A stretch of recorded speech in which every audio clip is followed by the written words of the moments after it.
Good morning, ladies and gentlemen. I just want to let you know that today we're going to go till 5:30, so I just want to let you know at the beginning of the day that we'll be going till 5:30, okay? All right, thank you. All right, your next question, yes, ma'am? Thank you, Your Honor. Amber, when we finished yesterday, we were talking about the Bahamas and the yacht and flying off in a helicopter. I'm going to just ask you to take a look at, Michelle, if you can bring up Defendant's Exhibit 1091.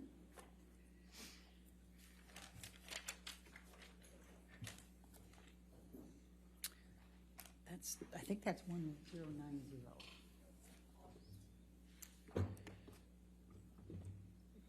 Scary that I would know that.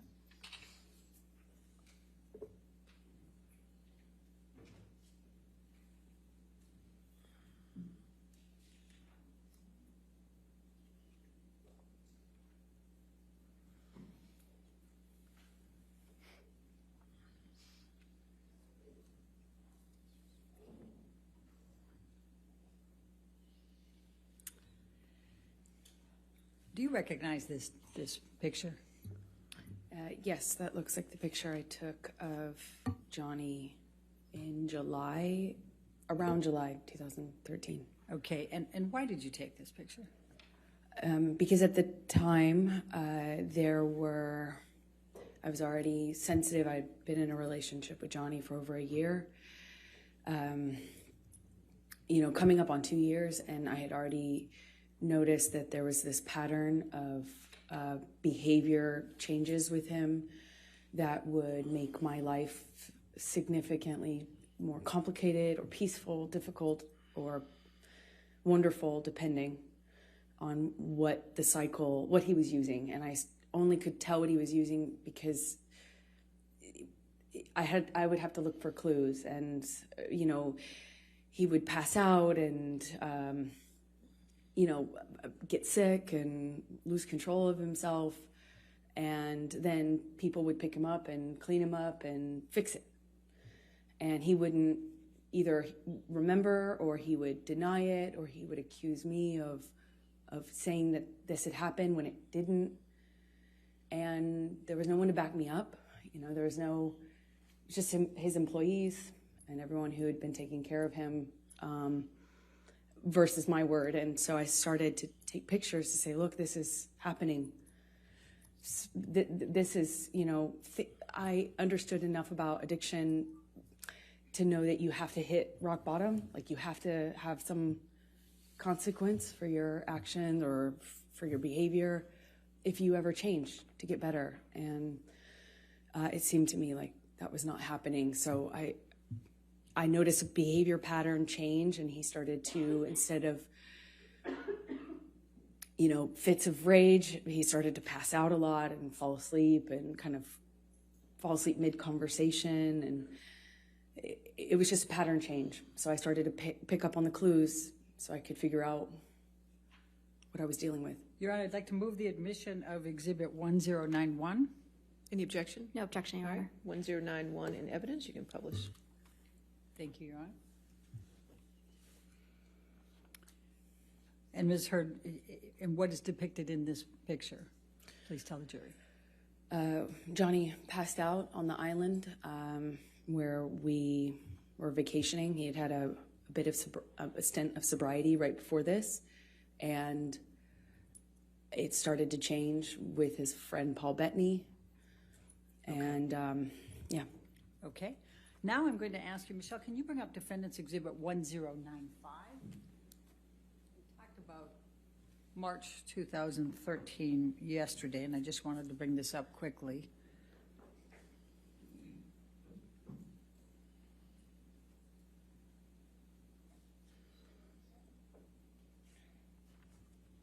Do you recognize this picture? Yes, that was taken. Before you go further, did you take this picture? Yes, I did. Your Honor, I'd like to move the admission of Defendant's 1095. No objection, Your Honor. All right, 1095 in evidence, you can publish. Okay, thank you. Okay, now, Amber, will you please tell the jury why you took this and when you took this? This was after a several-day bender, a binge of Johnny's. The 22nd of March, which we talked about yesterday, about he tried to burn a painting. It was accusing me of having affairs with a musician, my ex-partner, and he was on these, like, you know, a drug binge where I saw him no eating, little to no sleep, and he would just use cocaine and drink all day long. Okay. And that would go for a period of time, and then a major blowout, and then he'd get sick and pass out, and then feel really awful, and often, including this time, would start a period of sobriety after that. Okay. Now I'm going to take you to mid-July 2013, the Tokyo press tour for Lone Ranger. Can you please tell the jury about that particular trip and the events relating to Mr. Depp? Sure. He was promoting a Lone Ranger, and I had just met his kids at the premiere in Los Angeles shortly before this tour started. They found out about me. Amber, I'm going to just ask you not to go through that. Sure. Just take us to Tokyo, please. Okay. So I believe we went from that stop to Tokyo with the kids, and he had difficulty with drinking in front of them. He was trying to hide it, and yet he was dealing with some stress around his career. I didn't have a lot of details, but he was drinking at the restaurant, and the kids were kind of, you know, noticing, but not really sure what to make of it. Objection calls for speculation and hearsay. She didn't say what they said. I'll sustain us to the last Okay. part of the answer. Okay, please continue, but don't say what they said. Okay, the kids said. Anyway, Johnny became upset with me for judging him. He was, you know, it was like I couldn't win if I didn't do anything, if I didn't say anything to him about the drinking, if I didn't acknowledge it, it got worse. If I did acknowledge it, it was my fault and I was nagging.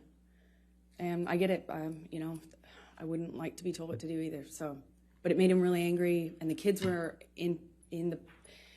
on this press tour, and I was just concerned about them. I was concerned about them hearing us. Johnny screamed at me in the hotel room, and all I could think were the kids were in an adjoining room. What if they could hear us? You know, I had just met them, and I didn't want them to think poorly of me and hate me, not knowing what was going on, you know, in our behind closed doors. I remember him, it was name calling, and he eventually passed out. Do you recall what names he called you? Do you recall what he said? I heard at this time nagging bitch all the time. Called me a cunt. He even said that he made a mistake with me, and that he didn't want to, that when we touched back down, he'd get rid of me and I'd go back to, he said some disgusting things to me. I don't know if I need to repeat it. Okay, let's go. Michelle, can you bring up Defendant's Exhibit 1090? You indicated, I think, that he passed out at the end of that. Did you take this picture? I did. Okay. Your Honor, I'd like to move the admission of Defendant's Exhibit 1090. No objection, Your Honor. Thank you. 1090 in evidence. You can publish. Thank you. And where was Mr. Depp when you took this picture? He was passed out with his head in a table in the hotel room, in our hotel room, not the kids' hotel room, in Tokyo, on that press tour. All right. Now I'm going to take you to August 2013. What, if any, discussions did you start having with Mr. Depp about moving in with him? Well, after this, I was getting close to his kids, and he had a stint of sobriety shortly after that. and it felt really good again. And shortly after that, he started suggesting that I let him rent my apartment for the vultures. That's what he called the press. And he said now that we were like a known couple, now that it was out in the press, that my apartment wasn't like safe effectively for me. And I had a modest apartment in Los Angeles. And so he started saying I needed to have security on me, or we'd rent out the neighboring houses because of the vultures. And it was a conversation, and then that conversation evolved into I should move in with him. Always wanted me to go with his security guards, wanted me to have his credit card. Obviously, I wouldn't accept that, but the conversation about moving in became, hard to resist because I was increasingly becoming a part of his life, and also loving his family and feeling like, more stability would mean more stability with him and his struggles with drug and alcohol use. And I thought I would minimize some of the jealousy and insecurity that he had. It was hard for me to justify working. Every audition, every meeting, every script I got was a negotiation or a fight. I had to justify it like as if I was saying, hey, let's have an open relationship. It was, and I thought that would be minimized if I could make him feel more secure. But, if we live together, certainly there would be more security, right? And that was my reasoning.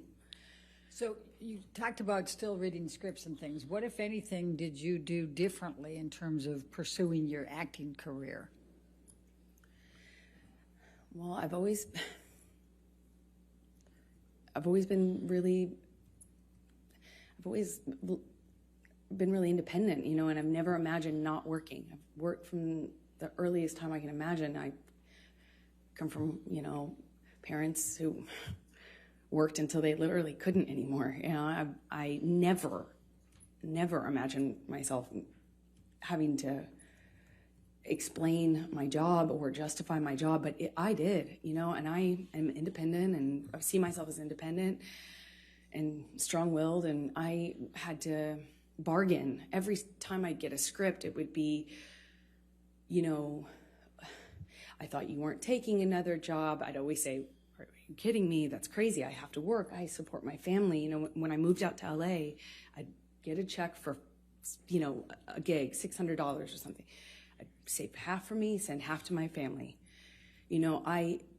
I kept having to justify taking work by saying, I'm supporting my parents, I'm supporting my sister, I'm supporting my family, I have to work. And he would say, you don't have to work, kid, let me take care of you, my woman doesn't have to work. And that sounds really sweet and really romantic in some way, but it became a real fight. Every time I got a script, it was what kind of, how I was dressing, what kind of behavior I'd have, how did I have a sex scene? And then I started saying, no, I won't take the sex scenes, or, I'll take the part where I don't play, that kind of character. Or then I started minimizing the kinds of kissing scenes that I had. And eventually I had to change the wardrobe that I could have in the movie. I couldn't have a sex scene, but that all, it didn't happen all at once, of course.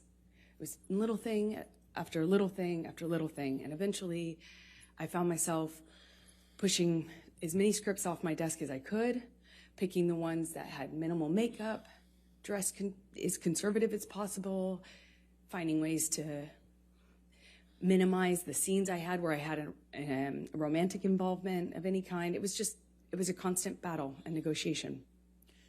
So let me take you back. Did you, as a result of your discussions with Mr. Depp about moving in, did there come a time that you did move in with him? Objection leading. Overruled. Thank you. Yes. Please, and let me ask you this. You've talked about penthouse, we've heard a little bit about penthouse appointments and suites. Could you just explain to the jury the different places that Mr. Depp had in Los Angeles and what they were called, just so we have some context here when we're going through all this? It's a little confusing, I imagine. He had about, I think, 4 or 5 mansions in this beautiful, border of Beverly Hills and West Hollywood, and they were all in a cul-de-sac, and we called it Sweetser, because that was the name of the street, and there 5 houses, I think 5 houses, it could be 4, all, effectively, he had the whole street. Then he had about 5 penthouses downtown on the same floor of the Eastern Columbia building, which you've heard about, the ECB. And Sweetser was, Johnny's kingdom. One of those houses was like a whole house was his man cave. It was a studio, and it was where he made music and hung out. And we spent some time in there, but that was effectively Johnny's, place. And then there was the downtown places, and they were effectively empty save for some furniture and one of Johnny's friends, Isaac, who you met, and he lived there at some point before Johnny and I eventually decided to move in together. Let me just stop you there. I just want to make sure we're clear. Are we talking about the penthouses, or are we talking about Sweetser? For where Isaac lived in the penthouses. Okay. The rest of them were pretty much empty. And my best friend, who I was very, very, very, very close to, went through a breakup, and he very kindly insisted on moving her into this penthouse. And of course, she said no for the first few times, but he insisted and said they were empty, and he would love to have her move down there. And he very kindly moved my best friend downtown. Problem is, Rocky? Yeah, okay. Rocky Pennington. But the problem is it's like 30, 45 minutes from West Hollywood, where my place was, which we call Orange at the time. Okay. So when did you move into the penthouses? Shortly after he moved Rocky, my best friend, into the penthouse. So she was in one of these empty-ish apartments, and somewhere around that time, I think it took me some time, actually, but after that, I eventually agreed to move in with him and give up my place, although that made me pretty nervous, to be honest. But we were in this relationship that was very serious, and we were constantly traveling. Also, as another part of it, is we were in LA for a matter of days or weeks. I'd go do a job, he'd go do a job, I'd come back for a photo shoot or a red carpet, go on a location, go visit him on a location. And there was an incredible amount of travel and movement. So we weren't really, again, living the day-to-day that you might normally with a partner, where you have a home and you move in together and you have one home. We didn't have that. It was very different. I'm going to take you to September of 2013. What were you filming at that time? London Fields? Yes, that's right. Okay. I was filming London Fields. I just started. All right. And did there come a time that you became engaged to Mr. Depp? Well, yeah, it was difficult because in that role was a very difficult role. I mean, every time, every scene that involved sexuality or romance was like, I'd look at that on the page and it felt like I'd feel my gut tighten because I knew it was going to be an issue. But Johnny dropped me off. I gave him the script. I sent him pictures of what I was wearing in my wardrobe fittings. I sent him everything. I shared my script with his team, and the fighting eventually kind of minimized. It was clear I was going to do this job, and I told myself I had to do this job. And Johnny had to go to London, I think, for some pre-production stuff for a movie he was going to do a smaller part in. I think it was called. I think this was Into the Woods, is my best guess. So he dropped me off in London, and when he dropped me off in London, we had a few days at this hotel that we first, consummated our relationship in. It was when we were on the London press tour, and our relationship developed. That was the same hotel, and we were in this same room, which is Johnny liked to be in the same room. And it was really sweet. He got down on one knee and said, I want you to be my girl forever, my woman, my girl. I want you to be the rest of my life. Say yes to me. He said he wanted to spend every day. He promised me that every day when I woke up, that I would wake up and he would make me smile at least once. And that would be his goal. And, I looked into his eyes and I saw my future, hope, like blind hope. I was so in love. It was one of the most, I can't describe that kind of joy, I thought, if we were married, then this is real. This is real. This isn't a thing of, this isn't chaotic, and this will change. I had so much hope in that moment. And I just said to him over and over again, are you serious? Are you real? Are you serious? Are you sure? Because he didn't have a ring. So I thought, is this an impulse thing? My experience, Johnny, could be very impulsive. And he said over and over again, be my woman forever. I want you to be my wife, my wife, my wife. I, of course, cried, and we had a wonderful evening, and he left shortly after, and I was, the next day I had to go to work, and I couldn't tell anyone, and I wasn't sure. Part of me was worried that he didn't mean it, or that he wasn't sure. I just didn't want it to be an impulse thing, so I didn't want to mention it. I want to bring it up. I didn't want to. And I kind of I walked around for a few days like I had butterflies under my skin. And then he brought my dad out to London with my best friends. And my dad told me, Johnny has asked me permission for your hand in marriage. And I felt like the luckiest woman in the world.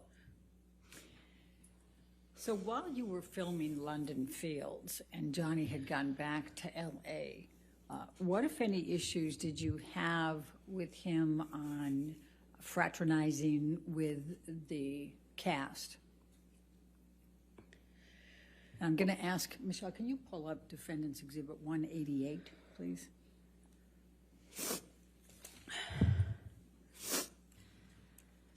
Your Honor, I'm going to object on hearsay.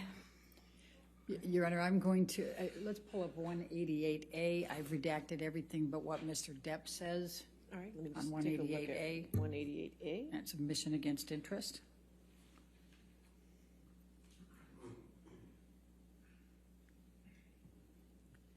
Do you have that? You don't have it?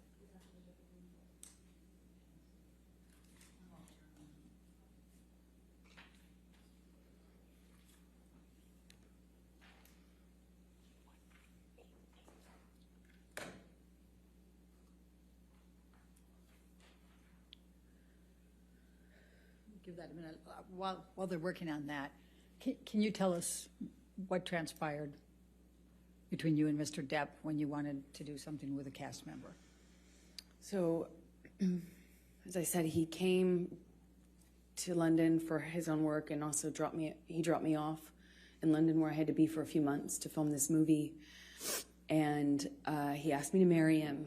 He brought my best friends and my dad out. They left. And shortly after they left, my co-star, one of my co-stars, invited me to go to a concert with him and some of the cast to kind of break the ice, and I'd be working with them for the next few months. And I had already, I already knew I couldn't be photographed, even if it was platonic. I couldn't be photographed with men or women that other people could possibly spin as romantic. I had learned that, but in January, the hard way. So I asked him permission if I could go to this concert with the cast, and I said, Johnny, that he's my co-star. Objection, Your Honor. Hearsay.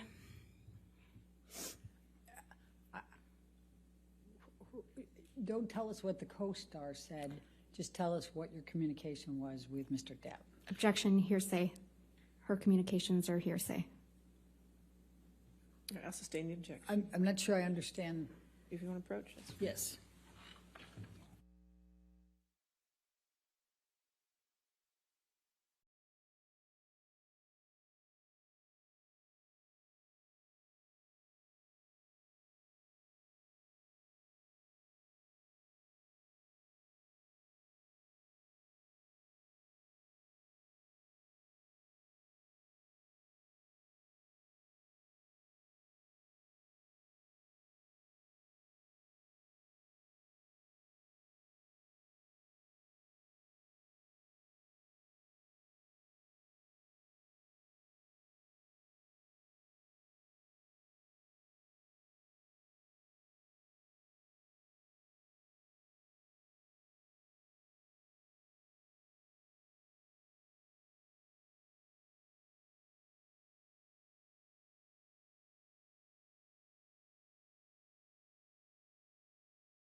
Off, that the relationship would be off, and that I was foolish, naive for thinking that people could invite me to a concert in a platonic way. I tried to say that it was fine. Objection, hearsay. She's testifying about what Mr. Depp said. I don't understand. All right, I'll overrule that objection. Please continue. He said I was foolish and naive, that no one could invite me to. How could I be so dumb to think that somebody could just invite me to a concert? Why would they want to hang out with me? Obviously, it was because they wanted more from me, and that I probably wanted more too. I was basically asking for it. You're going to go backstage. What are you going to say to the band? And then I know how this plays out, and who's the other girl going to be there? And how could you be so stupid? How could you be so foolish? You're more naive. You should be smarter than this. And I apologized. I stayed, that whole evening, I think for a few hours I spent on the phone with him, texting, calling, or talking, hanging up. He'd hang up on me, be upset, and then send me cryptic messages about my foolishness. And, I'm already doing a movie where I play this, character where I was empowered. Like, I read the script and I thought this character was empowered sexually. And by the time I got Johnny's feedback on it, I had been convinced that actually I was just being used. I was just being used. It was clear that that was all I had to offer, and I was too foolish to see it. And I had Amber, similar. I'm just going to stop you right there because I'd like you to take a look at Defendant's Exhibit 188A. Is that in front of you? Do you recognize this portion of the text chain between you and Mr. Depp? Yes, I do. Okay, and this is on September 9, 2013? Yes, it is. Okay, and are these statements Mr. Depp made to you during that evening that you just described to the jury? Yes. Your Honor, I'm going to move the admission of Defendant's 188A. Any objection? No objection. All right, 188A in evidence as redacted. Do I have that redaction, or is that something you need to give me? I think we're going to need to give it to you a hard Okay. copy. All right, thank you. Thank you, Your Appreciate Honor. And if I You can publish. can draw your attention to it, he first says, I don't want to make anything an issue, baby, but I literally have been on the ground just 14 fucking hours from leaving your side. Do you see that? Yes. And then he says, you know what I want, who I am, and where I want to go with us.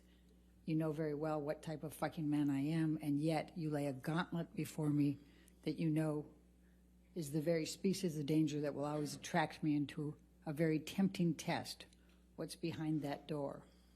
Almost impossible to, I think he meant not take you on. You want me to roll the dice? This sounds more like an aggravated ultimatum than soft words that could help us make both feel better. Don't test me, please. Did he tell you that? Yes, he And did. what did you understand that to mean? It was clear. It was a threat that if I wanted to be. Objection, speculation. I think she can say what she understood it to mean. I'll sustain the objection. Okay. All right. Let's move on then to the filming of Mordecai with Mr. Bettany in October, November 2013. Where did that take place? In London. Okay. And what, if any, involvement did you have? Were you there for any part of that filming? For part of it, I happened to be in London already for the film I was just telling you about. And Johnny came to London shortly after to film his own movies. He did the smaller, I think it was a smaller role in Into the Woods, and then he was filming Mordecai after that. So after I finished my movie, I moved in with him into his house in London, a rented house in London. Okay. And describe your experiences during that time period with Mr. Depp. It was really touch and go. He was filming with Paul Bettany, and there were days when he wouldn't come home, or they couldn't get him up out of on set. He'd be asleep in his trailer, sleeping whatever he'd done the night before off. I remember he missed a few days of work that way. It struck me because in my experience in our job, you don't miss work. It doesn't matter how sick you are. You go. It's millions of dollars every single day they're filming, and I had not experienced someone who could effectively just control the set like that, to that extent. And one day he didn't come home, and I was worried sick. I found out that he was in a hotel room with Paul Bettany. Objection, hearsay. Okay. Move forward, because When he came home, they had to carry him home. Objection, hearsay. Did you see them I carry watched him? it. Okay. Go ahead. Okay, please continue. I watched. I was shocked that he could do it. One of the security guards carried Johnny like a baby into the house, and I looked at that, and his boots were hanging over the security guard's arm, who had to negotiate getting through the doorway, carrying Johnny like this. And I watched this. His assistants and the other security guards shaking their head, just shaking their head, acknowledging this is how bad it is. And I remember thinking, this has got to be it. Like, this has got to change. This is it. And he was understandably very, very sick for at least 2 days, is my recollection. And in that 2 days, I had a lot of conversations with this team. I won't say what they were, but I felt at that juncture very encouraged that everybody and myself were on the same page.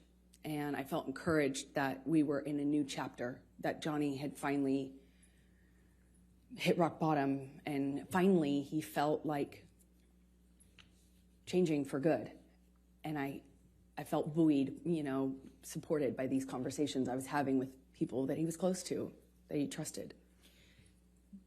November 2013, did you have any contact with Lily Rose that led to any discussions with Mr. Depp?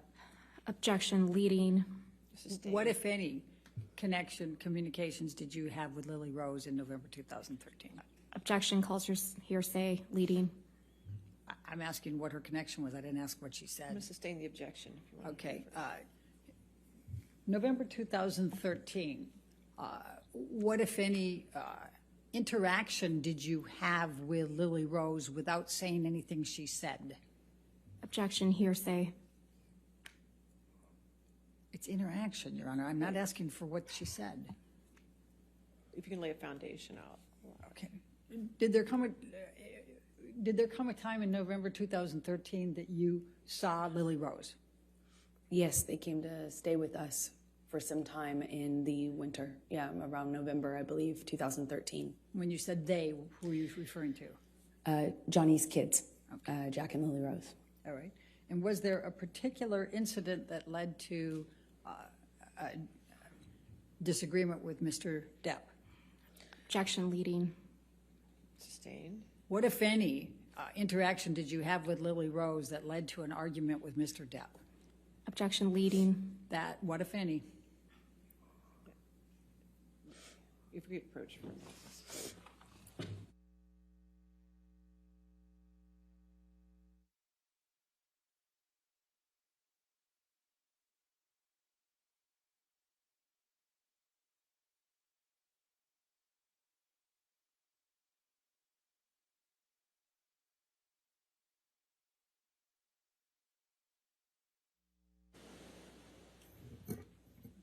Did you have an argument with Mr. Depp relating to Lily Rose in November 2013? Yes. Can you please describe that? Well, I was, these kids were, I found them to be these beautiful, wildly intelligent little weirdos in the best way. They were, I was falling in love with them. And, they were in my life at that time, a short amount of time, but I loved it, and I started to feel very protective. And, Johnny's sobriety meant that he was there and then he wasn't. And the nature of our lives with the travel and work meant he was there and then he wasn't. And Lily Rose, at some point, had a crush on a. Objection hearsay and lack of foundation. I'll overrule for them. Thank you. Please continue. This argument happened because Johnny was. I didn't agree that this gentleman, it was a famous musician, over the age of 18, spent the night at the house, and I felt protective over Lily Rose and concerned. And naturally, they were not my children. It's not my place, and I understand that. I know it's a sensitive subject, so I understand why Johnny got so upset with me. But that and the introduction of the weed with his daughter, she was so young, I just felt protective. Again, it's not my place. I understand that. And I made him really angry by weighing in on that. Okay. Did there come a time that there was a family engagement gathering? Well, we celebrated Thanksgiving out in London. The kids were there. There was a stint of sobriety following how sick he got on set with Paul Bettany after one of his drug binges, and he kind of just came alive again. You know, he even like played a prank on me about having like relapsed when he hadn't relapsed. You know, it was. I started to kind of feel that with the kids being around. I did think that maybe this was it. We were on a good path, meaning to sobriety, that this was it. And our life was peaceful for a minute. You know, it went back to being wonderful. There were these moments that just felt so wonderful. Objection, Your Honor, non-responsive. All right. I'll just sustain the objection. Okay, take us to the engagement. There was an engagement party, correct? Then, yes, come Christmas of 2013, Johnny had rented this beautiful mansion in Malibu on the beach. It was gorgeous. And he brought my family out, and his family was out, obviously in LA, and we stayed in this rented mansion, and we're all together for the holidays. And one evening we were going to his mother's house. His mother, who you've heard about, was older and sick, but at home being cared for. And one evening we're going to have dinner, Christmas dinner there with her around the time of her birthday as well. And my best friend said, "You should." Objection, hearsay. Sorry. Wasn't offered to prove the truth of the matter, but go ahead.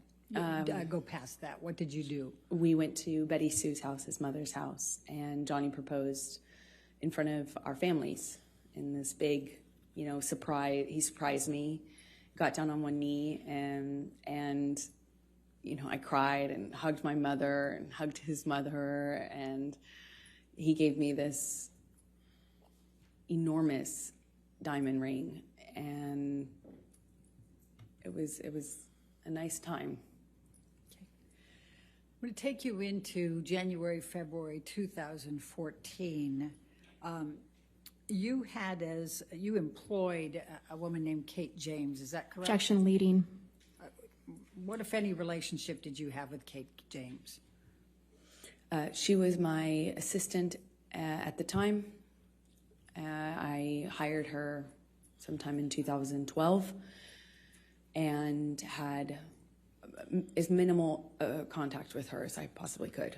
So. And why is that? She was difficult, troubled, and inconsistent. She drank on the job and stuff like that, and her behavior was Objection, relevance. horrible. She's already testified. Kate James has testified, and I think the bias. We can. All right, I'll allow that. Go ahead. Thank you. Okay. Please describe for the jury what job responsibilities Kate had and how you communicated with her and kind of how that worked. Objection, compound. Overrule. Thank you. We had minimal person-to-person interaction because I was hardly ever in LA.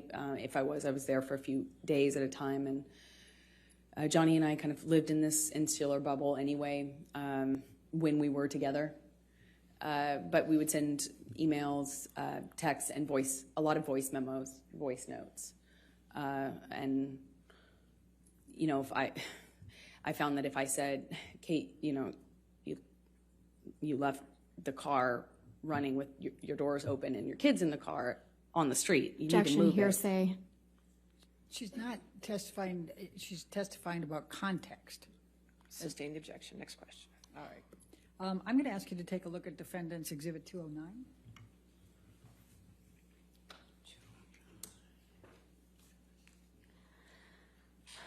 Your Honor, I'm going to object on hearsay grounds.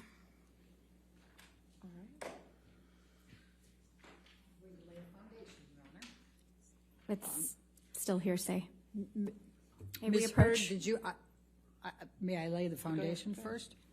Ms. Hurd, did you communicate with Kate James by email in the ordinary course of your business? Yes, I did. Okay.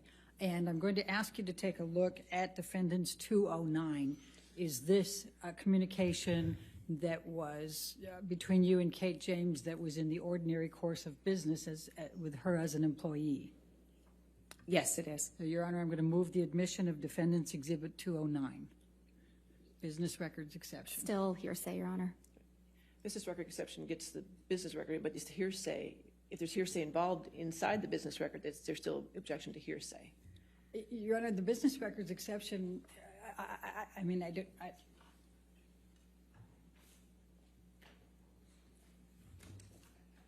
agree. I think that's the point that hearsay can. Approach.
What, if any, communications did you have with Kate James about your issues with Mr. Depp? Objection hearsay. Your Honor, Ms. James has testified. I'll sustain the objection. All right, well, we can take that down, Michelle. In the February, I'm going to jump to February, March 2016. What, if any, communications did you have with Mr. Depp about a prenup? Well, after the engagement, but before the engagement party, I started to feel like it would make, I know that he earned significantly more than me, he's a successful actor. I wanted to eliminate any doubt in his mind and in other people's minds, so I brought it up to him and brought it up to my therapist.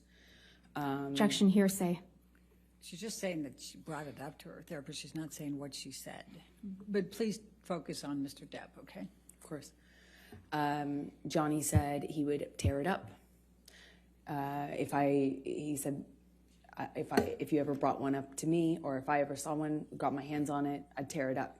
Only way out of this is death. Only way out of this is death. And I thought it would, like, I didn't care either way, but I did feel that it would eliminate suspicion, or doubt and it would make things easier. And I told him over and over again, you know, are you sure? Are you sure? Maybe we should do this. And one time he said to me, he's like, kid, are you already thinking of how you're getting out of this? Are you already planning to get out of this, kid?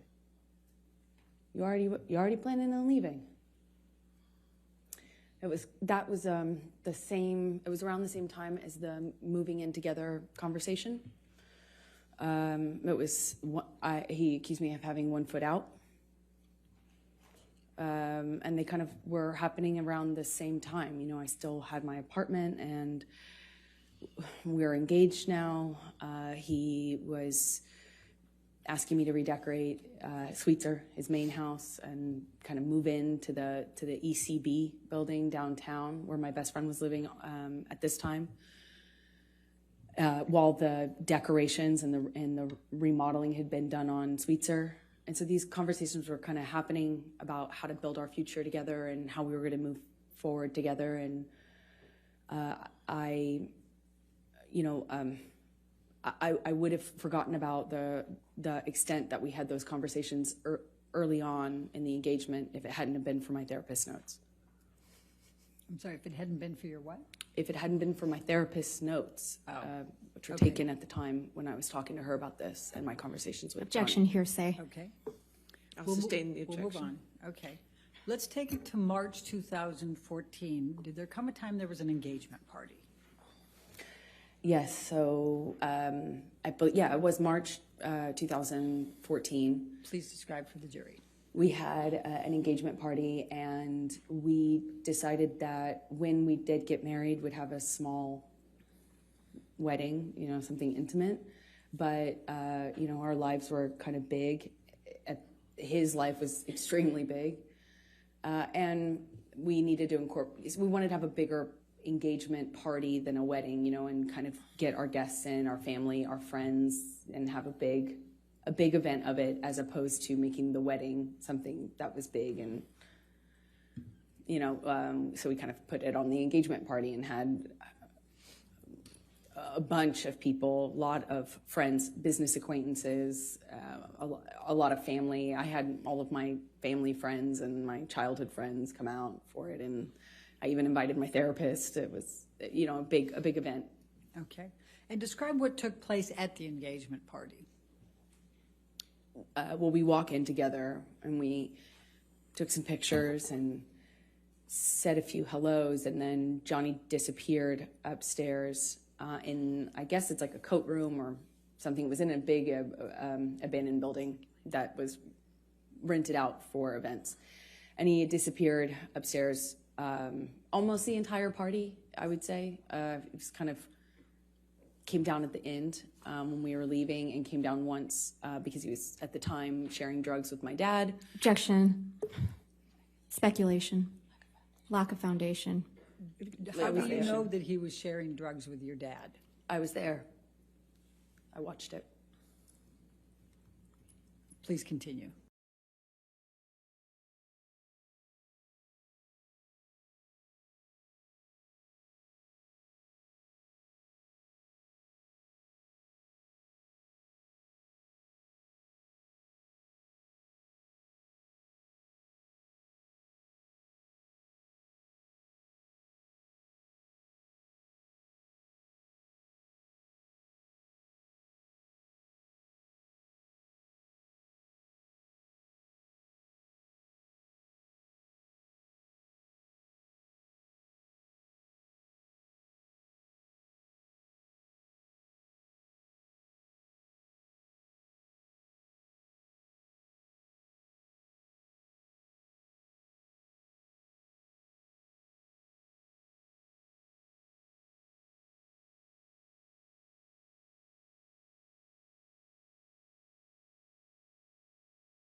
the jury what a Met Gala is and what's involved in that?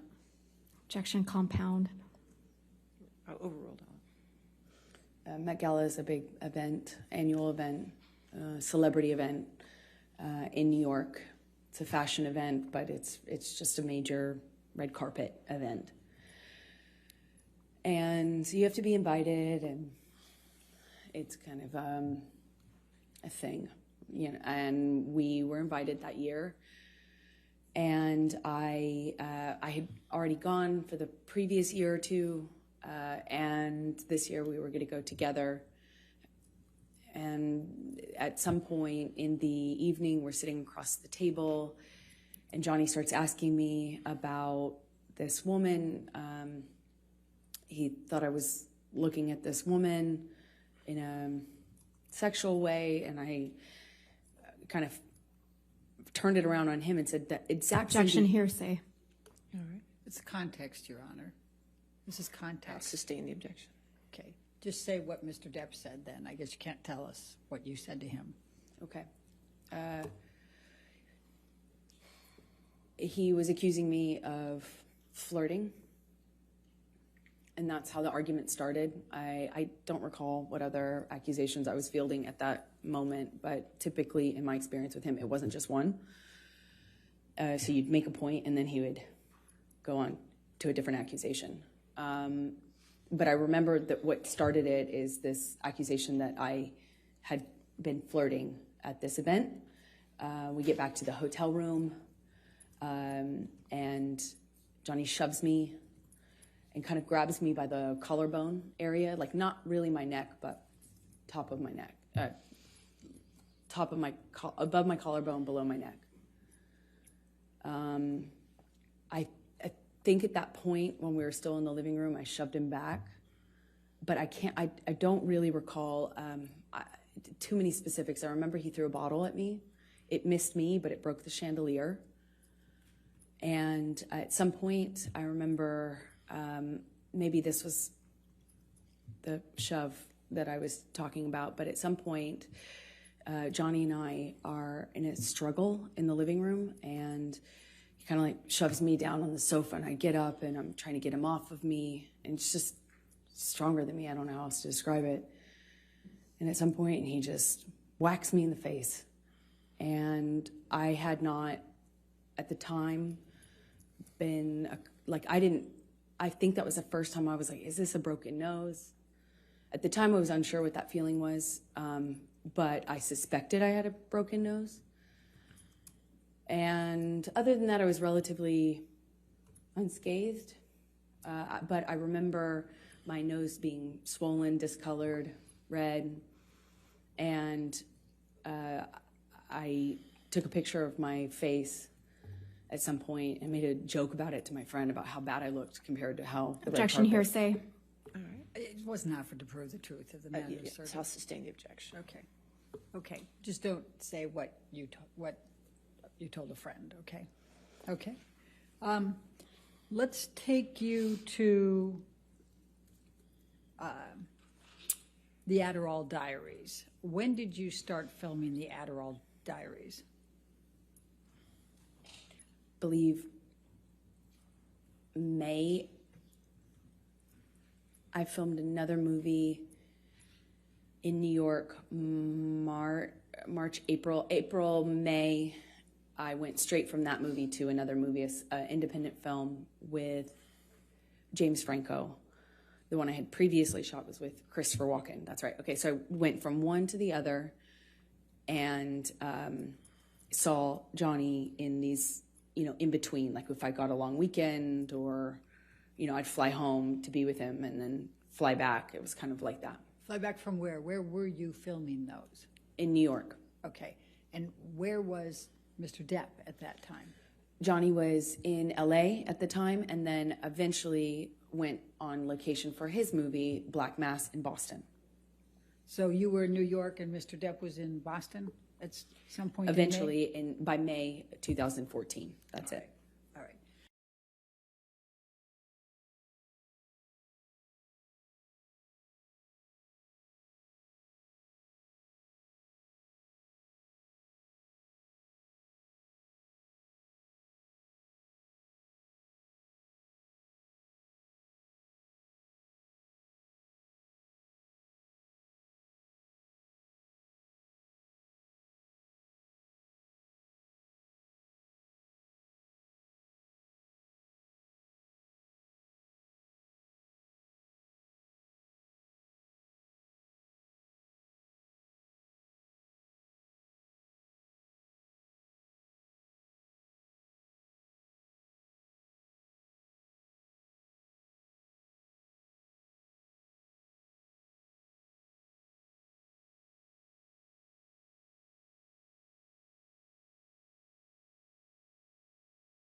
So tell the jury what Mr. Depp said.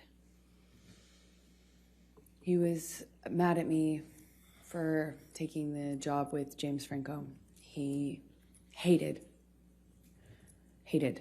James Franco, and was already accusing me of kind of secretly having a thing with him in my past since we had done Pineapple Express together. Okay. So I'm going to take you to the Boston plane incident. We've heard about that earlier, May 24. Can you please describe for the jury what took place on May 24 relating to the plane incident? Well, I had spoken to Johnny, you know, he's in Boston, I'm in New York, and I spoke to him.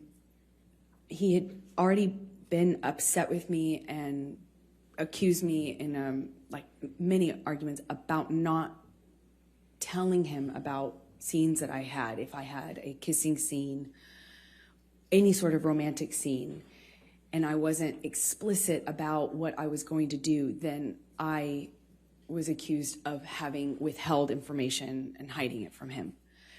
So I didn't want the fight, of course. I didn't want the argument, but I had to kind of eggshell tiptoe around how to tell him when I had any sort of scene like that. And I did tell him in this occasion. Objection, hearsay. We need to stay with what Mr. Depp said, okay? Okay, so he was upset with me, but he didn't sound coherent so much on the phone. He was yelling at me about how could you tell me this? How could you tell me this when I'm filming, when I have this scene that I'm doing? How could you tell me this when I'm working? Obviously, I couldn't tell him any other time because we were both filming, and I told him as soon as it was relevant, but he kept saying, how could you tell me this? How could you just tell me this? And it was like I had told him I was having an affair or something, you know, it was that angry at me. But he kind of started to sound less connected to reality as these like arguments would happen on the phone. This is in one day. Eventually, he hangs up on me in the conversation, screaming at me. I talked to his assistants. I won't say what they said, but I had conversations and felt encouraged that I could continue on with the plan, which was for me to get on the plane, go to Boston, pick him up, and we would go back to LA for his daughter's birthday. I was nervous because the conversation I had had with him, and he was so upset with me on that conversation, but I figured I assumed he had passed out and that he would have been kind of sobered up the next day, assuming that the work would mean that he felt pressured to kind of pull it together. And I get on the plane. He sent the plane, so I assumed he's not that mad at me. He's over it. We're moving on. He's sobered up. There had been a lot of talk about a sober plan, like a full detox, a full recovery, a doctor, a whole plan. You know, there were talks of that following what had happened in London. So I was feeling like, okay, well, maybe we're here.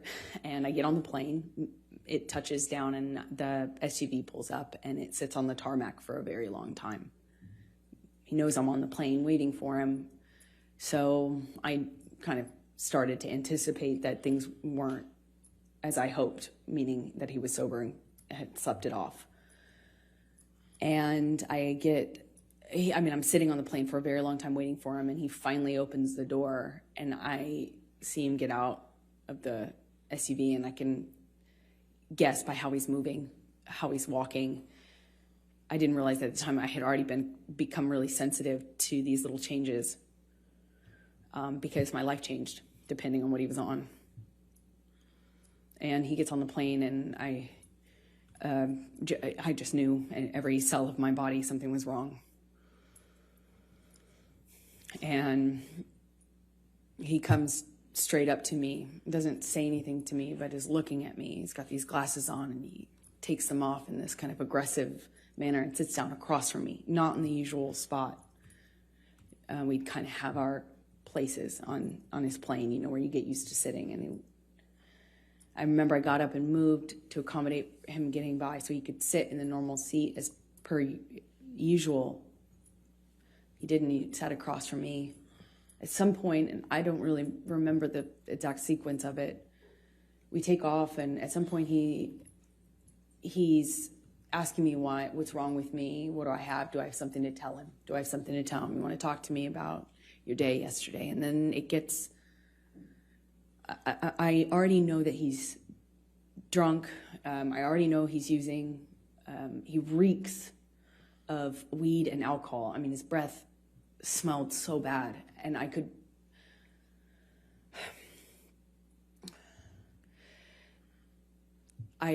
anticipate that there was a no-win situation here. There was no me talking myself out of this or talking him down or any, you know, a lot of my arguments and my involvement in them are me trying to diffuse by explaining or Objection, non-responsive.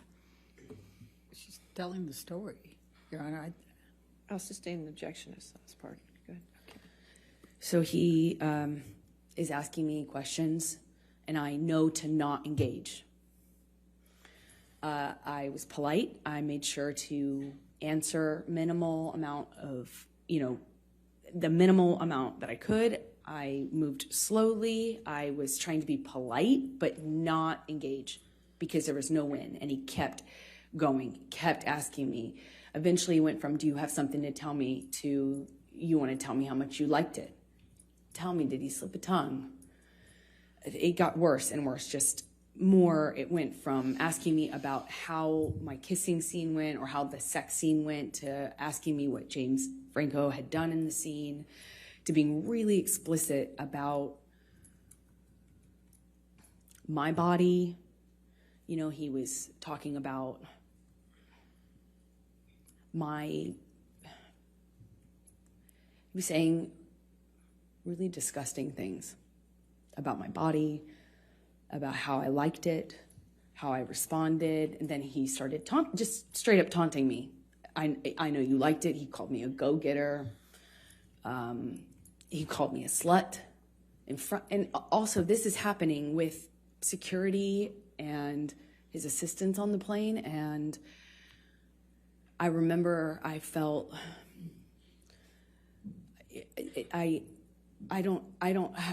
struggle to be able to tell you how embarrassed I was, because he was speaking to me in front of people in this way, asking me if I liked it and if I was wet, and you know why I wasn't looking at him, and that was proof I wasn't looking at him. That was proof that I was asking for it. Did I ask James to do this and this to me? And how about if he does those things to me?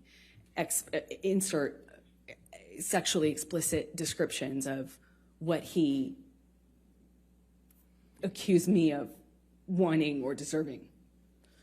And I, at some point in this, get up and move to the front of the plane. And I remember getting up so slowly. I didn't want to aggravate him. I didn't want to give him any excuse to pounce on. I didn't want to upset him. I didn't want him to flip a switch and get worse. I just remember very slow movements, and I slowly get up and move to the front of the plane, and he starts throwing things at me. Ice cubes, utensils. He's calling me a go-getter, and then an embarrassment, talking about what an embarrassment I am. I don't know how many times I moved seats. I wish I did. I remember moving more than once, and Johnny came to me each time, not the other way around. He sits down in front of me at one point, and because I'm not answering him, I was looking out of the window, and he slaps my face. And his friend is in our proximity. And it didn't hurt my face. It just felt embarrassed that he would do that to me in front of people. It was the first time that anything like that had happened in front of somebody. I got up to move again, and he's just taunting me, having a laugh, screaming, and then just straight up mean, calling me names. And it was oscillating between those things. And I get up slowly again, and I just resolve to just sit the rest of the time up at the front of the plane.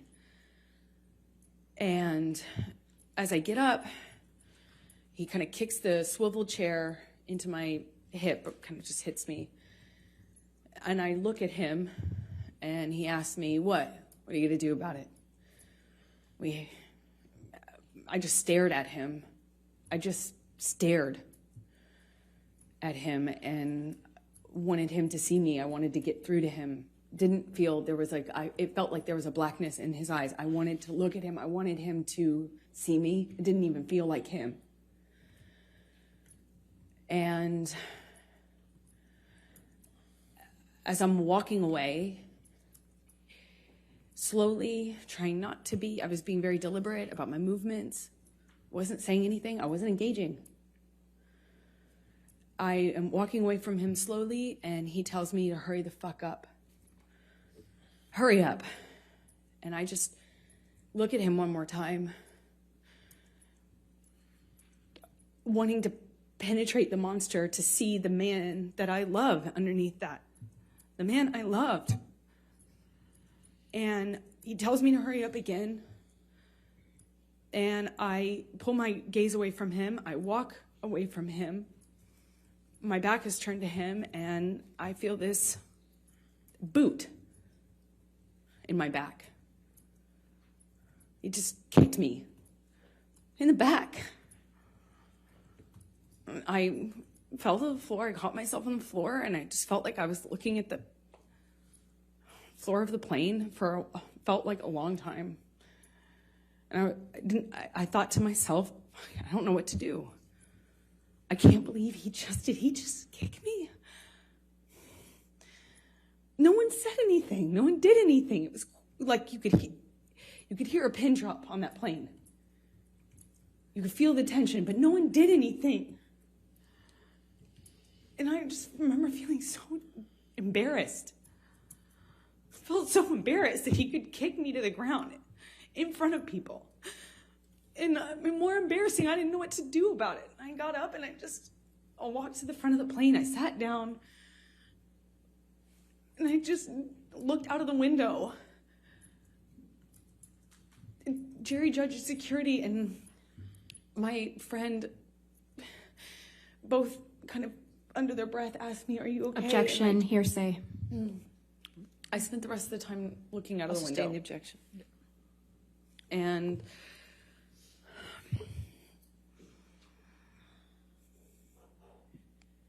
Did there come a time that you tape recorded Mr. Depp on this plane?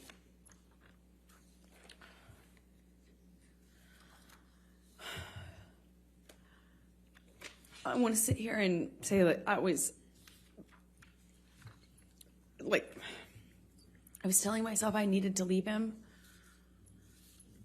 But as he got worse, he demanded the oxygen tank from the flight attendant, excuse me.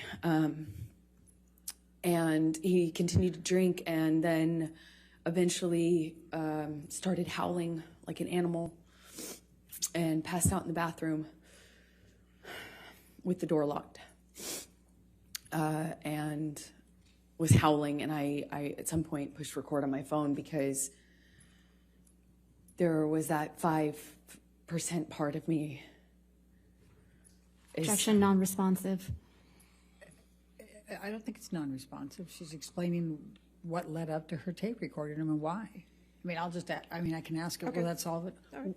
Why did you tape record him? Because I knew that Johnny wouldn't remember what he had done. I knew he would not remember And if, Calls for speculation. She can say why she did it and what she thought. But that last part called for speculation. I'll sustain the Don't objection. say, I knew. Why did you tape record? in my experience, when Johnny was that inebriated, he would not remember what he had done. Calls for speculation. How can that call for speculation? I'll sustain the objection. All right, let's go to defendants 221. And I'm going to play 3 different parts for it. Your Honor, if may we we can- approach, please? Okay.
So we're going to start with 221, and we're going to call it A, and that'll be 0 through 1 minute.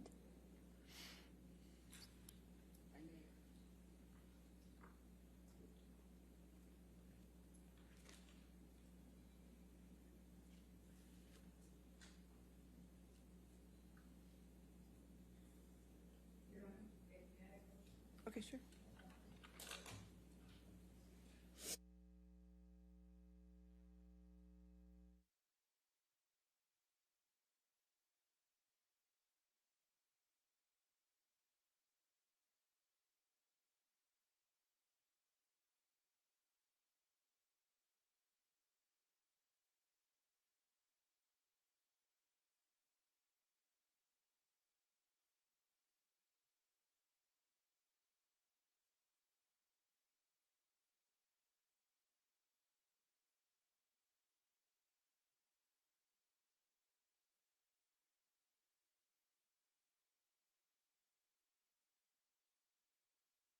With the first one with 0 to 1 minute. And can we turn up the volume just, I mean, there's part of it that the noise of the airplane is a little bit loud, but to be able to pick up the noise. Keep an eye on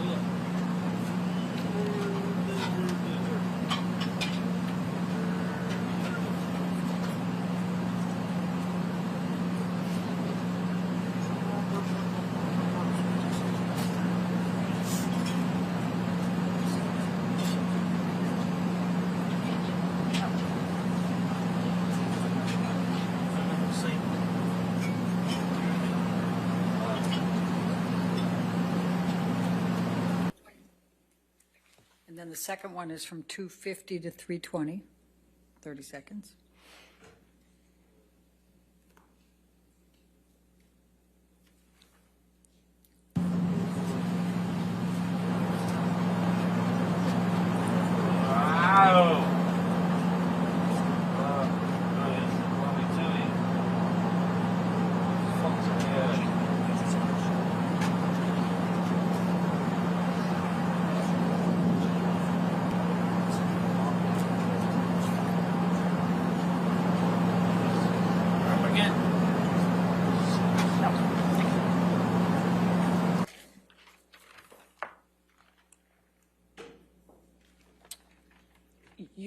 221 is in evidence.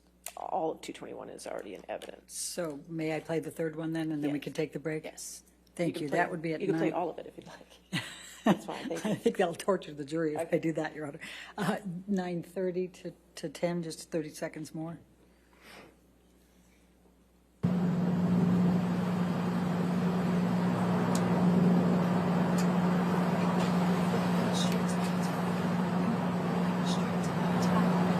I must have this for Canadian in case she gets sick.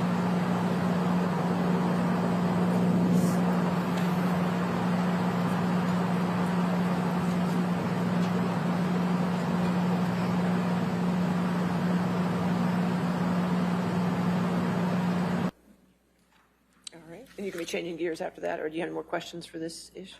No, I think this would be fine Okay, for a break. all right, ladies and gentlemen, let's go ahead and take our morning break then. Just do not do any outside research and don't discuss the case with anybody.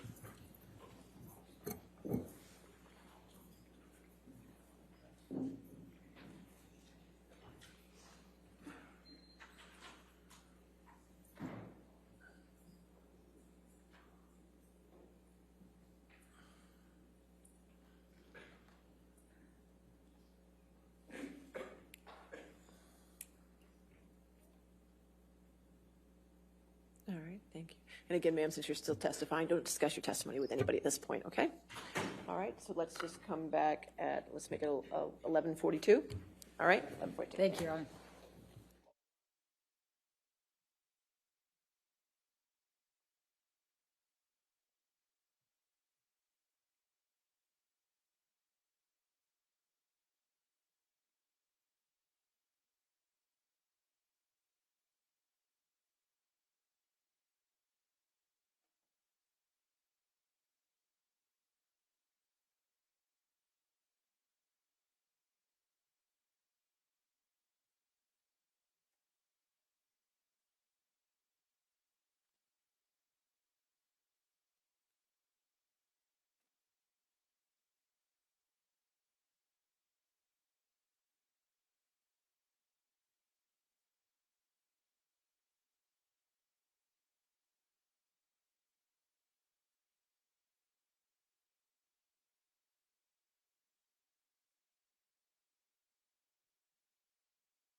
All right, we ready for the jury? May we approach? Okay, sure.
All right, we ready for the jury then? Yes, Your Honor. Okay. Thank you.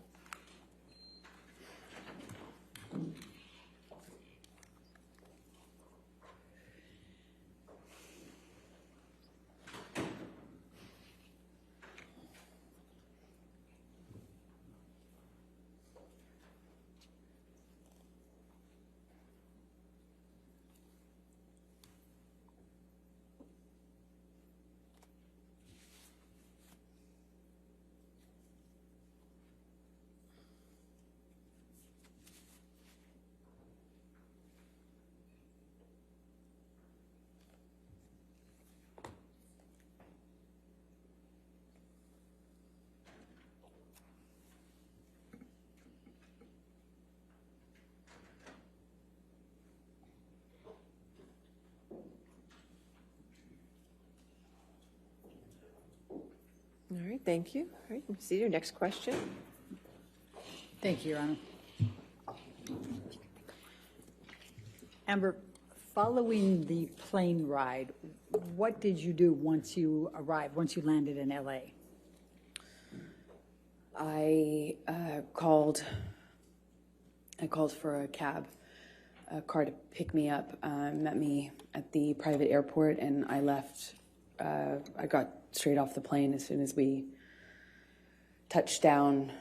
Johnny had been saying what he would do to me once we got on the ground, and I didn't know how long this cycle would last, so I wanted to just get out of there. I went to a hotel and called my friends to join me, which was my coping strategy at the time. Okay. I'm going to ask you to take a look at defendants 204.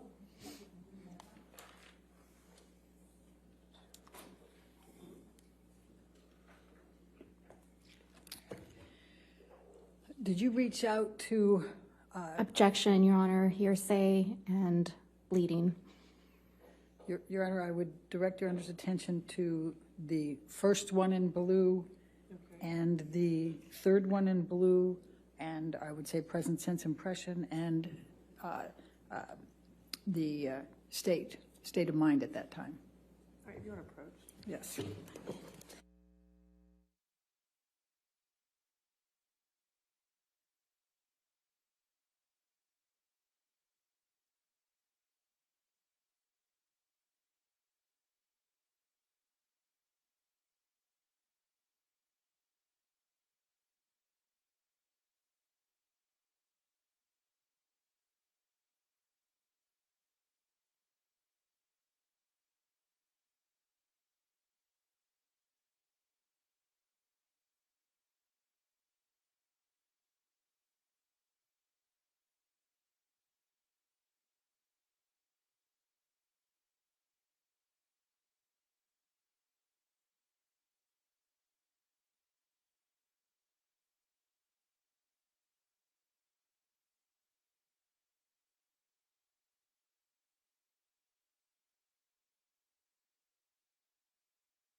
All right, let's go to 205. Defendants 205.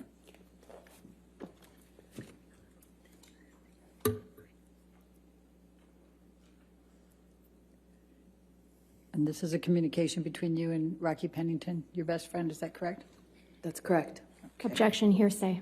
You want to approach?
205 with redactions is in evidence.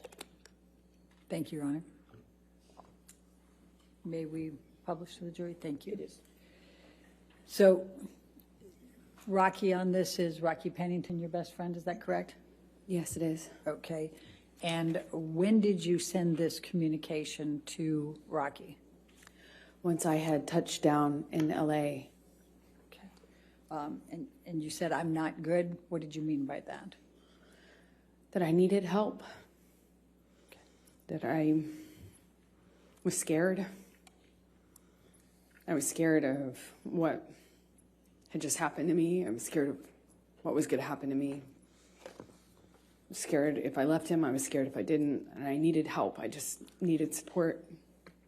And I didn't feel safe going home. I still had my place in Orange. He had keys. I was scared. Did you text your mother and your father about this incident? Objection, hearsay. If you want to, What, if any, communication did you have with your mother or your father following this incident? Objection, hearsay. sustain that objection. Let's go to defendants 222, and Your Honor, I suspect we're going to be back up at the All right, you want bench on this to one. approach? That's fine. Thank you.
What, if any, communications did you have with Kate James following the Boston plane incident? Objection, hearsay. Your Honor, if we go to 224, Okay.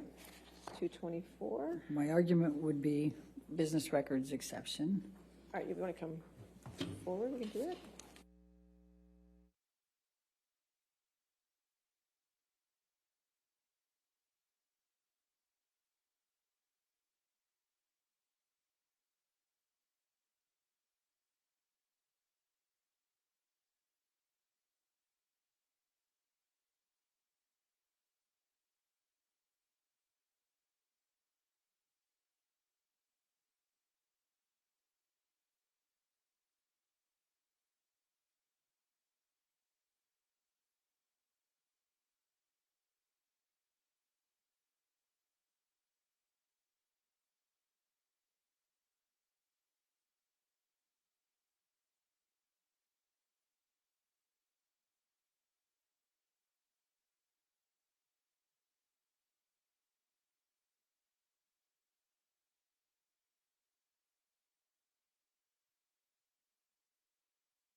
So what, if anything, did you do the evening of the 24th of May?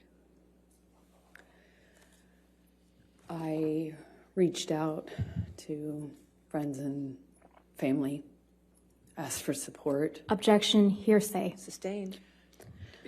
and surrounded myself with them with that. What, if anything, did you do for Lily Rose's birthday? That's why we had gone back to LA. Johnny was sick after having passed out on the plane. So I took her to dinner. We went to Benihana's. It was, again, put on my smile, took her out,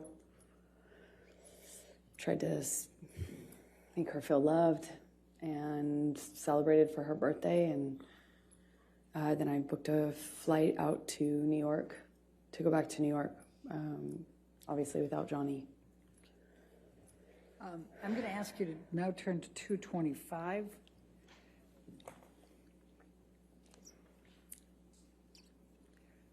And Your Honor, I'm going to be referring to the last two blue spots on that page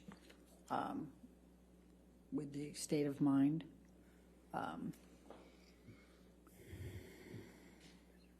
Mental condition. All right. It doesn't, it's still hearsay, Your Honor. May we approach? Yeah, you want to approach? I just want-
I'm going to ask you to turn now to 228.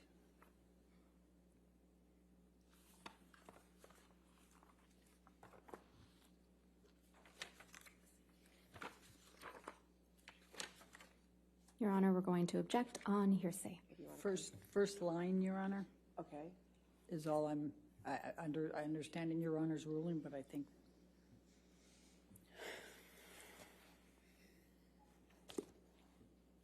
All right. If you want to come forward, that's fine.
So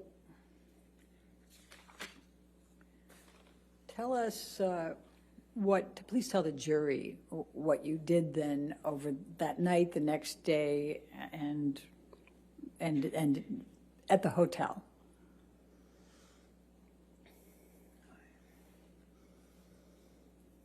I cried a lot, tried to surround myself with my friends, and resolved to leave him.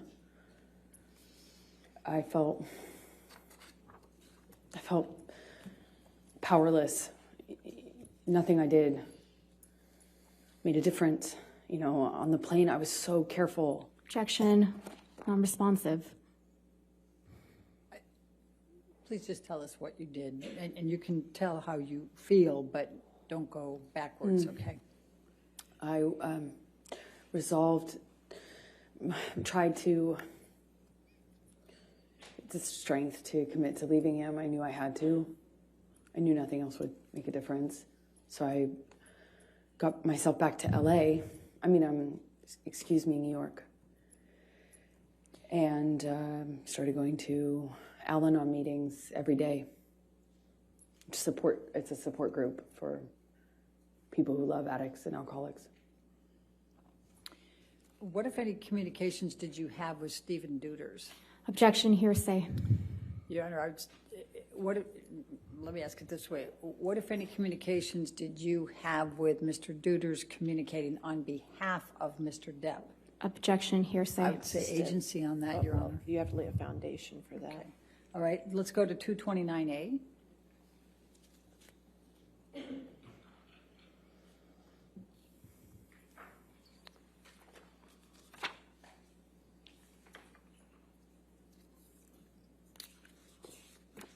And could you, without saying what the content is, can you tell us who this text message is with? Johnny's assistant. What's his name? His name is Stephen Duders. Okay. And what, if any, communication were you having with him following the Boston plane incident? Objection, hearsay. May we approach? All right, Ms. Means?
Did you communicate at all with Mr. Depp in the days following the Boston plane incident?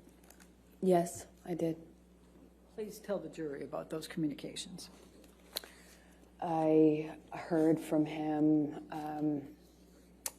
directly. I also heard from him through his assistants who were texting for him. Objection, Your Honor, hearsay. I'll sustain the You're objection. not allowed to testify about the text messages with his assistant, but can you tell the jury about your communications with Mr. Depp?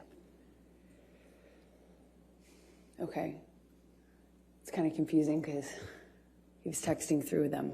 Objection, Right, Your Honor. I'll sustain the objection. I'll strike that from the record, and you'll disregard that understand. testimony. Please answer the question. Just confine it to the communications you had with Mr. Depp, please. That he was sorry and told me that he was in a blackout. He didn't remember everything, but what he did remember, he was ashamed of. He begged me to forgive him. Said he understood and forgave me if I never wanted to speak to him again. He texted me at one point, and then I didn't respond right away, and he texted me again that he understood that I had made my decision to move on and good luck, and I was better for it, and then continued to contact me. I spoke to him when I was in New York on the phone, and he said that he was he had a chip, or that he was going to meetings, that he I think at the time mentioned another celebrity that was kind of advising him on sobriety, or not advising him, but encouraging him. And he was saying, well, look, me and this person, we even went to a meeting. I've got 3 days sober, 4 days sober, and that was the last time. The monster will never come back. Monster will never come back. And because it felt like it felt so much worse than it had ever been before.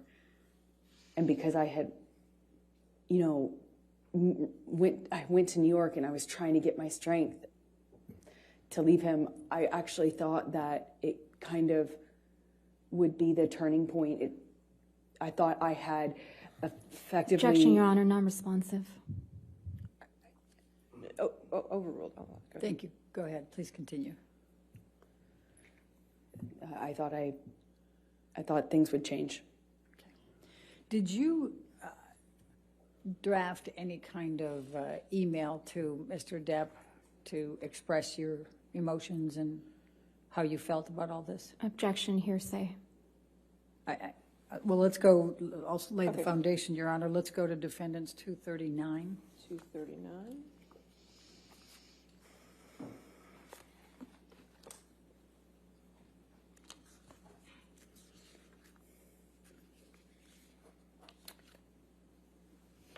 Objection, hearsay, Your Honor. And I would say both present sense impression and definitely state of mind, Your Honor. I'll sustain the objection. All right.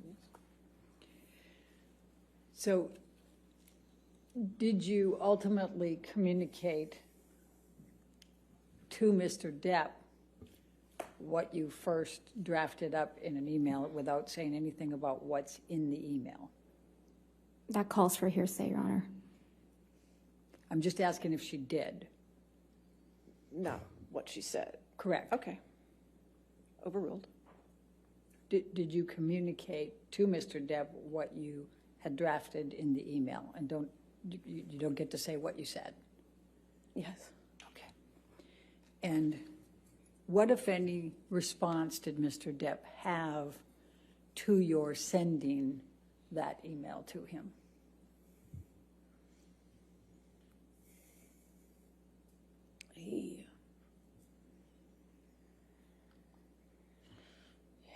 He came to New York to fight for the relationship, for me, to prove that he was sober and he was committed to changing.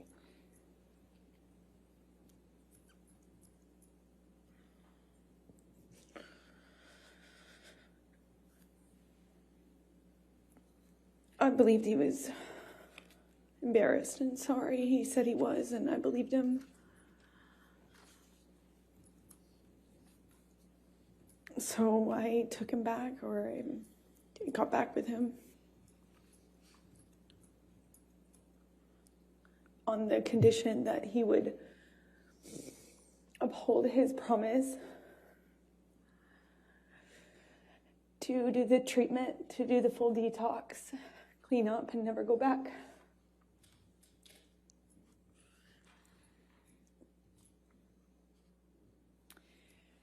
So I'm going to take you now up to the June through August 2014 time frame. And I think you testified earlier, and others have as well, that Mr. Depp brought in Dr. Kipper and his group, correct? Yes, he did. Could you please describe for the jury what those next few months were like?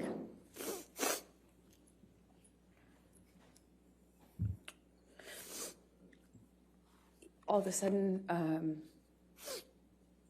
this doctor gets brought on that we had been talking about. I had heard this name before.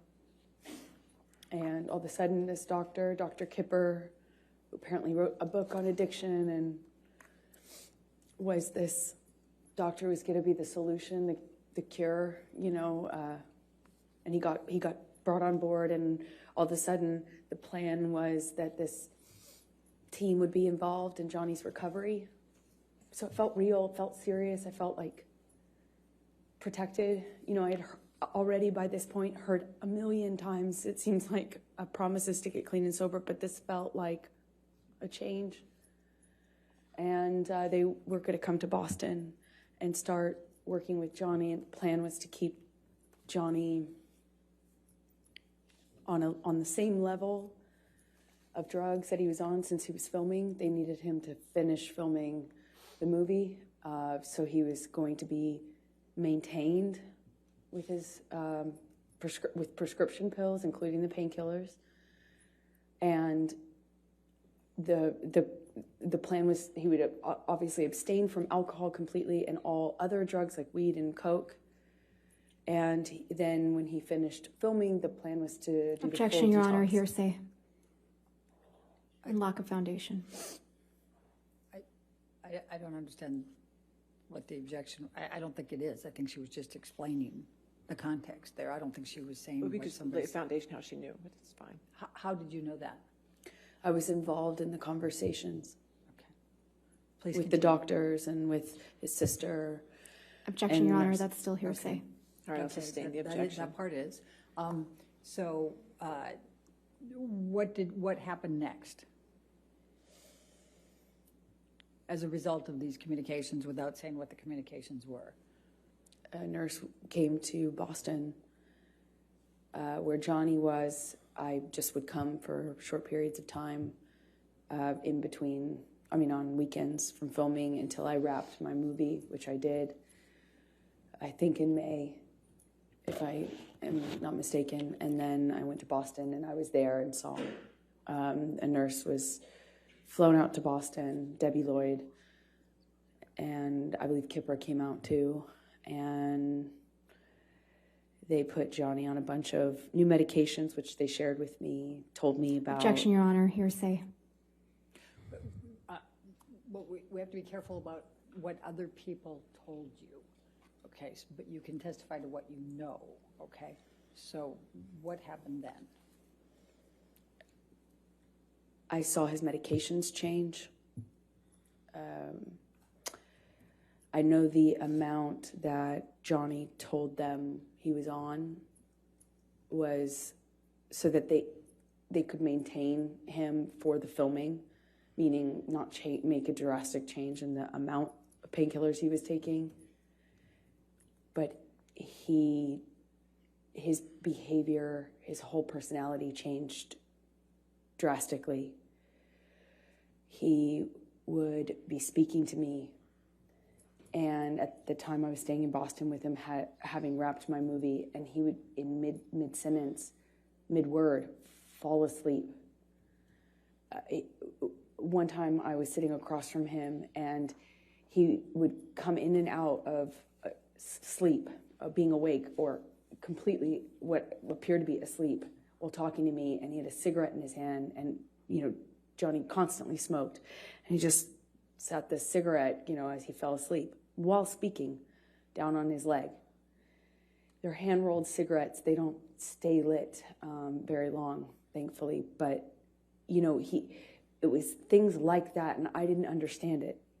Even though I had experience with drug use in my family, I hadn't seen anything like this. And it was so dramatic, the change, that I was trying to figure out with the nurses and doctors what happened, what changed, how we could explain the change and what medications were causing it.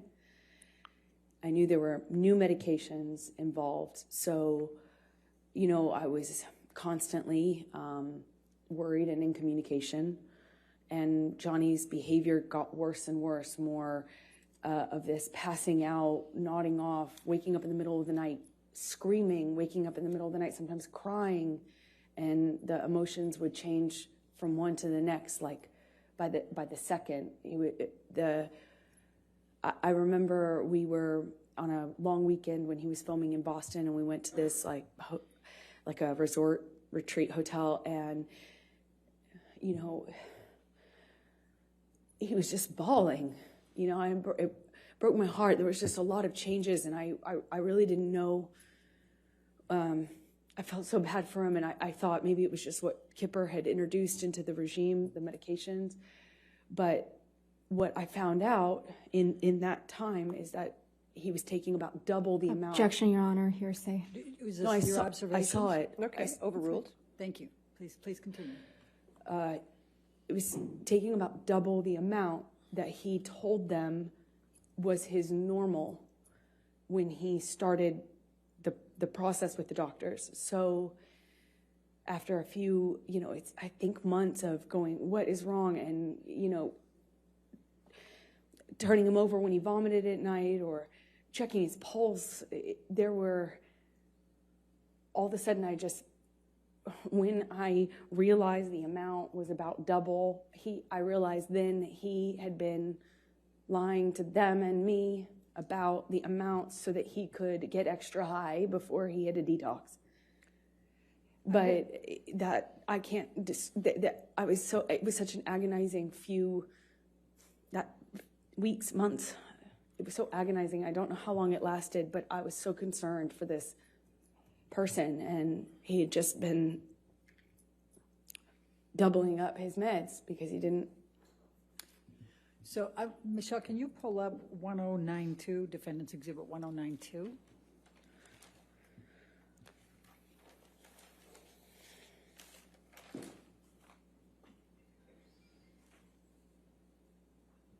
Amber, did you take this picture of Mr. Depp? I did. Your Honor, I'm going to move the admission of Defendant's Exhibit 1092. All right, any objection? No objection. All right, 1092 in evidence. You can publish. Thank you. And can you describe what's depicted here and why you took this picture? This was during that time when the prescriptions that he was on in the doubling up of the opiates got so bad that he was like this just throughout the day, off and on, and then he would take Adderall and he'd be really animated and ready to go, and then it would be this again, and it was so erratic and it changed so quickly, and I naively now really did not understand what was going on. I deeply cared about this human's well-being. Right. And it was very confusing and scary. So did there come a time then that Mr. Depp went into detox for oxycodines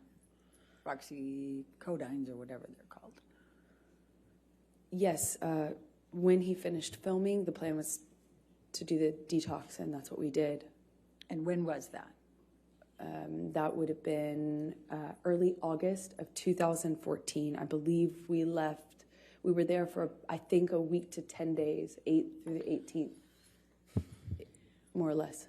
And we've heard some testimony about this, but can you please describe for the jury what took place during this detox on the Bahama Islands in August 2014? It was, for the first few days, okay, peaceful. The nurse, and then later nurse and doctor were staying on a different part of the island,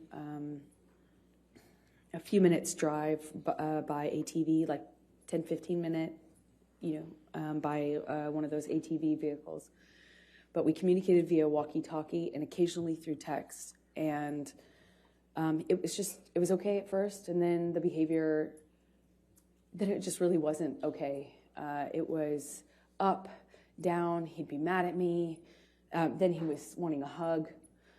He cried a lot, and then he, wanted to have sex a lot, which is just not like Johnny at all. And it was just like that. It was just up, down, mood, and it was like I felt like I constantly was catering to the mood, that whatever he was going through at the time. I was just trying to adapt and kind of roll with it and provide support. I was taking his blood pressure. I was on a schedule and constant communication with the nurses about delivering the meds, giving him his meds at a certain time. I was just trying to take care of him. And a few days in, I guess the effects of the detox really started to change.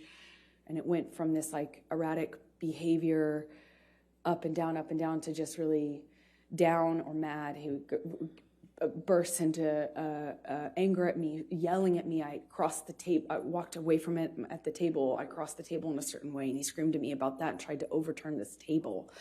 Luckily, it was bolted down to the deck, but I remember him shaking it and screaming. And at a different point, he was really calm and sweet and thanking me. And then another, he looked like he was balancing out, and we had a conversation, and he was saying he wanted to quit the detox, and he couldn't do it anymore. And I was trying to find the language to encourage him. I was trying to remind him how much he wanted that, how much he had told me he wanted that, how much I was reminding him, he told me all the time, I saved his life, and he wouldn't be doing this without me. And I was telling him these things, and at one point in our conversations, I told him about how... Objection, Your Honor, hearsay. Please try to continue without what you said, please. I said something to him, and he got so angry at me, he slapped me across the face. But he did it while crying. It was the weirdest thing. He was crying, saying no woman had ever embarrassed him like that. No woman had ever made him feel like that. I heard that for the rest of the trip too, just on repeat. And I felt bad. I feel bad. Still feel bad. But, I didn't want to make him feel embarrassed. That's not what I wanted to do. It just was over my head. I don't know how to detox someone. I don't know how to help them through that. And I shouldn't have been there. I don't. Why were you there? Because he asked me to. And I didn't know that was a phenomenally dumb idea. I don't know why why the doctors and nurses didn't tell me not to. I had no idea what that was going to look like or be like. And it was hell. We're on an island. I'm trying to take care of him, and he was hallucinating and... Objection, Your Honor, non-responsive. Overruled. Screaming at me for things that I said when I didn't say I hadn't said anything. I would tell him, Johnny, Objection, Your Honor, hearsay. Well, I think in the context, Your Honor, it's not offered to prove the truth of the matter asserted. What's it for? It's just telling the context of... I'll sustain the objection. Thank you. Please continue and just say what he says and what he did and what your observations were. He was accusing me of having a man in the house with me. We were in a single, in a cabin. It's basically one room with a closet and a bathroom. I mean, there's nowhere to hide, really. I mean, there's a closet and a bathroom. And he, at one point, told me that I was hiding somebody in the house. Another point, he was communicating with someone not in the room. It would yell at me and then yell at someone else. It wasn't there. And I tried to ask for what I should do. I didn't know what to do. It was terrifying and strange. The whole week was... So after you left Bahamas and finished with the detox there, where did you go from there?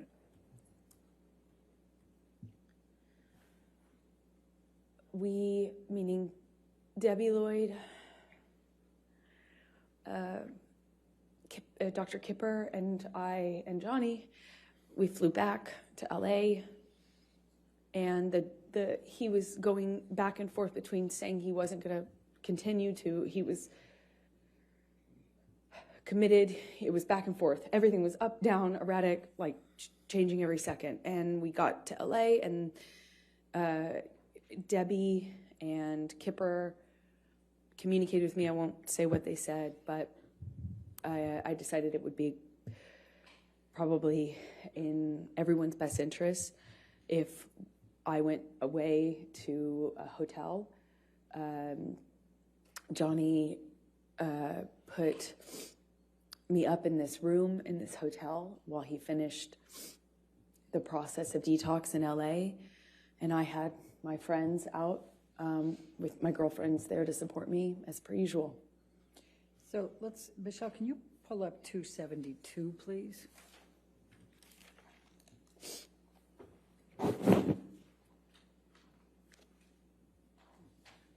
And after you both returned to LA, did Mr. Depp communicate with you by text while you were apart, while he was finishing the detox? Yes, he did. Your Honor, I'd like to move the admission of 272. Any Defendant's objection? Yes, Your Honor, to the first message. Excuse me, Your Honor, to the second. You mean the response? Right. It's just present sense of impression, but I'm understanding Your Honor's Yeah. rulings on that. So If you want to redact it, can we that's fine. redact that second message?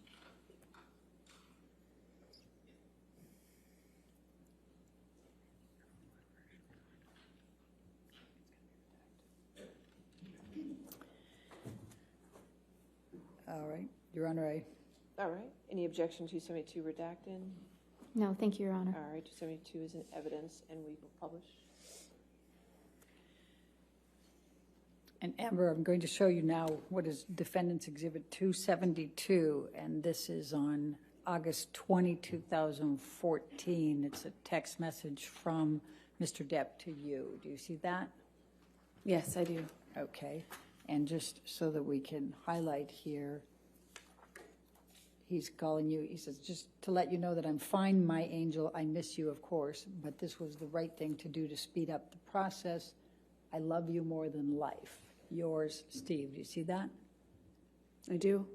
So what, if any, expressions was Mr. Depp giving you at this point that he was angry with you, ever having to help participate with the detox or to be on the island or anything along that line? Objection, form, compound.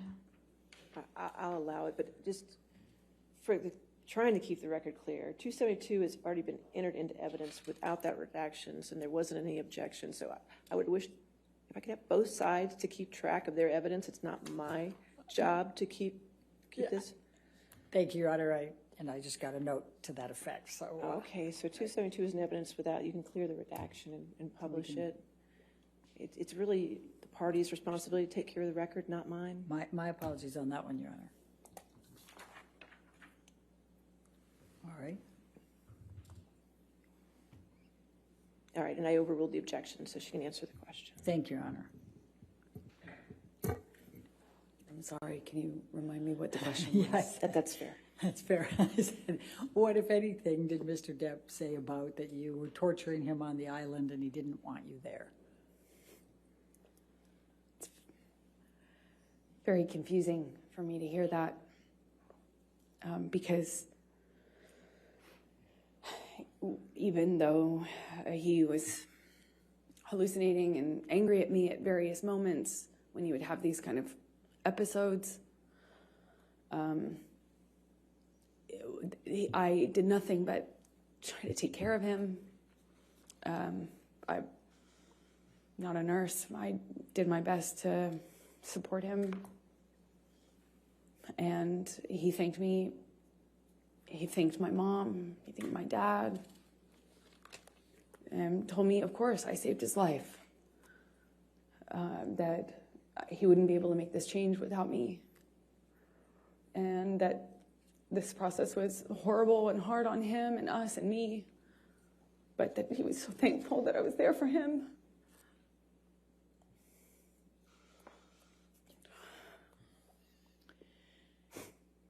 Okay, we can take this down now, Michelle, thank you. And I'm going to take you up to September, October of 2014. Do you remember filming Magic Mike 2 in that time frame? Yes, I do. And what, if any, connections did you have with Mr. Depp in that time frame? Well, I bargained with him about me doing the role. He told me he would call the actors. It was a mostly male cast. But I bargained with him. Objection, Your Honor, hearsay.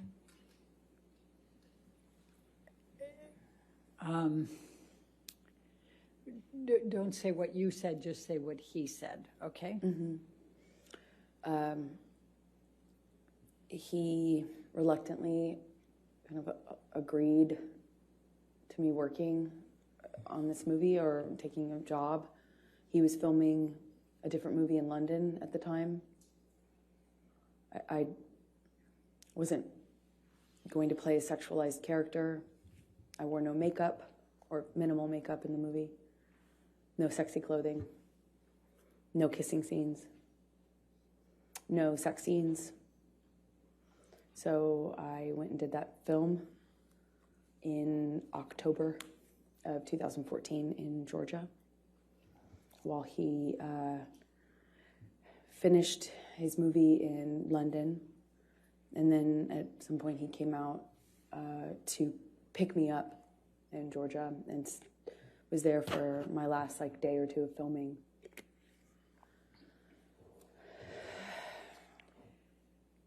I'm going to ask you to turn to, Michelle, can you bring up 310, please? Defendants 310.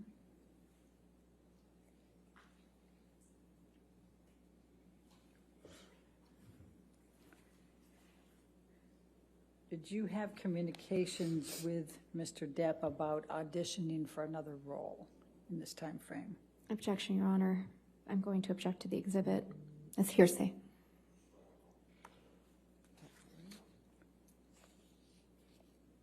I'm not sure who's in the text exchange.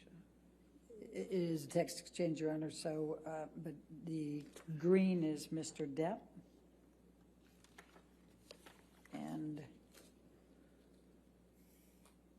the one I'm most focused on is on the second page, Your Honor, the top. The green bubble on the second page? Yes. All right, so just that text? Based on Your Honor's rulings, yes. Any objection to that text? No, thank you, Your Okay, Honor. if we can get that redacted.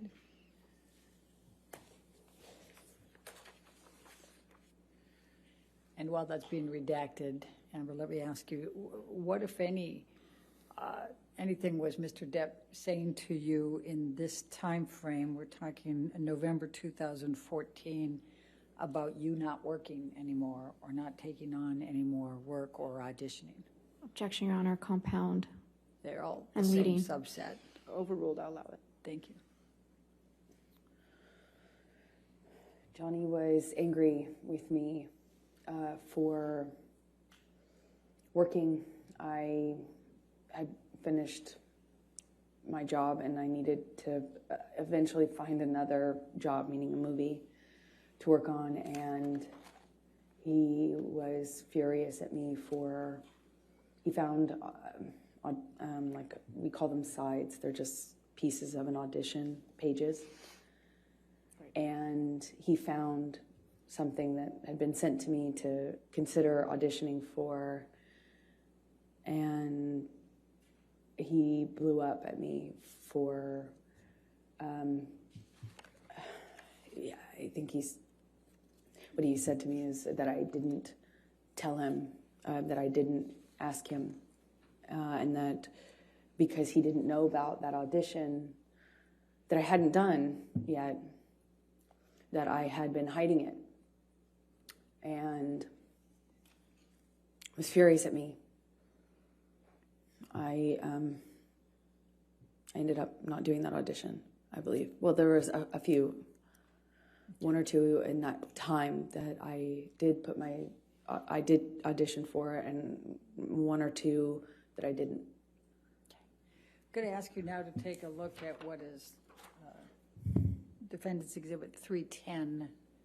Do you recognize this email from Mr. Depp? Yes, it's a text. Your Honor, I'm going to move for the admission of... It's in evidence, 310. Oh, okay. It's evidence with Thank you. redactions, so I published it.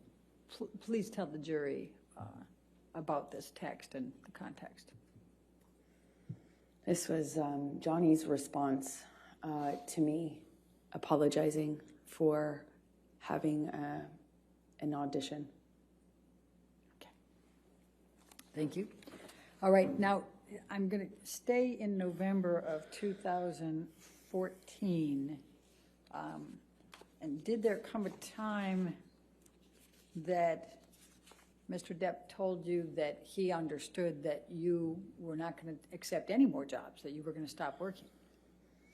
Well, Johnny said this to me in an argument, in a fit of rage, is the best way I can describe it, and kind of alluded to me having agreed to not work anymore, which if you don't know me, is preposterous. There's no way I would agree to that. Although I did make concessions and gave up a lot of Objection, these Your Honor, fights. hearsay. That wasn't... Overruled. Thank you. Please continue. So he reached out to other people and to me to that effect. Furious at me for taking meetings. There was one in particular I wanted, one meeting I wanted to take because it was a project in development with a sci-fi writer. And I remember I wanted to take that. These things were just, they were just constant fights. But in between them, when things were good between Johnny and I, he would be, he would word it to me like, I'm trying to look out for you. You say that you don't want to be objectified. You're doing it to yourself, but at first it was because I dressed a certain way or had sex scenes, and then it just got more narrow and more narrow and more narrow what I could do without being the blame for why the industry, Hollywood, the entertainment industry, was putting me in a box and objectifying me. So it became my fault. I mean, I believed it. I believed it. I adopted a lot of these changes myself, not because Johnny, said you have to do it this way, but because of all the other things that he said and did, I eventually found myself making decisions about my own career, about how I dressed, about how I wore my hair, how I presented, where my eyes were cast when I walked into a room. And I believe those were my own decisions. Amber, did there come a time in November of 2014 that you engaged in some couples counseling with Dr. Cowan and you and Mr. Depp? we attempted to. I had stopped seeing my therapist at the in 2014. I couldn't sustain seeing her and be in the relationship with Johnny, and I chose Johnny.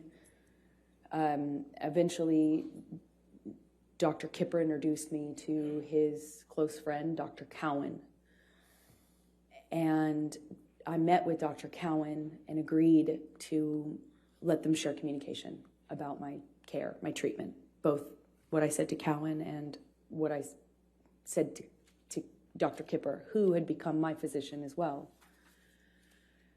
He also put a nurse on me that would be my travel companion, and that travel companion would keep tabs on me and report to Dr. Kipper, who reported everything to Johnny. Objection, hearsay. Calls for speculation. I'll sustain the objection. Okay. Okay. So tell us about the couples therapy in November 2014. So Dr. Cowan, this man who is friends with Kipper, who's treating me, agreed to see Johnny and I together. And I don't know how many minutes of that went on before Johnny stormed out, knocked something off the table on his way out, and rolled a joint in the bathroom before storming out of the office, slamming the door. All right. So I'm going to take you up to December of 2014, and specifically December 17, 2014. And I'm going to ask you to take what, if anything, do you recall of an incident with Mr. Depp relating to Clive Barker?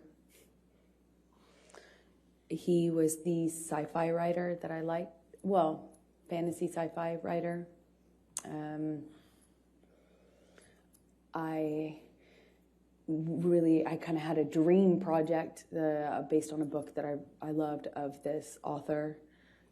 He's just a weirdo genius, artist, writer. And I had a meeting with him through another director about a piece of property he wanted to make into a movie. And I just remember I believe we were at the ECB. It was in December of 2014 when Johnny found out that I had this meeting scheduled, and was furious at me. Accused me of having this plan to sleep with this. He was mad that I was taking the meeting at this man's house, but the man was very ill, like terminally ill, and not able to leave his bed or his home. He was under home care and very ill. And the person who was introducing us explained to me how we had to meet, and I did. And that was a big problem for Johnny. At first, it was that he was concerned about my safety, and I thought that was sweet. And, there is something that's I thought was sweet and romantic about that. But combined with the drinking, it was not very long before I was being accused of full-on having this other plan to sleep with the writer in order to get this part that I was already being, basically offered to develop. And it was just this, he switched from he was accusing me of having this ulterior motive with this director, the director having it with me, then with this writer. And the important thing I can try to get across in this moment is that nothing I said, no amount of explaining, apologizing, accepting, not accepting, agreeing to not go, nothing worked. Nothing changed. How mad he was at me and constantly telling me I had done something wrong to deserve what was happening. Until, of course, he takes it too far, hits me too hard, breaks too many things in the house, and then leaves, which was the pattern. And he would leave and not have to deal with the cleanup. He never had to deal with the cleanup. He never had to deal with the destruction or see me or the house that he had destroyed. He never had to deal with my face the next day. He would just go. I called it splitting. He just split. And eventually I'd get an apology of some kind, or I would get an offer to have him come over. He would offer to come over and talk or give me my peace or give me my goodbye. And in many ways, I found myself accepting that, knowing it was kind of false pretense, because I too wanted to resolve it. I didn't want him to think I was sleeping with this sci-fi writer. I didn't want him to think that I was this slut he said I was all the time. I mean, part of me really wanted to believe that he didn't mean those things, and I wanted to get to that part of him that would tell me he didn't mean what he said and that he was acting this way because he was messed up, you know. And the cycle would repeat, I suppose. Was there any physical violence on or around December 17, 2014? Yes is the answer to your question. I don't really remember what happened in that fight. I remember more afterwards. I remember how apologetic he was for it. I remember him telling me he took it too far. I remember him saying he'd never do it again. And I remember wanting to get to Christmas. You know, Christmases are hard, probably for everyone. And I remember it was close enough to Christmas that I was tired.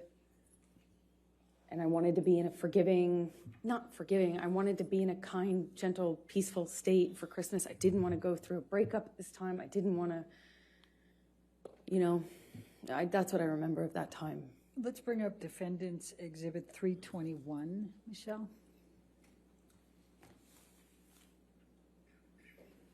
And this is on 12/17/2014. Is this a text message exchange between you and Mr. Depp? Yes, it is. Your Honor, I'd like to move the admission of Defendant's 321. Any objection? Sorry, Your Honor, just a quick minute.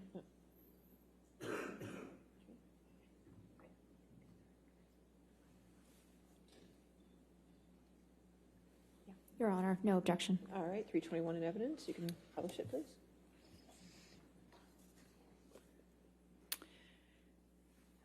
Amber, I'm just going to turn your attention to this. This is an email exchange between you and Mr. Depp, and he says, I am truly sorry to have upset you to the degree that I have. I couldn't be more sorry for yet again ruining your day.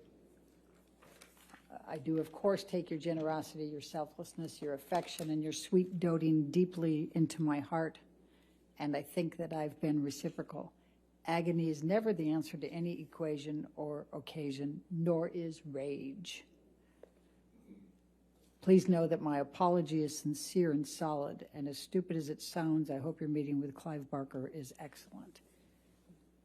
You see that? Yes. Okay, and then you respond, thank you for your words, and you indicate you just left Betty Sue's, that's his mother? Yes, and I then had a glass of wine with my former agent, Megan. Okay. That afterwards, she encouraged. Objection, hearsay. Yeah. Okay, thank you. Sure. All right, and we can take that down. Let's bring up 325, Defendant's 325, please.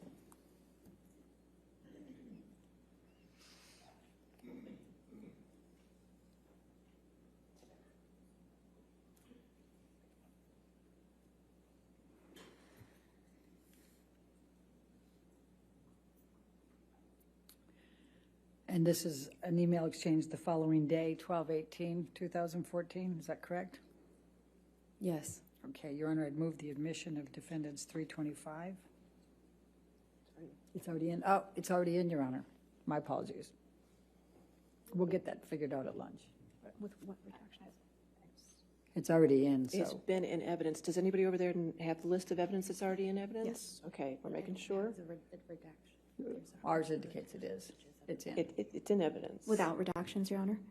It is, it was redacted. I don't know what it Well, was redacted The to. redactions don't, Is that's how it is in evidence, Mr. Murphy? We can check, we'll check our copy. thank you.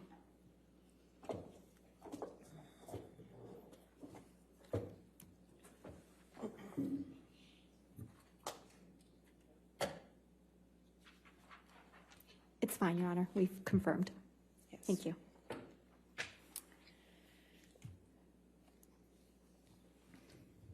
All All right, right. it can be published. Thank you. That's-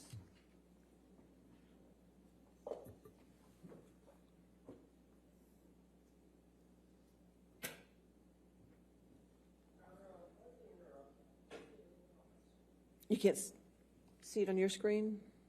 All right, we'll take care of that during the break. If you could just share it there. Oh, get it? Okay, thank you. All right, go ahead. Okay, thank you. So this is from Mr. Depp, right? Says, it's a way, I've let it go too far, went too far. Do you see that? Yes, I do. I always regret it when I jump, or worse, when you jump. I don't want to be conditioned to continue that behavior. Therefore, I'll put in heavy work with shrink. What is your understanding of what he's referring to with shrink? Psychologist. Objection calls for speculation. Did you have an understanding of what he meant?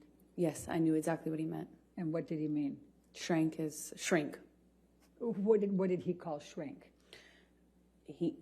Johnny called shrinks, meaning of psychologist, therapist, shrank. Okay. I'm sorry for being less, for your disappointment in me, for my behavior. I'm a fucking savage. You see that? Yes. All right. Gonna lose that, gonna lose that. The devil is all around, right? Now, you respond to this. And of course, before you go there, and he says, I am well aware I should have been bigger at the moment and that it will never again manifest in negative experiences. It can be done. What a killer concept to visualize. Do you see that? Yes, I do. And you respond, I love you, I miss you already, correct? That's right. Right. And what, if anything, is that consistent with the cycle that you have described? Well, the language he used after particularly violent episodes was savage, monster, devil. That's what we ended up both calling his other side, the side of Johnny that would do and say unbelievably horrible things. It was very different from the other Johnny. That was, in my opinion, exact opposite. And this is typical of the apologies that I would get when he took it too far physically.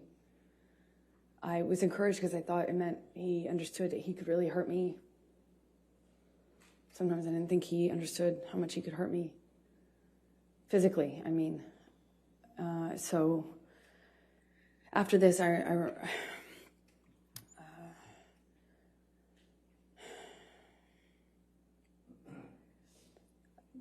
had a visible bruise. I don't remember where, but I remember what other people, well, I can't say that, what they said, so. Anyway, and I, in these fights, would try to stand up for myself. By December 2014. I was pushing back. I'd push him off of me. I'd try to hit his hands away. I tried to always get back up, which sometimes, not sometimes, almost always made it worse. Always seemed to provoke him. But I tried. And worse, I would yell at him. I'd scream at him. I'd call him ugly names. So ashamed of the names we'd call each other. It was awful. It was awful. We both got into that pattern. It was so, I felt so angry that this was happening to me, and it just felt so unfair, you know?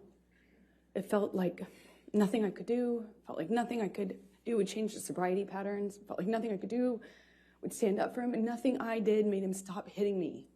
Nothing.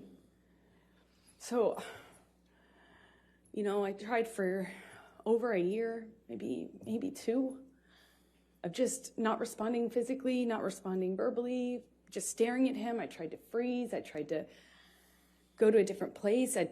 I would try then lashing out verbally. I would try to threaten that if he hit me again, that I would call the police. You know, the police were called several times, but I tried to do everything. I even threatened to leave him, you know, and tried to leave him, and nothing was working.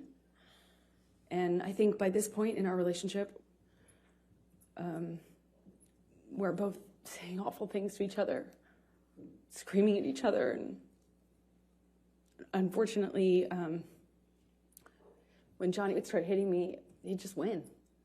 I don't know how else to describe it. This might be a good Okay, that's time for good. the lunch break. All right, ladies and gentlemen, we'll go ahead and take our lunch break at this time until 2 o'clock. Please do not discuss the case or do any outside research, okay? Thank you.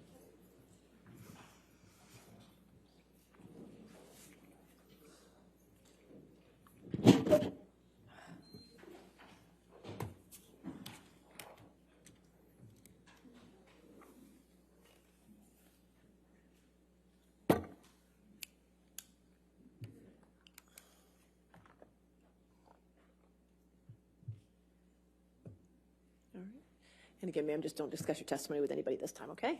All right, thank you. So 2 o'clock? All right, Thank you, Your Honor.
All right.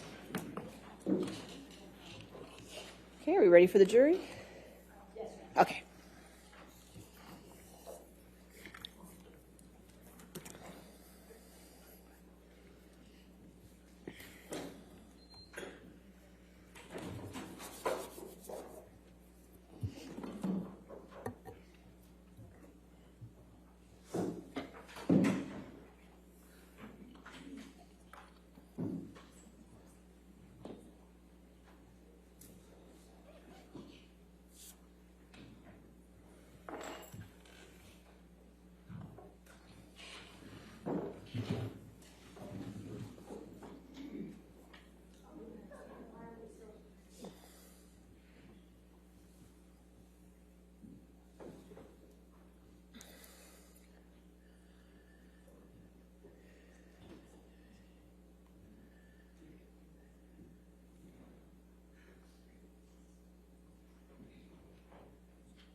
All right, thank you.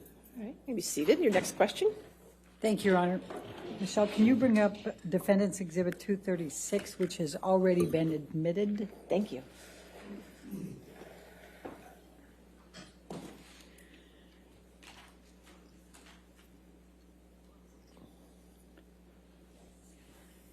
Amber, I'm jumping back to the Boston plane incident just for a moment. We had a lot of different text and a lot of exchange, but I just wanted to point out to you, this text message is from Mr. Depp to you, correct? Yes, it is. And this is on 5/25, the day after the Boston plane incident? That's correct. All right, and he is saying, once again, I find myself in a place of shame and regret. Of course, I am sorry. I really don't know why or what happened, but I will never do it again. I want to get better for you and for me. I must. My illness somehow crept up and grabbed me. I can't do it again. I can't live like that again. I know you can't either. And I will for both of us, starting today. I love you. Again, I'm so sorry. So sorry. I love you and feel so bad for letting you down. Do you see that? I do. And was that the message that you testified to, that he gave you? Yes. Okay. All right, now I'm going to jump back to where we left off. We're up in January of 2015. Danish girl, you're filming in London, is that correct? Yes, that would have been January 2015. Okay. Now, we heard some testimony from Isaac Baruch earlier about a telephone call that you had with Mr. Depp. Do you recall that call? I do. Can you please tell the jury and remember to tell them what Mr. Depp was saying on that call? And you can give the back. I didn't mean to cut you off on the context. Go ahead. Is it okay to...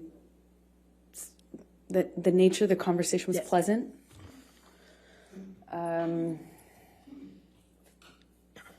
Friendly, fine, normal. And then Johnny stopped making sense with this. Like, you know, he'd start a sentence and then trail off and act confused when I would be confused. And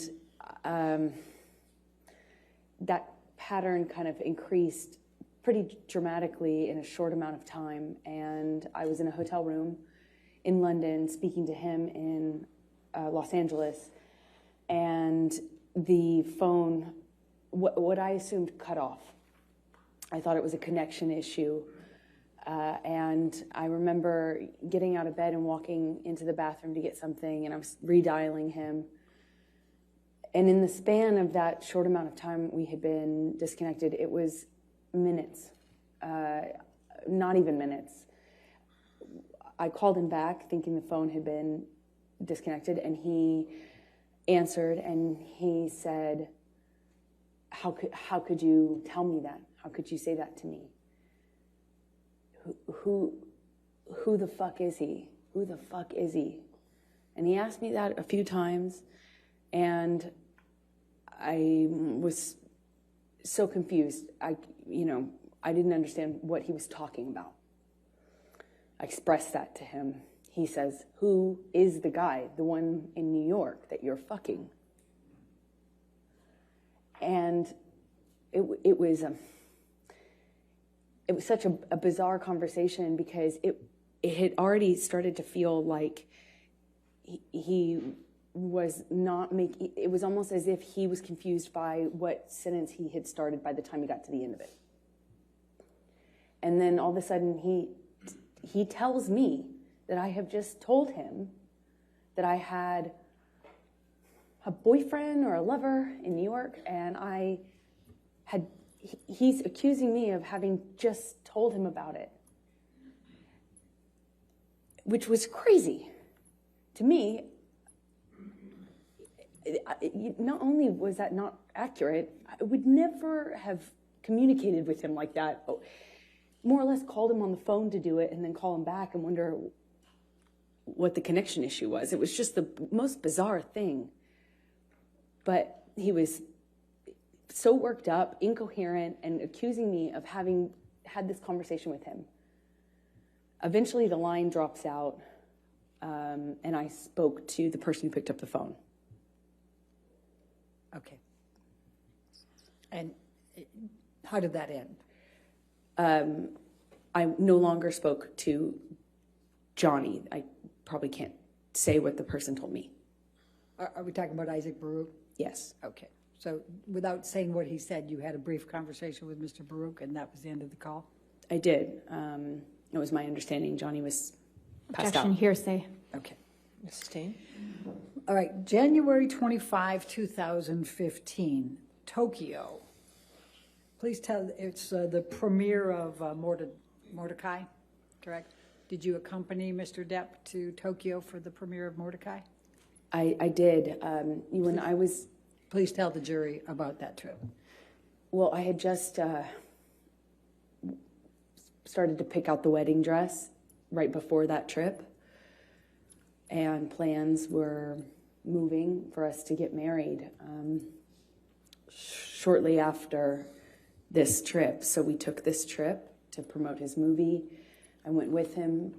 We got in an argument in the hotel room, and I said, I don't remember what I said to him, but I said something snotty to him that provoked him. It provoked him, and when I walked into the hallway, he grabbed me by the arm and slammed me up against the hallway wall, and I kind of struggled with him, tried to push him off of me, and I managed to get out of his grasp enough to take a few steps, and I kind of curved around and went into the closet.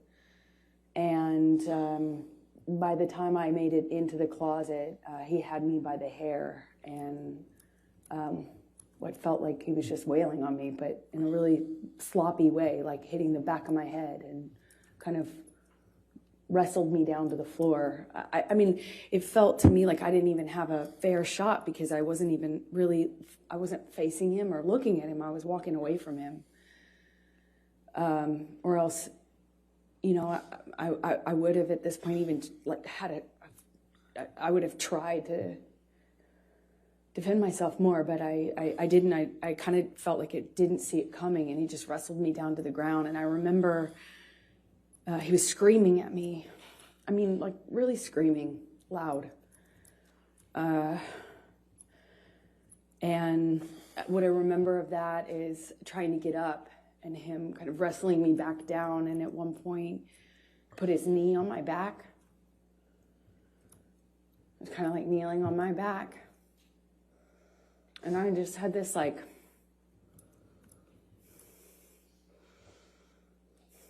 struggle with him.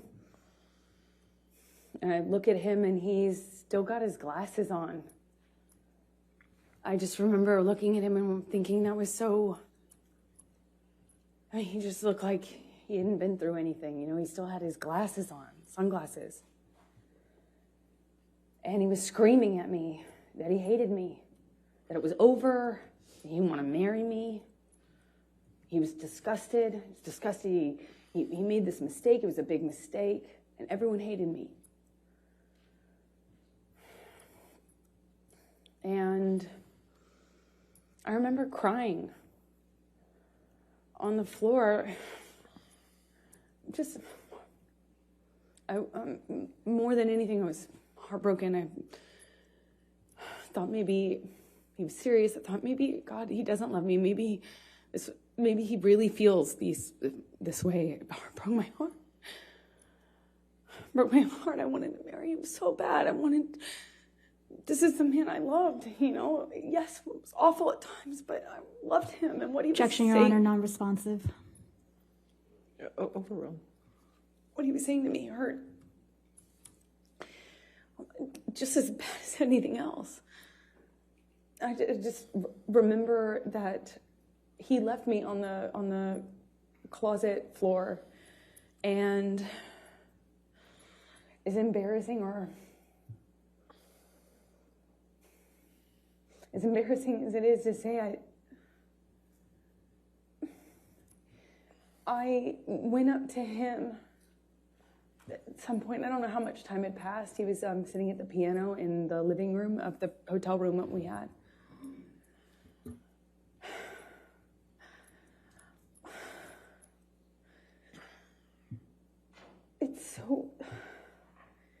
I know it may be hard to understand. It's hard for me to hear myself say, but I just wanted it to stop. I wanted things to just be okay. And I just sat next to him on the piano, and I just leaned my head on his shoulder, and of course I was mad, and it felt it was horrible what he'd done. But on the other hand, I wanted us to be okay. I could just put I could put the physical stuff in a box, and I just kept going back on how much I love this person. So just put my makeup on and went to the premiere with him and walked the red carpet with him. And I remember in the car checking my phone obsessively for pictures because my dress was backless. Of all times to have a backless dress. Then I was just looking at pictures of us on the red carpet. It was surreal because I was checking for bruises and making sure that there would be no marks on me, and we just looked like this other thing on this red carpet when it was just...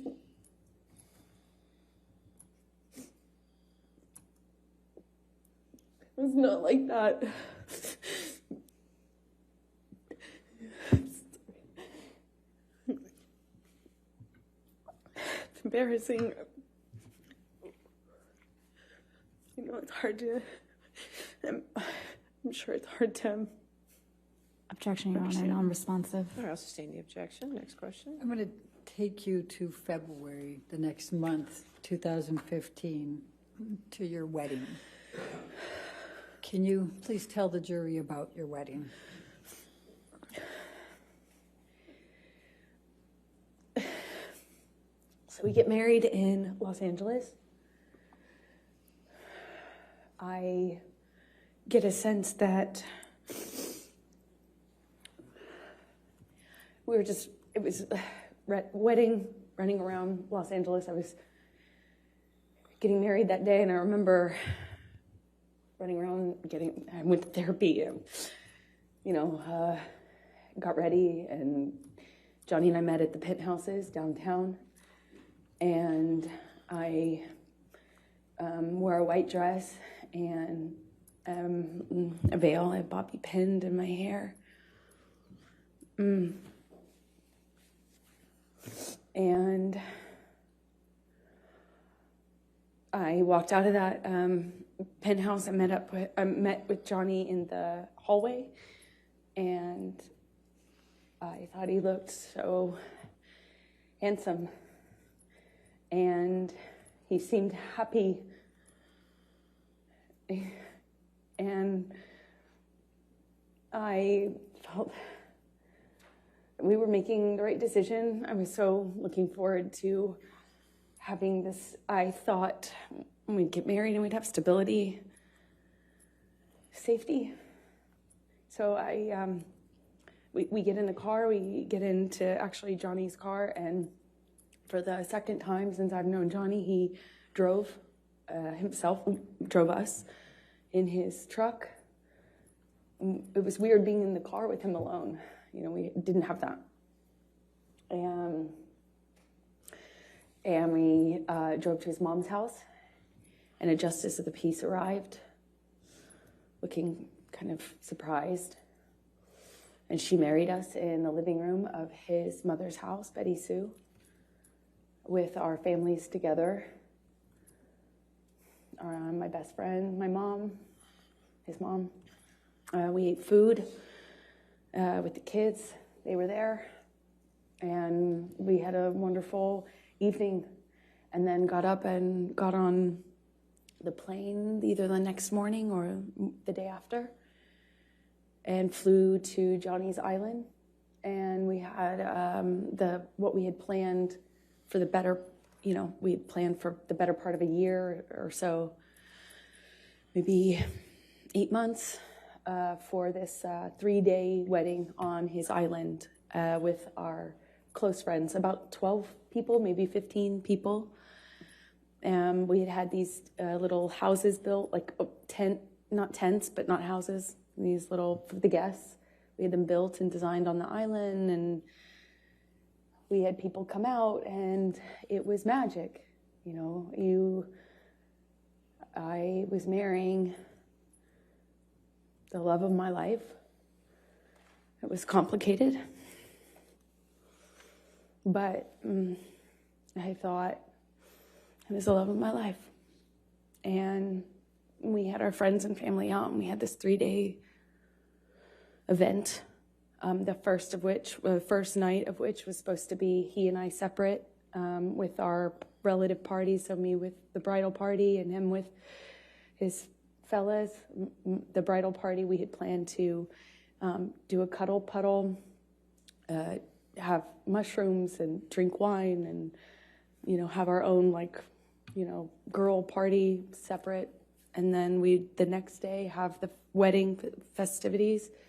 We were going to be married around sunset, and on this beach, not the beach that Johnny had named for me, although I think we originally planned on having the ceremony on that beach, but it was changed at some point to the other beach, and we walked down the beach aisle, and said our vows, and the sunset behind us, and we took pictures with our family, and we shot the bird, meaning the middle finger, up at the paparazzi helicopter plane circling around us while we were on the altar.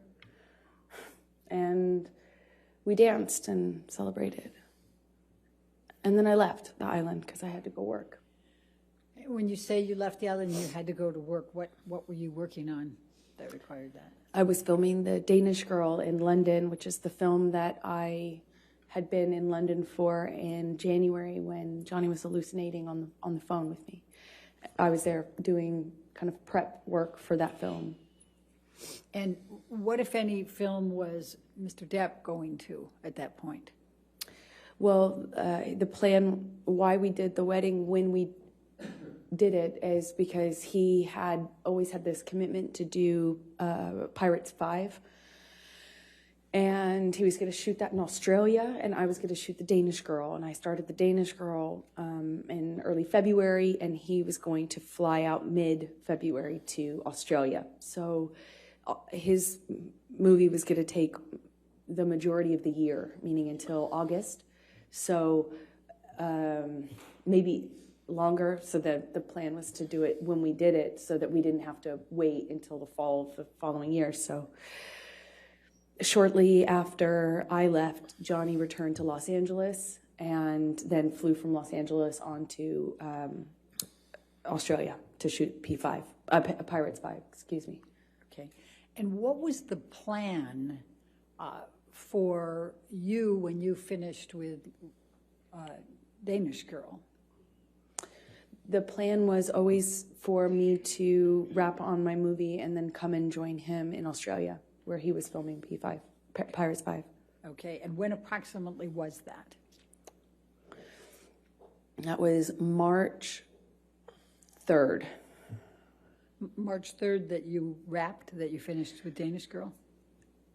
I believe, I can't recall the exact date, but I believe it was around that time, yes. Okay, and then tell the jury, where did you fly to get to Australia? How long of a turnaround was it for you to get to Australia? It was about 24-hour, I think it's about 24 hours. I could be mistaken on the exact amount of time, but I remember it's quite a distance from London. I was filming in London, he was filming in Australia. Effectively, you have to fly 12 hours, stop, get on a different plane and fly, I think, around the same amount of time, if I'm not mistaken. Okay. So when you arrived, before you finished wrapping with Danish Girl and were heading out shortly before, what, if any, communications did you and Mr. Depp have? Well, at first it was great. Even though we were separated, it was so hard to, leave, leave right after you get married, especially considering that in Johnny and I's relationship, it was always so much worse when I went away to work. That's when problems started. So that was hard, but we communicated pretty consistently, and it was positive until it started to change. I got the sense that he thought I was sleeping with the director, and then it was with the actor I was filming with. Who was the actor you were filming with? Eddie Redmayne. Okay. I was not that it mattered, but, I could do my best to field the accusations, and then they would kind of subside, and I thought things were okay. And one day, right before I'm supposed to fly to Australia, he, I think it was the night before I was supposed to leave to go to Australia, he calls my hotel room, apparently. I had a sense that the phone was ringing. I think I was in the shower at the time, but not much time had passed, and I get a knock on the door, and it was someone from the hotel that I was staying at. The hotel staff had been sent up to the room because Johnny... Objection calls for hearsay and speculation. I'll sustain the objection. So don't tell what the staff said. What happened next? Then I start communicating with Johnny. And when you say started, I mean, was he on the phone? Did you call him? What happened here? He called the room and then my cell phone, and then once I was on the cell phone, he was accusing me of not being in my room, so he called the room, and I had to prove that I was in the room because, by answering the phone. And we had a lengthy kind of circular conversation about where I was and why I didn't answer the phone. Why I didn't answer the phone immediately. He didn't sound like he was connected to reality. It just didn't seem like, to me, it seemed like a previous pattern. I was unsure what to make of it because he wasn't right in front of me, but he was accusing me of what it seemed like is having, I guess, an affair or a reason to not be in the room that I got a sense from him was... cheating or, that I was hiding something and why I wasn't answering the phone, and hence why I got the knock on the door. That was right before I left. So before you headed to Australia, what, if any, requests did you make of Mr. Depp for him to get you MDMA? That's ridiculous. Why is that ridiculous? Because I would never, since that time I learned my lesson the hard way on the plane to Russia. I would never do MDMA with him. I'm asking for a problem in that case. Like that, I would never do that. Okay. So you flew to Australia and met with Mr. Depp, right? And I'm going to, can we pull up defendants 1809? And Your Honor, these are some of the pictures that Mr. King, you may recall, was testifying earlier, said he had on his phone. Okay. And then those were given, so. So I don't have these, is what you're saying. Okay, that's fine. 1809. Correct. I'm just going to show you a few pictures, Amber. Do you recognize, and I realize you didn't take this photo. I'm going to move the admission of it, though, Your Honor. Any objection to 1809? No, thank you, Your All Honor. right, 1809 in evidence, you can publish. And let me pass one up and give one to the other side. We tried to, given the strangeness of this. May I approach Your Honor? Yes. Thank you. I appreciate it. Amber, do you recognize this photo? I do. And could you tell the jury what this is? That is the driveway leading up to the house that Johnny was renting while shooting Pirates 5. Okay. And then I'm going to try to make this a little faster, and I'm going to go 1810. I'm going to, Ms. Bretterhoff, if you have a series of photos, if you want to Yes. show council what they are, maybe we can get them entered all together, and then you could just yes, go on with your questions. yes, in fact. And these are all, I will represent, ones that we got from Mr. King. All right, if you want to take a look at them. And Your Honor, if I may just approach, I'll give you the whole stack. Okay, that's That might fine. look like-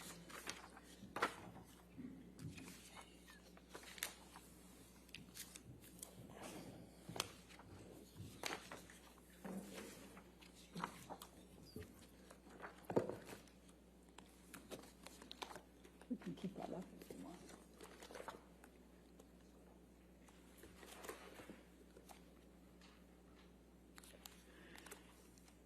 By the way, Amber, do you see those kangaroos in there? When I was pulling up to the house, I saw kangaroos as well. This was a pretty big driveway.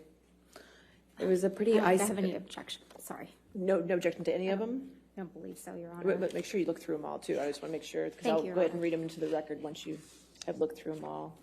And then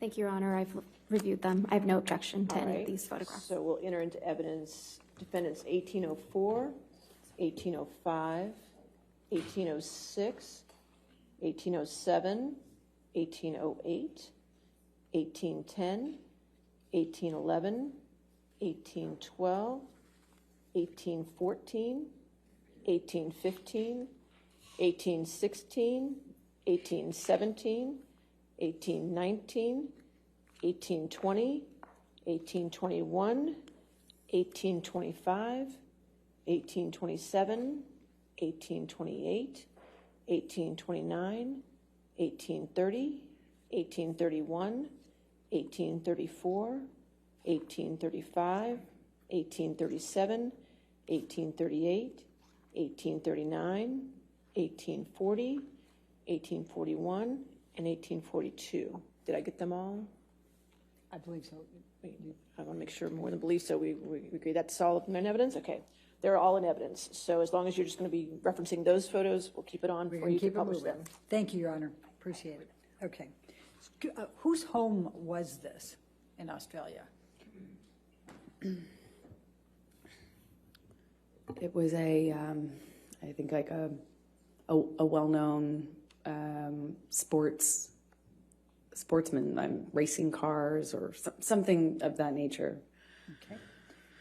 Let's, Michelle, if you can pull up 1810.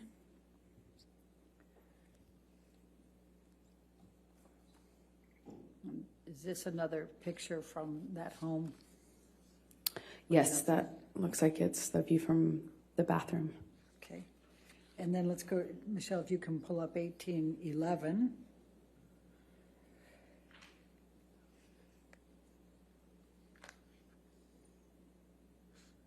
Is that a picture of the home? That's the house, yes. Okay. And let's go to 1812.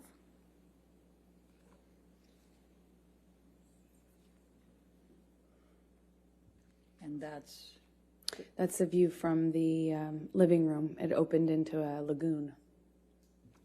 okay. And then let's look at 1813.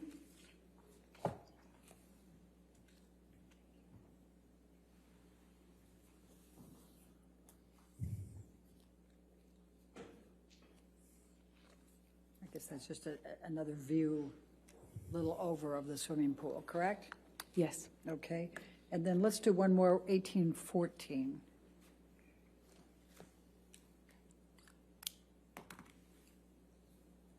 This is inside the house? Yes. Okay. And if you can look to the back here where I've got I'm making some, what if anything is that back there? That's the kitchen. Okay, and this is the dining room, and this is on the main level? What we're looking at is the dining room table on the main level with the kitchen in the background. Okay. Thank you. Now I'm going to ask you to take this jury through your experience, what happened in Australia once you arrived there.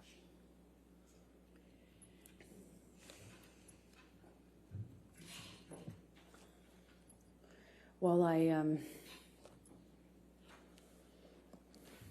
I was nervous because of the conversations that I had with him before I left, and then in transit, I stopped in Dubai and spoke to him too. So I was a little nervous, but he indicated me that he wanted me to come. He said, I miss my wife at the end of the phone call that we had in the airport. I called him from Dubai.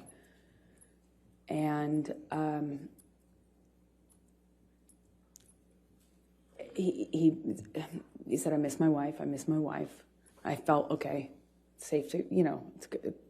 And I missed him so much, that's all I wanted to do is see my new husband. I flew in, I arrived early.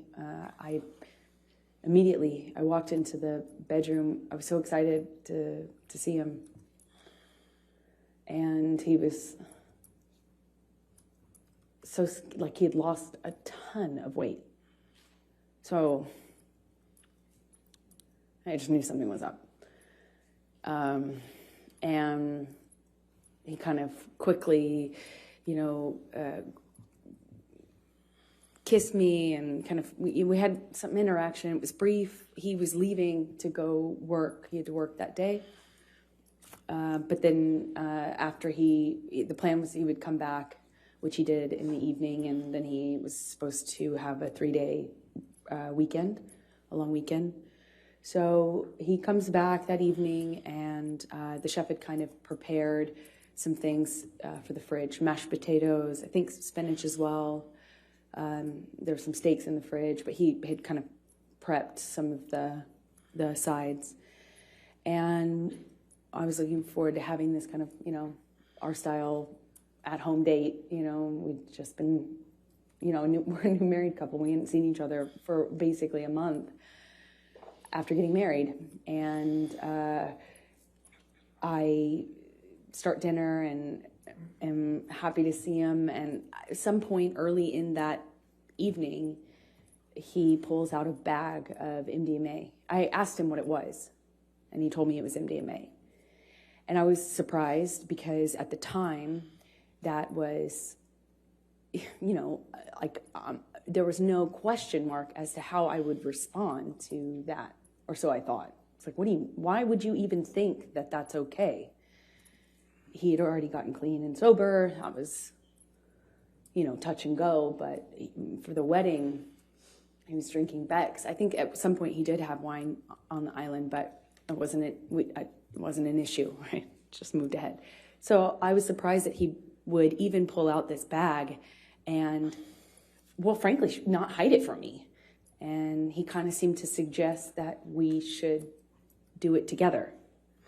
And I was like, absolutely not. Like, I just got here. I want to see you. I want to spend time with you. It was the exact opposite of what I expected, what I wanted. And it just seemed delusional at the time to me that he would even suggest this to be something that I could participate in with him. If you had been through what I had been through at that point, it's crazy. And at some point, he drinks in front of me. At first, I think it was like a Malbec or a wine or something. And I remember we hadn't, it kind of started an argument. And that was upstairs in that room that we just looked at a picture of, by the sunflowers. That's more or less where we were standing, just closer to the kitchen. And we get in an argument, and I shove past him, just stomp off. And he grabs me. We have an argument about me walking away, and am I walking out of this? And in my head, I was like, I actually wasn't thinking of leaving yet, but that would later be going through my mind. We had a brief interaction, and I don't remember the exact sequence of things. I wish I did. I have a lot of flashes. It gets a little bit more confusing from my ability to recall everything in a linear way a little later on as things got crazier.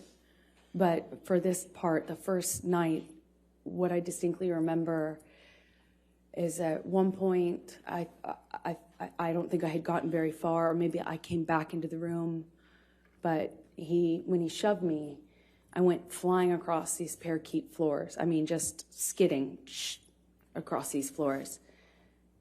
And I remember thinking it just looked so easy for him to throw me around like that, I just slid, screeching my skin against this beautiful wooden floor. And we had another argument that was a spin-off from that. It was just kind of this on-off sort of thing that I remember eventually in this interaction, he shoves me up against the fridge. He has me by the throat, and he just was holding me there by my throat. And I wondered if it was the drugs. I wondered if it was him.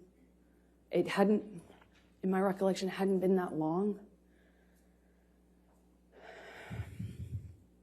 He has me up against the throat. He's kind of bashing me against the wall next to the fridge. We're kind of moving in that area. And at some point, I'm in his face. And I don't know if he had let go of my neck or loosened my grip, but I remember slapping him across the face, screaming at him, screaming at me. I got my hand free when he tried to grab me when I walked off. I stormed off. I slammed the door upstairs. I don't know if it was in that instance or if it was in a later one that I eventually barricaded the door.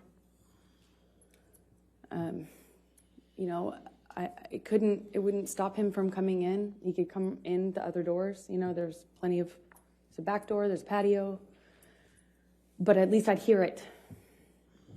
And this is March 2015. By this time, I'm being medicated by his doctor. He's giving me anti-anxiety meds, giving me, had already tried to give me antidepressants. They didn't work for obvious reasons, I hope. I wasn't sleeping. I had insomnia. I'd wake up with panic attacks. I needed to sleep, but my ability to do so was really, really compromised at this point. And I kept thinking that I just wanted to hear him or know if he came in so I could be aware, so I could be ready for what was going to come in with him. And at some point I go back downstairs. I don't really know at what point I gave up and stayed behind my barricaded door, but I managed to go to sleep. I took some sleeping pills. I woke up, and when I came downstairs, he was still up. He confirmed when I asked him that he had not slept. He had not eaten, so I tried to get him to eat. We get in an argument. He was accusing me of Eddie Redmayne, and by this point, he thought I was working with Billy Bob Thornton on the movie I had just shot, but I had already worked with him a year earlier. But he was very upset about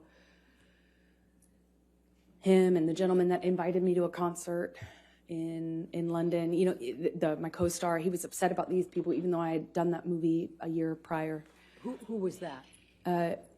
It was Billy Bob Thornton, Jim Sturgis, and Eddie Redmayne that he was upset about. And let me just stop you for a moment. Have you seen Mr. Depp take any drugs by this point?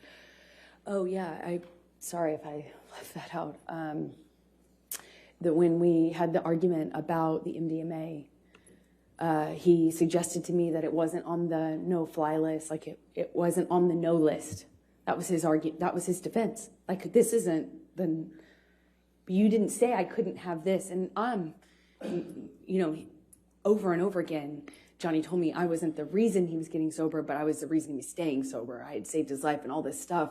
I wasn't like, it wasn't my job to police him, but I kind of ended up being in that situation, it seemed like, in his mind, when he would express that to me. So he took a handful of pills, and I didn't count how many, but when I came back downstairs, I did the math on the amount that was left, and I think it was either 8 or 10, I can't recall as I sit here now, either 8 or 10 pills of MDMA.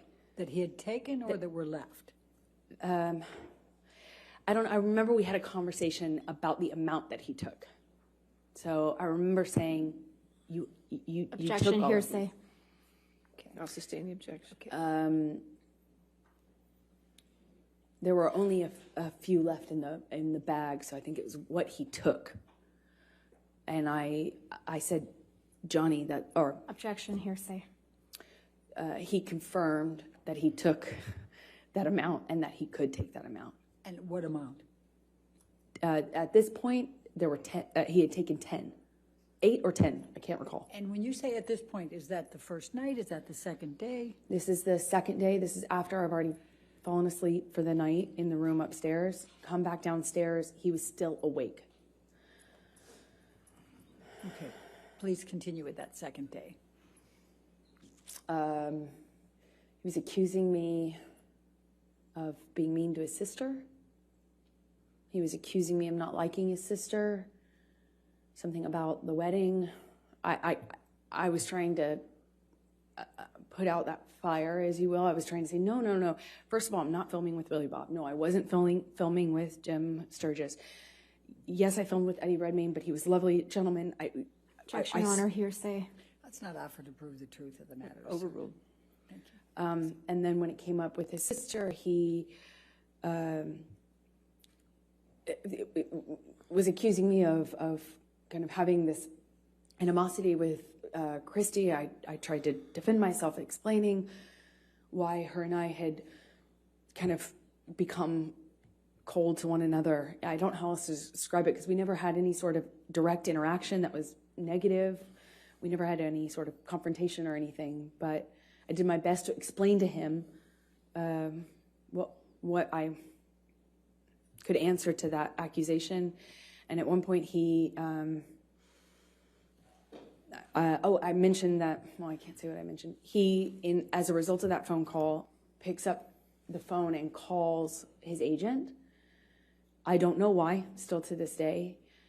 He calls a few people. I don't know who was on the other line. I just heard his side of it, and he's screaming at them. I got a sense that it was money, that he felt people had been stealing money from him, and that the studio had been ripping him off, and that he was calling himself like a whore, or he had been whored out. He seemed like he was upset, but I did not, at this point, this is maybe early evening, it was before the sun went down on the second day. I remember he took the phone at one point and called my divorce attorney. I had at some point prior to this got a divorce attorney, or not a divorce attorney, a domestic relations attorney to do a post-nup, because we got married in February, and there was never any mention or talk from Johnny about a prenup, but I had had interactions with his sister, and so I thought, okay, I'll get a lawyer and let's do a post-nup. When Johnny found out about that, or when I reminded him of that in Australia, he went outside and called my divorce attorney and fired her and said the only way out of this was death. Again. And I heard that already at this point, March 2015, probably 25 times. So he's screaming at her. He calls his agents. I hear him talking incoherently, screaming incoherently at my lawyer and his agent. He comes back inside, and I genuinely didn't know if he was still mad at me or if it was about me at all. I didn't know. It didn't seem like it was connected to reality at all. At some point shortly after that, I have been saying to Johnny, you need to sleep. Let's eat some dinner, baby. Let's relax. Please, like, calm down. In my head, I was thinking that it would genuinely change if he just got some sleep. He needed to sleep it off. He needed to come down off the drugs. Clearly, the combination of what he had taken pill-wise with whatever else he was hiding from me was not good. I had recognized that sort of delusion. I had recognized that sort of unattached to reality rage. I had recognized the patterns of those kind of loops where he's yelling about things that aren't even being discussed or talked about. I knew already that he just needed to sleep it off, clean up, sober up. And I thought we could. I remember I went to the fridge. I got out the steaks so that they would be ready to cook. And I got out some of the food I was going to put together for dinner. I went upstairs. I don't know if I came back down in my nightgown at that point or if that was shortly after, but the next thing I remember is coming downstairs and looking for him. We had an interaction that I can't really describe. It didn't make a lot of sense to me. He was just belligerent, throwing things, screaming at me. And I realized I was back on the chopping block. I realized it was back, I realized that the arrows were pointed at me again. And I tried to defend myself. I was explaining, trying to say that. Objection, Your Honor, hearsay. It was not for to prove the truth of the matter. She hasn't even said it yet, but try not to say what you're saying unless it needs it for context or something. Try to say what he's saying. I'll sustain the objection. Okay. He was just belligerent. I don't know how to describe to you because it wasn't making sense. It wasn't making sense. I don't know how. I don't know how the immediate next string of the next part of the violence actually even initiated, but again, he has me up against the wall, and I remember this time he slams me up against the wall hard. I mean, I hit my head hard. And this is a wall next to the, I say kitchenette, but it's more of a bar. I remember there were these cooling fridges, and I remember kind of being slammed up against those. I remember pushing him off of me. I remember the name calling, the whore, the slut, the fat ass. I remember a lot of name calling.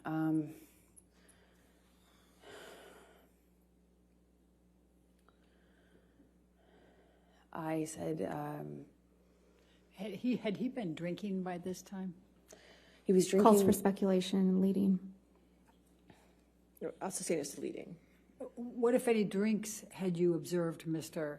Depp have by this time? Well, I had already seen him drink right in front of me. He took a big swig out of a wine bottle upstairs right in front of me as in a gesture of like looked right at me and took a big swig out of it as a, you know, like a show for, like, you know, did it right in my face to make a point. And then when I came downstairs, he was drinking from the bottle. I don't know what kind of liquor. I remember there was another bottle open, and I was wondering why he was drinking both. But at some point, he had me up against the wall next to the cooling fridges, and I remember slamming my head up against the thing. He had me by the neck, squeezing my neck, and it got really nasty. It went from like, oh, no one likes you, no one likes me, everyone warned me about you. That's what it was. He started to tell me that everyone had warned him about me, and that he wished he had never married me, wish he had never met me. No one liked me.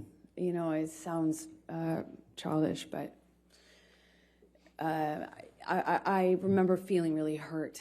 And then at some point, I shoved him hard to get him off me. And he shoved me back, and he said, "You want to go, little girl?"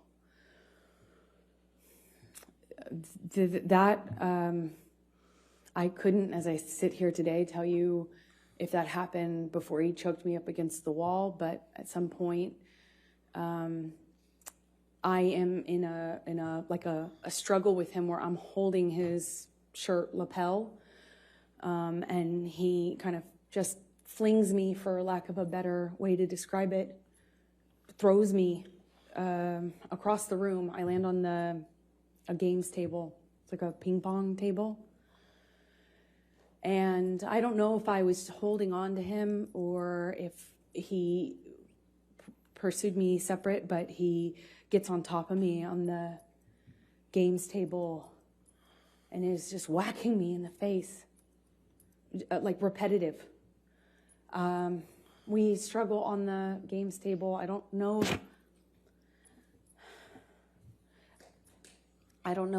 how we get up. I don't know if he pulls me up. I wish I could tell you, but we were in this struggle down in this games room by the bar. And we had this conversation about the drinking, or argument about the drinking, and he holds up this bottle to me, and you know, I'm saying, did you drink this whole thing? Something stupid, focusing on this detail, and he is telling me that I can't control him anymore, and that if I really wanted to try, take it. And then he's like taunting me to take the bottle from him. If I really want him to stop, why don't I take it from him? Go on. Kept saying, go on, and kind of gesturing with the bottle towards me. And like he does that 2 or 3 times. I reach for it, he'd revoke it, kind of laugh at me. And he's holding out the bottle. I think like maybe the 3rd time or so I get a hold of it. I pick it up and I slam it down on the ground right in between us. There's a tile floor, a white tile floor. And I smashed the bottle on the floor. And that really set him off. So stupid. Sorry. It was like a light bulb switch went off. And he starts screaming.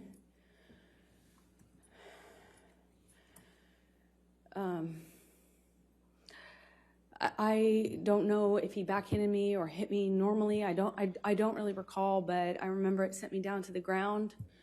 I remember by the time I picked myself off the floor, I stand up. He's got a bottle in his hand, and he threw it at me. It missed, thankfully, but I kind of pulled myself back into the bar area.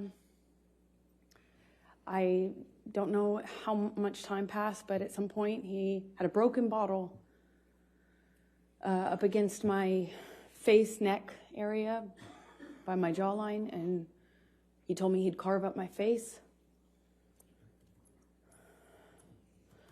I don't know at what point in the evening. I couldn't tell you what sequence-wise when that happened, but it was terrifying. It wasn't the first time he said that to me. He said that to me on the plane as well. But this time he was holding a broken bottle to me. I honestly don't remember if I threw anything in his direction. I don't think I did. I just remember him having me by the nightgown.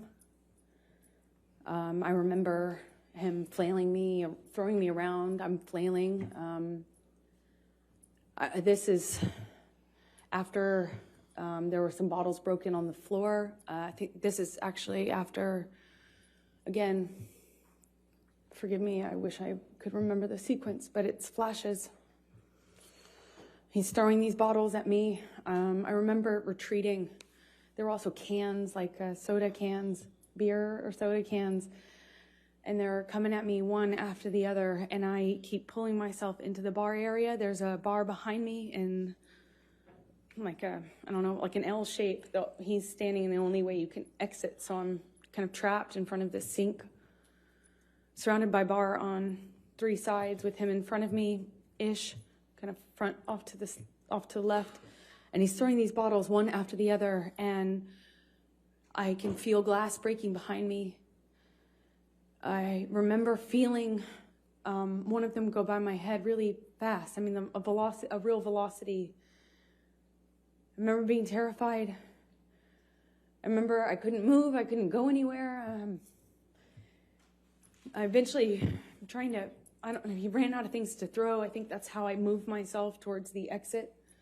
And I believe that's most likely when we got kind of in this struggle by the bar area, because I remember my feet slipping on the tile as he was slamming me from the wall to the countertops. At one point, he has me up against the wall, and he's punching the wall. He had my, nightgown, and it kind of ripped it off my chest. I remember at one point he's teasing me, taunting me that he has my breasts in his hands. My nightgown came completely off. It was ripped off of me. So I was naked, and I'm slipping around on this tile and trying to get my footing. And I remember slipping on this tile. Glass was underneath me, and I remember just trying to get my footing. I felt really destabilized and felt really vulnerable. I'm naked, and he's flinging me around, and at some point, I'm up against the wall, and he's screaming at me that he fucking hates me, that I ruined his life. I remember I ruined his life over and over. And he starts punching the wall next to my head, holding me by the neck. I get free from him. I kind of step back from him, and it's like his energy shifted to the phone. There's a wall-mounted phone on the wall next to where my head was, and he went from punching the wall to like realizing there was a phone there, and he picked up the phone and he's screaming. He's like at the top of his lungs, screaming, "I fucking hate you! I fucking hate you! You ruined my fucking life!" And screaming at the top of his lungs, he picks up the phone and starts bashing the phone against the wall where I was just being held. And I remember kind of having some distance on what was happening and watching him do this. And it was like his energy had shifted, and I was that phone all of a sudden. And he was just over and over again smashing this phone into the wall, over and over again, screaming at me. And I was watching the phone every single time he pulled his hand back. It was just breaking into pieces. I remember thinking this phone is disappearing. He was smashing it to smithereens, just going into the wall. And at some point, he's on top of no phone, but screaming the same thing. I fucking hate you. You ruined my fucking life. I'm on the countertop. He had me by the neck. And he felt like he was on top of me. And I'm looking at him in his eyes. And I don't see him anymore. I don't see him anymore. It wasn't him. It was black. I've never been so scared in my life. It was black. I couldn't see him. And he was looking at me, and I was trying to get through to him. I was trying to say to him in some way that it was me. I was trying to get through to Johnny. And I couldn't see him. I couldn't see him at all. And my head was bashing against the back of the bar, and I couldn't breathe. And I remember trying to get up, and I was slipping on the glass. My feet were slipping. My arms were slipping on the countertops. And I remember just trying to get up so I could breathe, so I could tell him that he was really hurting me. I didn't think he knew what he was doing. I don't know how...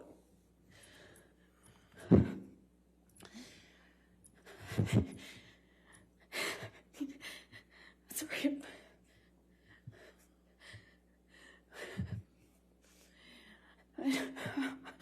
I'm sorry.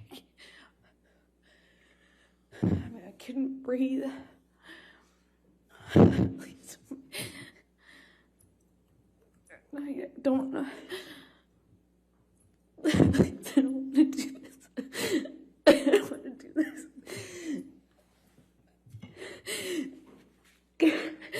I couldn't breathe. I couldn't get through to him. I couldn't get up. I couldn't get up. And I don't know how that ended. I don't know how. I don't know what happened next. I don't understand.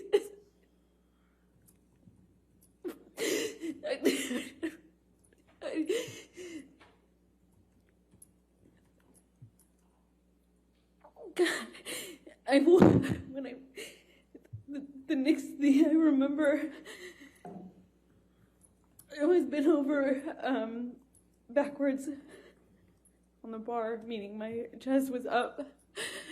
I was staring at the blue lights, and my chest was on this, my back was on the countertops, and I thought he was punching me. I thought he was I'm sorry.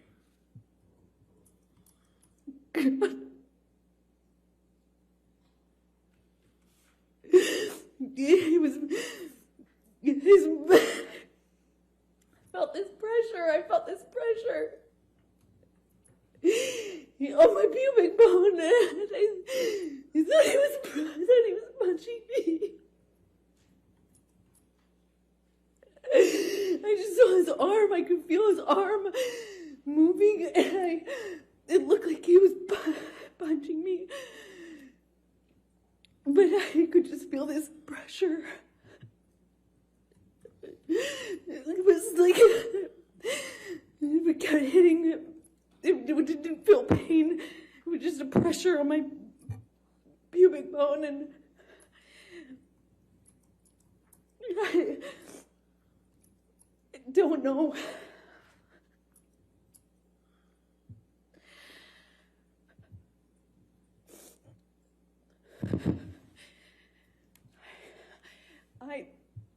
I don't remember what I said.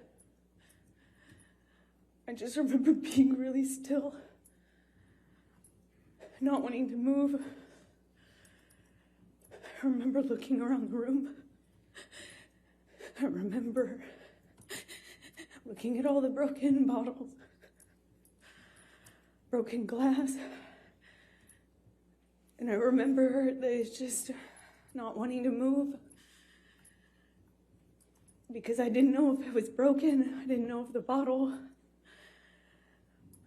that he had inside me was broken. I couldn't feel it. I couldn't feel it. I didn't feel pain. I didn't feel pain. I didn't feel anything. I didn't want it. I looked around and I saw so much broken glass that I didn't know if he would know. If he would know, I didn't know if he would know if it was broken or not. And I just remember thinking, please, God, please, I hope it's not broken. I don't know how that ended. I don't know how I got off the countertop. I just remember it being in the bathroom. I remember retching. I remember the sound my voice was making. I remember I lost control of my bladder. I remember just retching. I remember there was blood on the floor.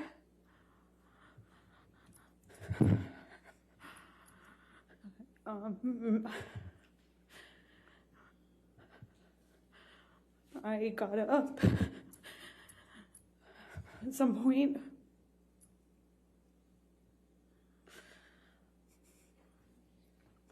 I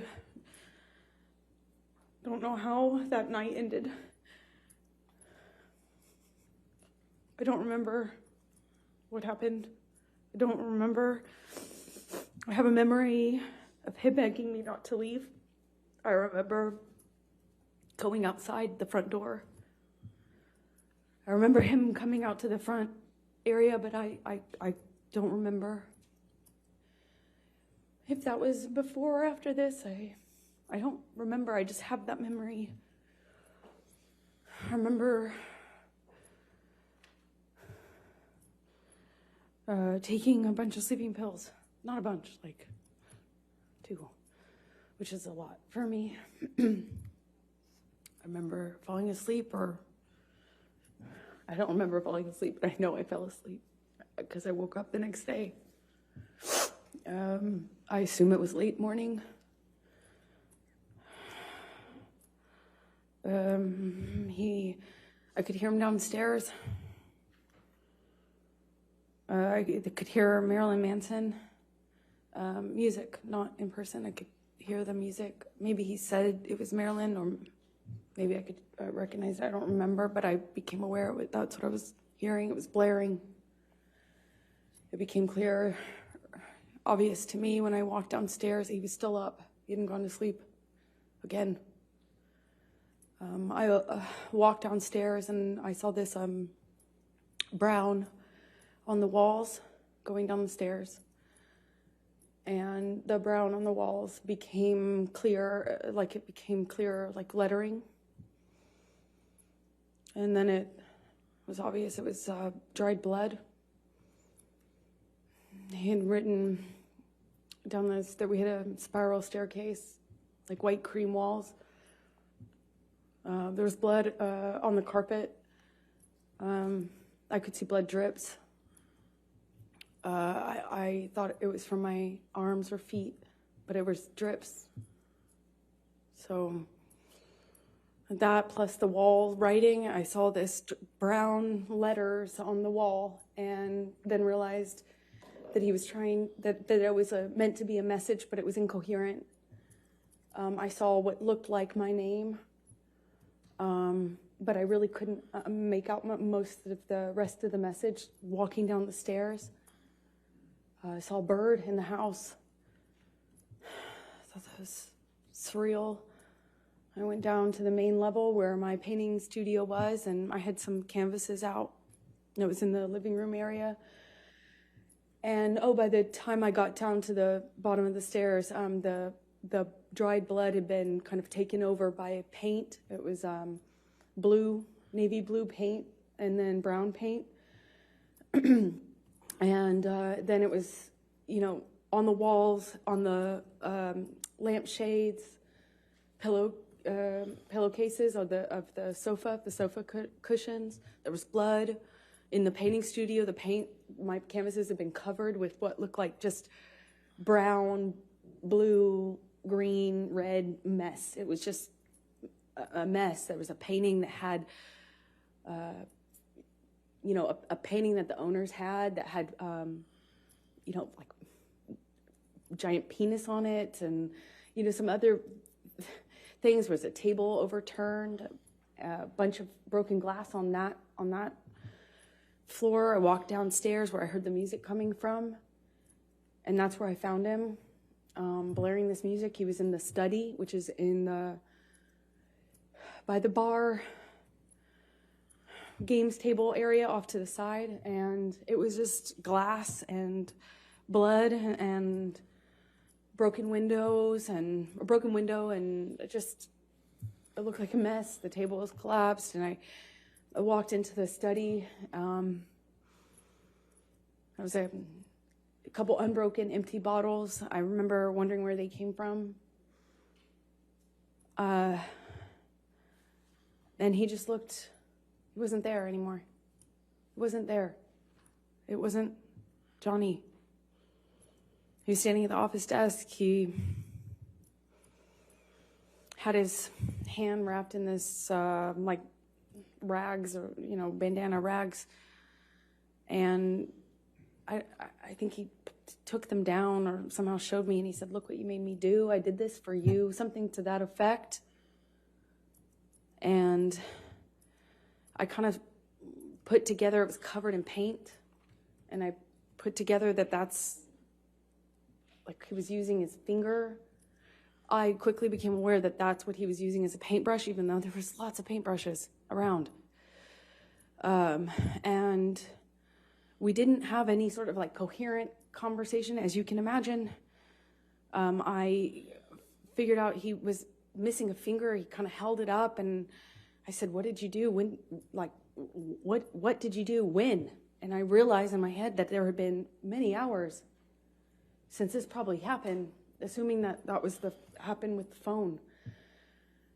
And in any case, I knew it had been way too long, that he had this blood, that he was bleeding. And I said, "I'm going to call 911 if you don't call Jerry now." I still don't recall which of us called Jerry Judge, his security. At some point we went upstairs. He came upstairs, but he went up to the third floor while I was in the main floor, the entry-level floor. I went to make him a cup of coffee because he was demanding more Red Bull. And I was thinking, that's probably not a good idea. I don't know why coffee would be so much better, but in my head it was. I thought maybe, I don't know, sober him up, or I don't know. Help was coming, though, and I remember I made him coffee. As soon as I handed it to him, he threw it at the TV and started screaming again. It was like back to square one. Shortly after that, security arrives. I don't know how long, maybe a few seconds or minutes went by, not long, but they kind of find Johnny, or Johnny finds them walking out of the front door. And they were trying to figure out what was going on. And as they were kind of looking at him and trying to figure out what the heck was going on, Johnny took his penis out of his pants and started trying to pee or peeing outside of the house, saying that he had more messages for me. And this is in front of security. And they kind of just like looked at each other and looked at him and kind of not laughed, but kind of half, played it off and corralled him. It was how it looked. It looked like corralling a wild animal back into the house with, with his penis still out of his pants, peeing or trying to pee. That's what he was indicating. And he went to the wall of the house. And I remember him standing at the wall trying to leave me more, saying he had more information for me. He was going to leave me more messages, more information for me. It made no sense. And Jerry Judge, his security, and one of the nurses, shortly after, I think they put me in the theater room, but shortly after I remember talking to one of the nurses, and she was trying to give me drugs to sedate Objection, me. Your Honor. Hearsay. Trying to give her drugs, she Yeah, didn't say overruled anything. that. Thank Okay. you. Keep going. And I just remember crying and rejecting what they were trying to give me and fighting with them about how much they were trying to give me.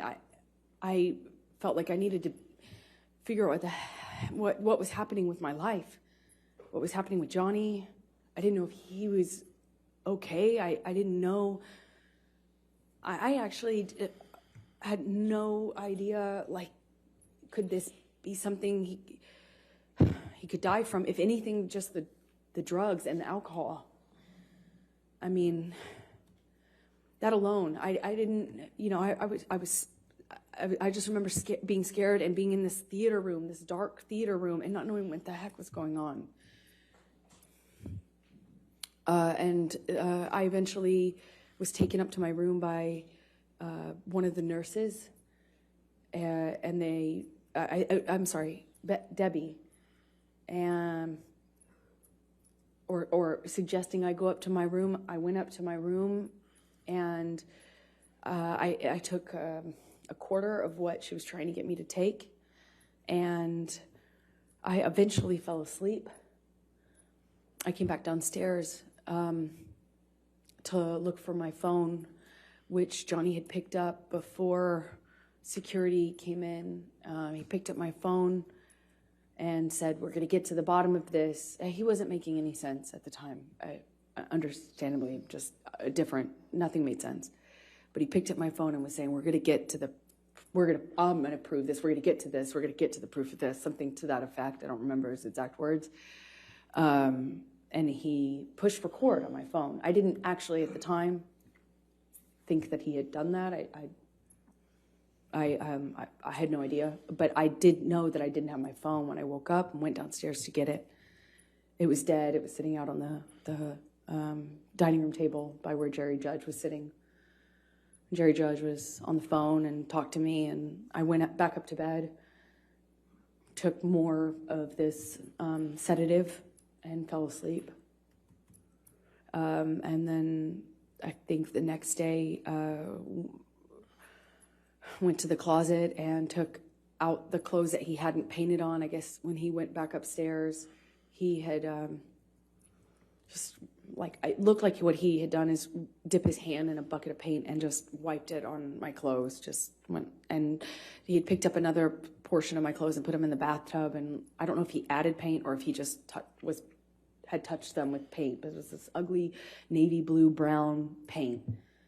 I packed what was packable, what hadn't been destroyed, and eventually left Australia with Ben King, who you met on the way there. Let me stop you there because I want to ask you some more questions about those 3 days, and then we can talk about Ben King and going home. So, do you recall what bottle Mr. Depp was drinking from and then had that back and forth with you and you threw on the ground? Objection, Your Honor. Compound leading. Sustained. Do you recall what the bottle was? No, I don't. Do you recall whether it was wine or liquor? It was liquor. The wine was upstairs. Do you recall what color Excuse me. it was? Well, I believe it was white, clear, but I can't be certain. I think it was clear. Do you remember whether it had a handle on it or not? No, it was a normal bottle. Okay. I remember because he was holding it like this and gestured to me to take it, and I did try to reach for the bottle. It was a normal size, but for the life of me, I can't remember like what brand. Okay.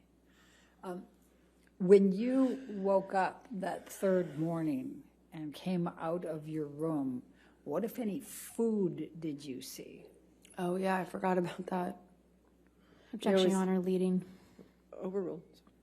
There was mashed potatoes smeared all over the bedroom door, on the wall, in various places. But I remember opening the door and being really confused at first as to what it was. It had little like specks of green in it, I assumed to be spinach. And throughout the house, there was food rubbed in places, just countertops, walls, doors, as I mentioned. And later that evening, I found the raw meat that I had left out, the steak, all over the house. There were pieces of it. It was cut up. And he had ripped my nightgown into pieces, into shreds, and wrapped the meat up, like wrapped the steak pieces up with my nightgown. It was this really beautiful burgundy silk nightgown that had this black lace trim. I ironically got it from Dr. Kipper for a wedding gift. And it was wrapped, I continued to find it throughout the rest of the time that I was in the house in Australia. There was pieces of it in the microwave, pieces of it in the produce drawer, in the closet drawer. Just raw meat wrapped up in my nightgown, as well as the smeared food on the walls. It was bizarre.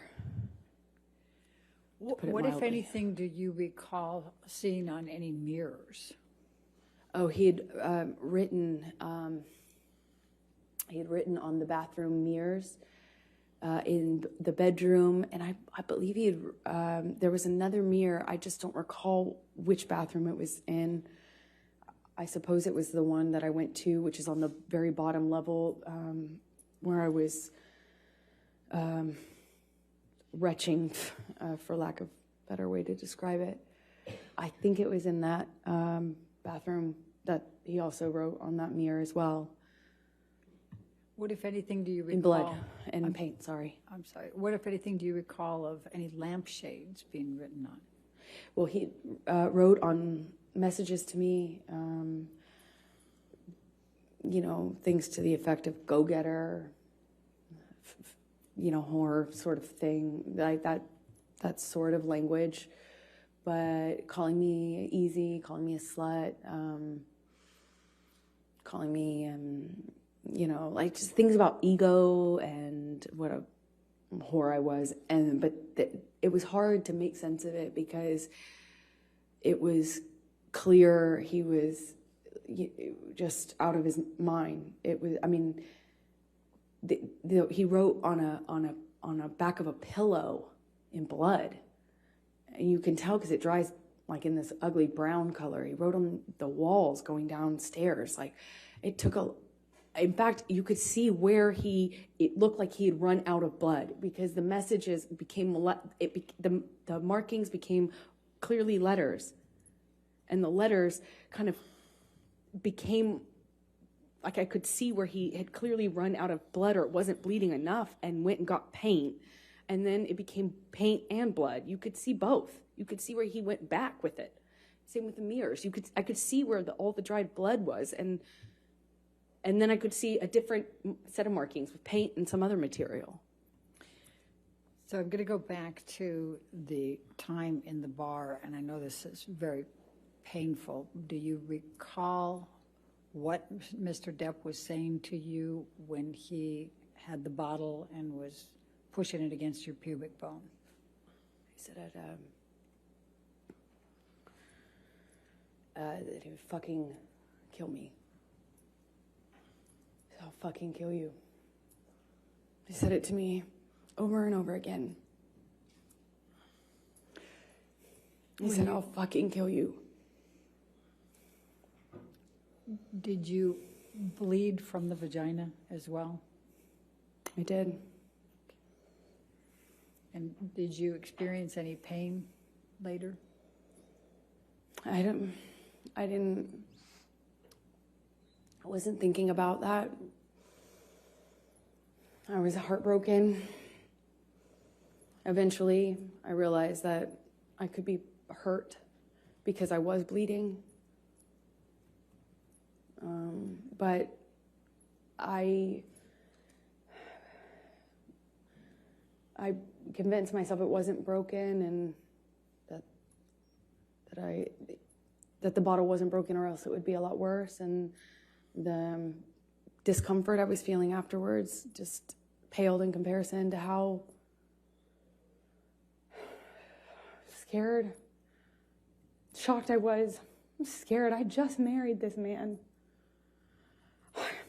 I just married him.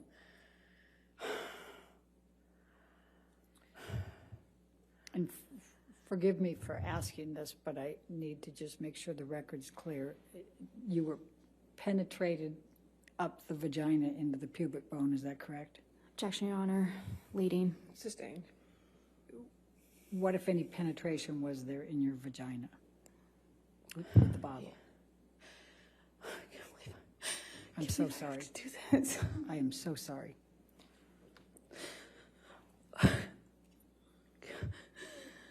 Johnny had the bottle inside of me and was shoving it inside of me over and over again.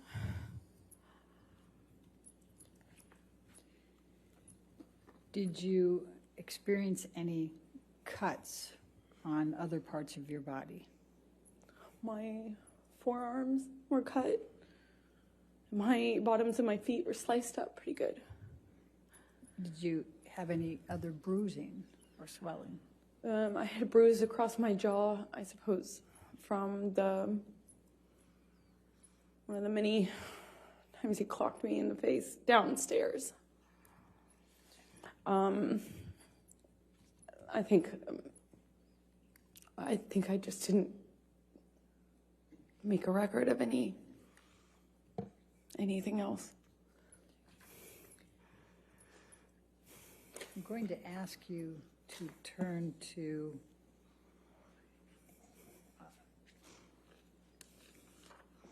let's go to 1810. Well, actually, let's go to 1815. Michelle, if you can bring that up. Defendants 1815. And I think these are all in, Your Honor, so if we could publish. Yes, they can all be published.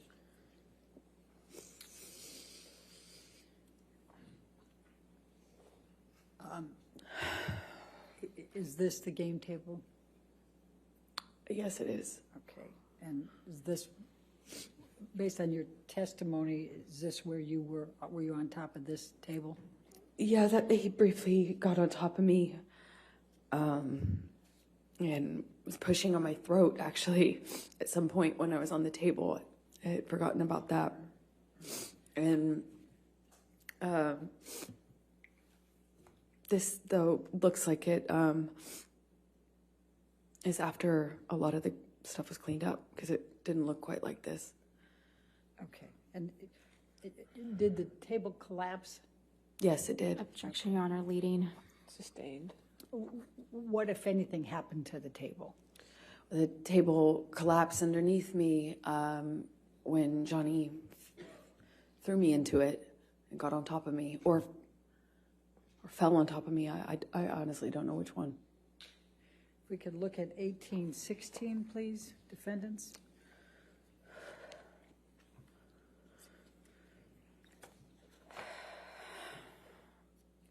Do you recognize this, what's depicted in this picture?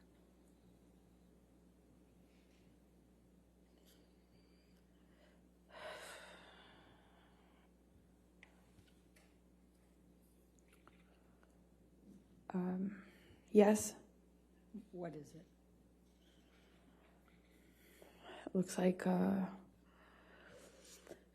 the bottles that were by Johnny on the desk when I came down that last morning, and he was still up, still drinking. If we could go to defendants 1817.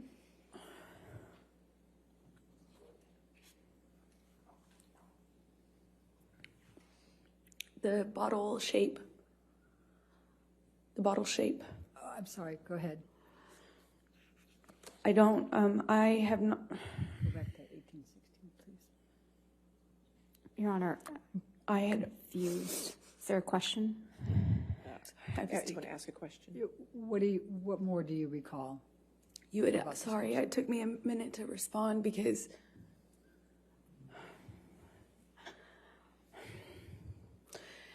it's hard. It took me a minute to respond because I had not remembered seeing the bottle that Johnny was using on me. I didn't have a memory of seeing it. And this picture, I wasn't aware of until just the other day, yesterday, the day before. And I felt my stomach tighten up, like I was going to be sick when I saw it. Because even though I didn't remember seeing the bottle, what I had remembered is a pressure, like something square, which is why I thought he was punching me. I was feeling the square, something firm hitting me, like butting up against my pubic bone. Over and over again, I felt that pressure against my bone. It felt like a flat surface. But when I realized it was an object or bottle and not his fist, which is what I thought, because his arm, I could see his arm while he was holding me down, saying he was going to kill me, but I thought he was, his arm looked like he was punching me. And I hadn't seen this bottle. I didn't know. And then this came out in Ben's evidence because he didn't share it until this date. Objection, Your Honor. Sustained. And so I recognize it. All right, now let's go to defendants 1817.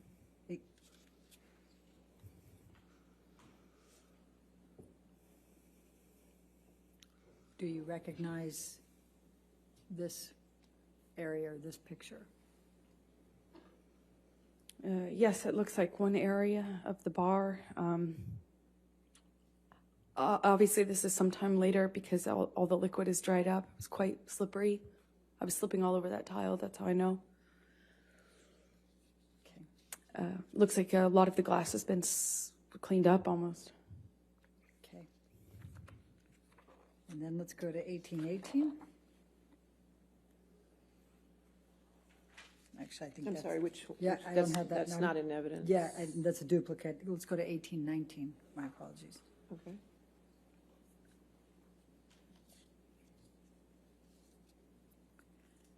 Do you recognize this? Yes, I do. What is this? This is close to where my feet were when I was dangling off the counter. When he had me on the countertop by my neck, my feet were slipping on the tile, and I just remember my feet. I remember feeling glass underneath my feet and slipping. I couldn't get up. I couldn't alleviate the pressure on my neck as he was crushing me. That's around that, not around, that's next to that. All the way at the end of the picture is the bar where I was standing when he was throwing bottles at me.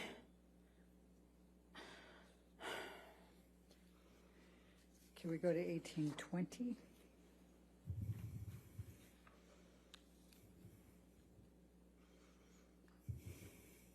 Do you recognize what's depicted here? The area. Yes, that's to the left would be where the wall-mounted phone was. right to the left of that. To the right of that is the little L-shaped bar that I was telling you about, where I was trapped. And when you say to the left of the wall, I'm what do you sorry. mean? Is it off the picture or on the picture? so if you're looking at this picture, imagine up and to the left at person height, at site height, was I don't know if it was antique, but it kind of looked old-fashioned, like an old-fashioned heavy.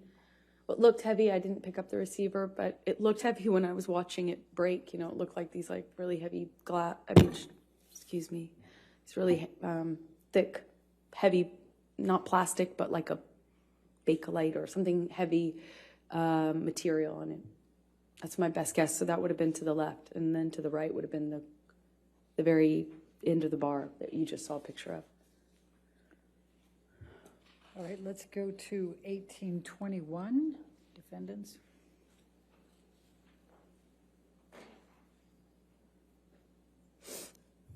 And do you recognize what's depicted in this photo? Yes, that's the bar that I was just talking about. Okay.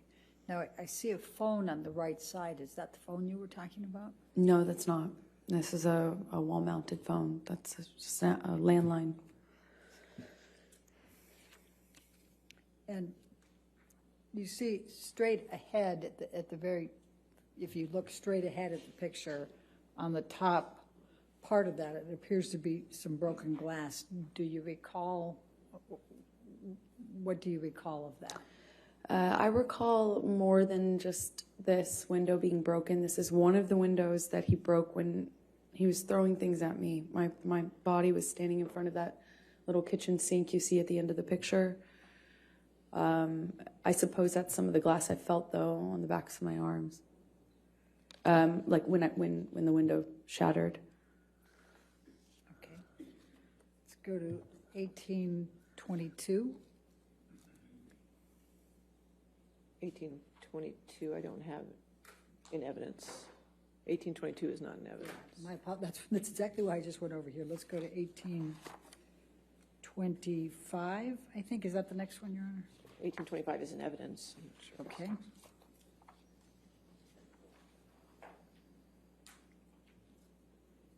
Do you recognize this picture? Yes, that's where Johnny was standing when I found him the last morning. That morning, it might have been like midday. When I say morning, it was after I woke up.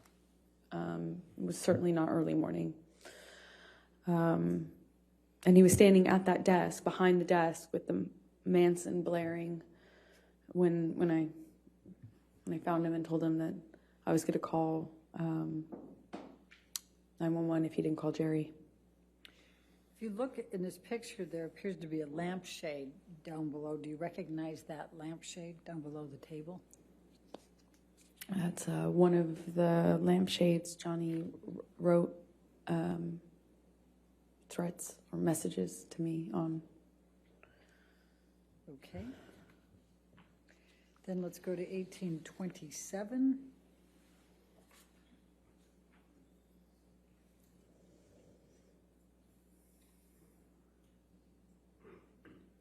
Do you recognize this?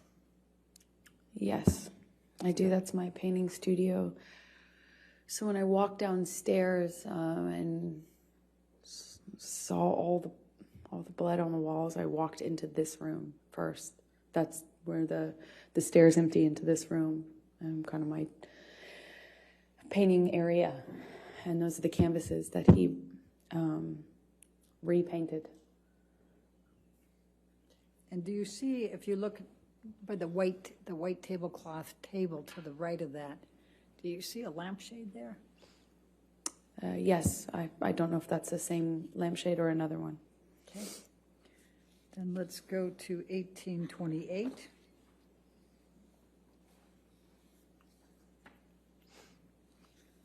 And do you recognize what's in that one? I do. Those are were my paintings that I don't know when he did that, if it was before or after the writing on the walls, but he just ruined them. So I just want to make sure, so the painting canvas that's dark colored, there's two of them there. Well, there's 2 or 3, and then there's a smaller one in the center, and that was his daughter. I was trying to paint a portrait of, and that was untouched. Okay, and then, but just so we're clear, the one directly in front of you that looks like it's just a lot of dark colors, was that dark colors before, or? Objection, Your Honor, leading. I said, was that dark colors before? I'll sustain the objection. What, if any, change was there on that canvas? Oh, I'm a terrible painter, but I'm not that bad. That was not my painting. It was the start of a portrait, and he changed it dramatically. Okay. And then to the right side, on the other side more to the right than the one you already testified to, is that what that picture looked like before, or is that? Objection, leading. What, if any, changes were there to that picture? Well, the 3 canvases were portraits, so they looked similar to the one that's in the center that I was doing of his daughter. Okay. And the white that's below, what, if any, changes were there to that, the white canvas that you see there? It just looks like the painting was, it looks like once he destroyed. Objection calls for speculation. All right, sustain. Was there anyone else in the house besides Mr. Depp and you? Not that I know of, no, and no one was around. Okay. Do you have any reason to believe somebody other than Mr. Depp did this? Objection, leading. Sustain. What, if any reason do you believe that Mr. Depp did this? Objection, That was not, what, if any? What's the objection? leading. No, I'll overrule that objection. Thank you. It was just Johnny and I in that house over the course of those 3 days, roughly. There might have been somebody, his assistant or something, come on the first day or second day, I can't recall, but for the majority of for the entirety of what I've been describing to you, it was Johnny and I in that house. And did you do any of this? Did you No. create any of this damage? No. I'm also going to take a look at the white tablecloth to the right there. And also, Johnny was covered in paint, so to answer your question fully, that's also how I know. All right. So I'm also just going to draw your attention to that white tablecloth over there. Does it appear to have some paint on that as well? Yes, there was paint all over the place, to say it plainly. Now, the painting that you indicated, there was a large penis, I believe. Where was that?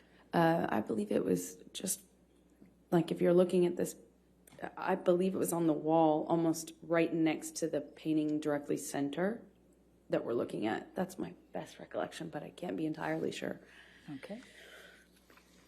Let's go to 1828. I think that was 1828. Oh, 1829, my apologies.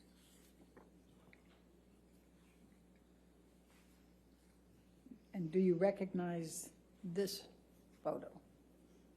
Yes, I do. What's in it? And what was this?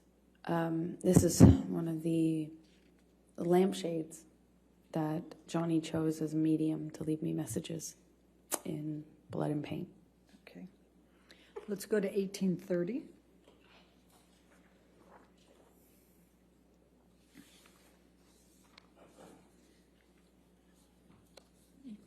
Do you recognize this? Yes, that's one of the bathroom mirrors. Okay. And if you could just look to the left, and I'm going to go ahead and circle it. over here. You see red and black there. Would you agree? Yes. Okay. And there were some questions that were asked earlier about that red. What, if anything, did you write on this mirror? I didn't write anything on the mirrors. I was as confused as anyone in hearing that testimony. And based on looking at this area that I have circled, is the black on top or underneath the red? Objection, Your Honor. Calls for speculation, leading. I'll sustain the objection.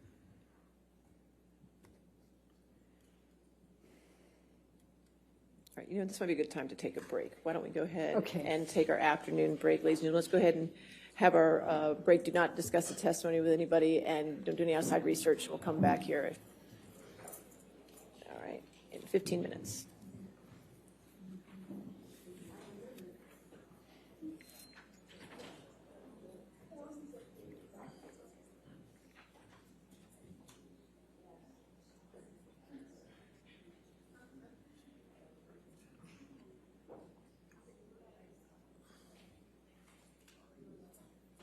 All right, so we'll come back at 4:02, okay? Thank you, Your Honor. All right, thank you.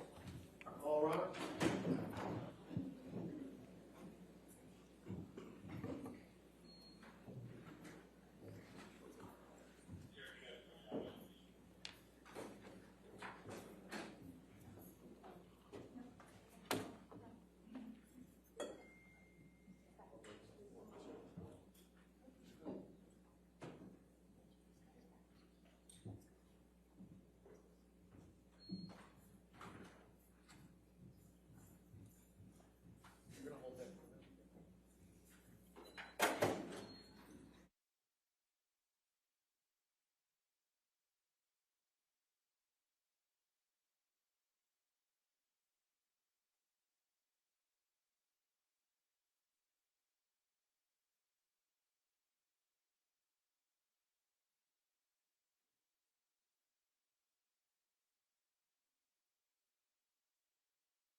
Okay, all back?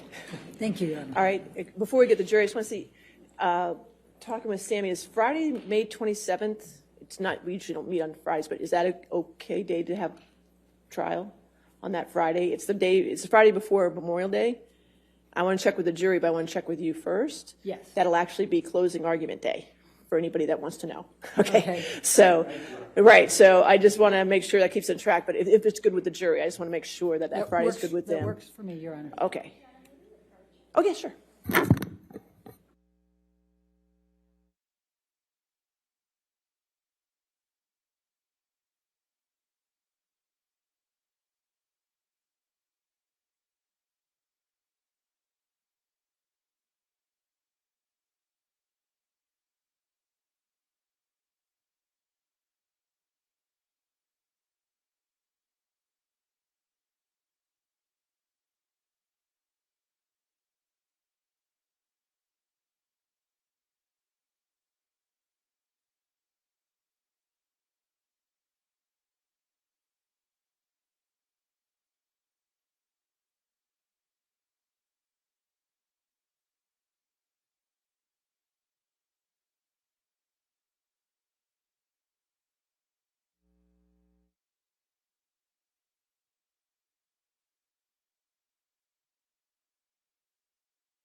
assumed to be spending.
Thank you, Your Honor. Michelle, if you can bring back up 1830 for a moment. 1830, I'm sorry.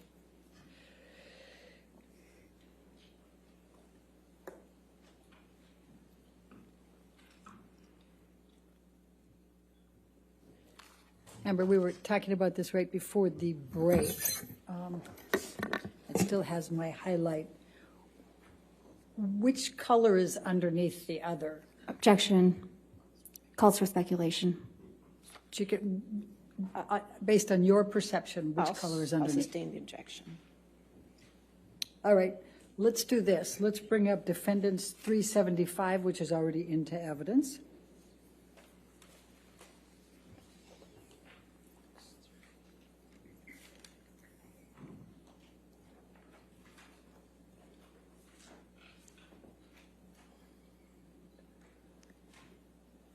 I think I need to clear that highlight, Your Honor, but I don't have the control on mine. There we go. Thank you. It's in the top right corner if you need it, but that's fine. Thank you. Oh, there it is. My menu was hidden. Amber, I'm going to ask you to take a look at, this is the picture that we saw earlier. And do you see the area that's written in red here?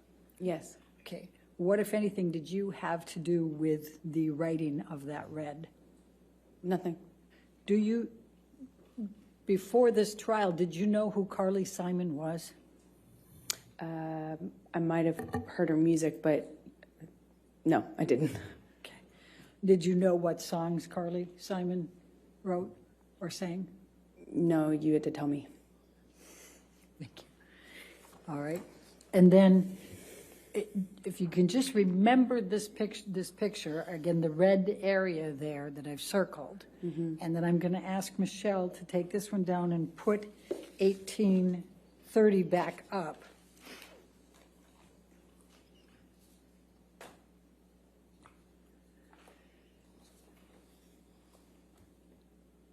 And I'm going to ask you to take a look at this. What, if anything, did you do to this mirror with respect to the black or the red? I didn't touch it. Okay. And what, if any, pictures did you take? I took a picture of it was the picture we had right before this, is the one I took because it was in the bathroom where I found my clothes in the tub and stuff like that. Okay. And let's go to 374, please.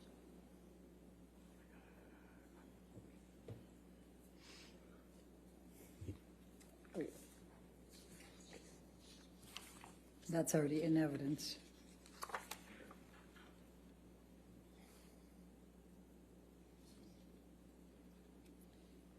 Is that the picture you're referring to?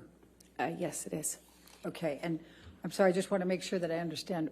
What else was in this bathroom where this mirror was? The bathtub and another mirror, which also had writing on it. The bathtub had a few of my clothes in it and paint, and both of the two mirrors were painted. I believe I took a picture of both mirrors. Okay. And then I'm going to ask you, Michelle, if you can bring us back to 1831.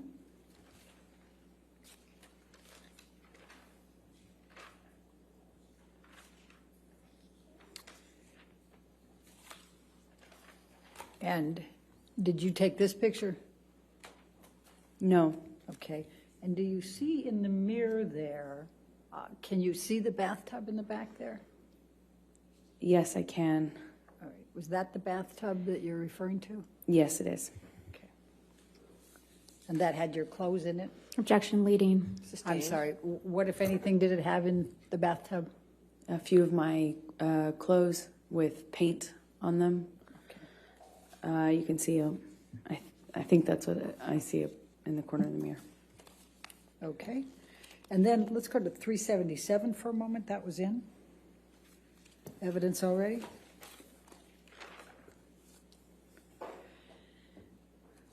And do you recall seeing this picture earlier? I do. Okay. And now let's go to 1829, please.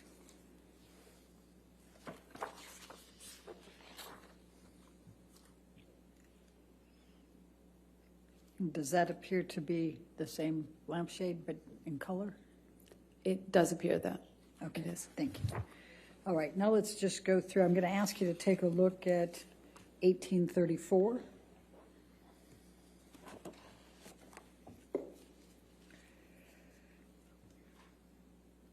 And what does this depict that you can recall? That is the TV that Johnny threw the cup of coffee at. Okay. And let's go to 1835.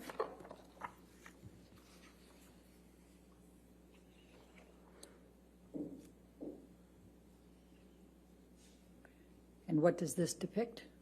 One of the sofas in the living room next to the kitchen with blood on it. Okay.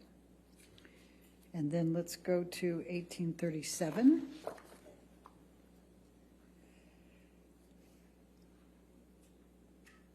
And what does this depict? It's one of the guest bedrooms with Johnny's iPad on the bed and blood and or paint on the duvet cover. All right, thank you. Now let's do 1838.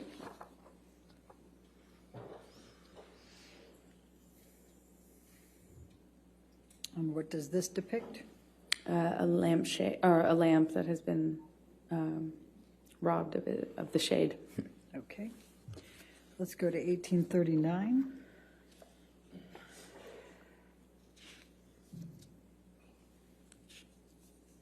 What does this depict? A different bed with more blood on it. Then let's go to 1840.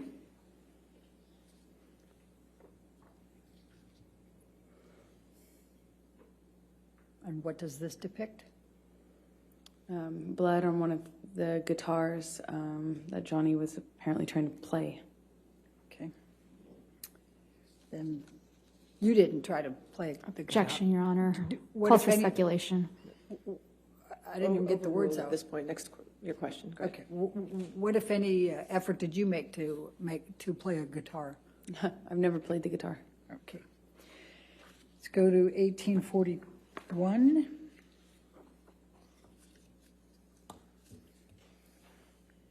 What does this depict?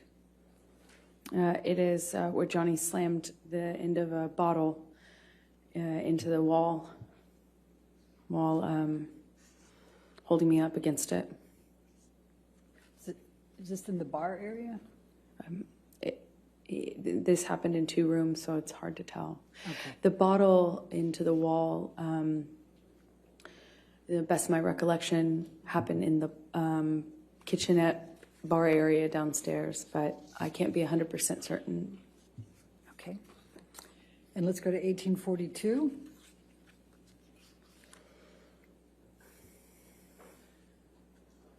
What does this depict? Another broken lamp. And then I've just got a few more left. 1805.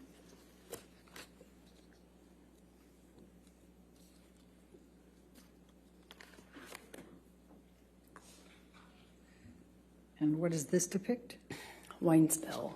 It looks like the remnants of a wine glass being thrown. And it looks like broken glass. Do you recognize where this was in the house? Well, it looks like a bedside table, but I can't be certain. Okay. Let's go to 1806. All right. Let's let's skip that one and let's go to 1808.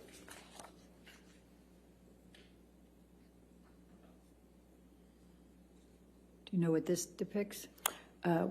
Wine spill. Okay. All right.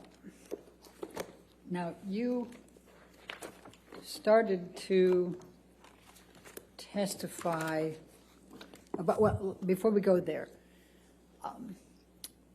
in these pictures, would you say they accurately depict the damage that you saw that third morning?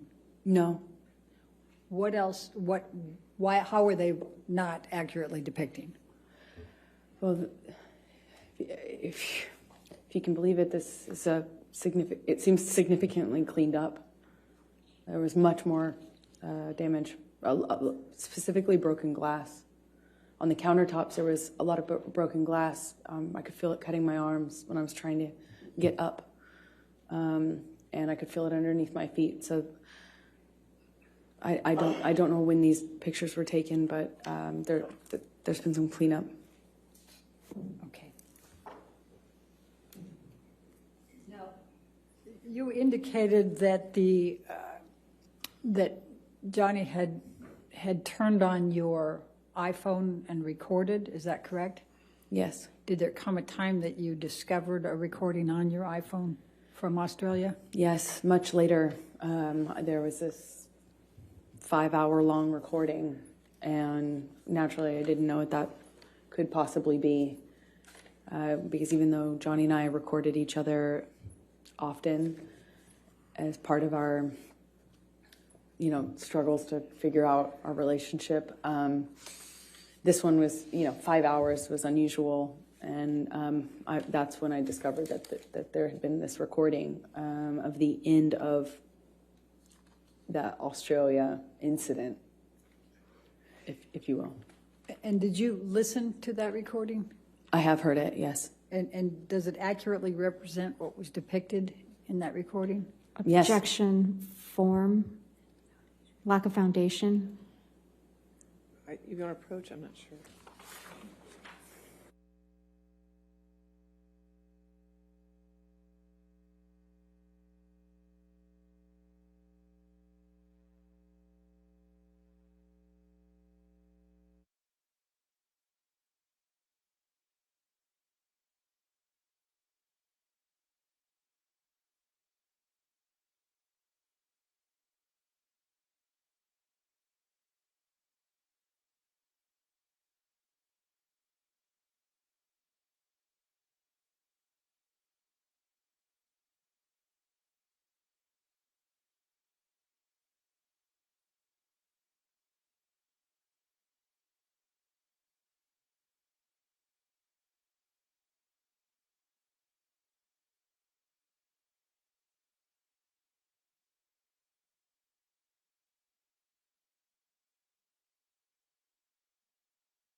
Ms. Perhoff, just could you tell me the number of the exhibit number so I can... 378. Thank you. Thank you, Your Honor. Thank you.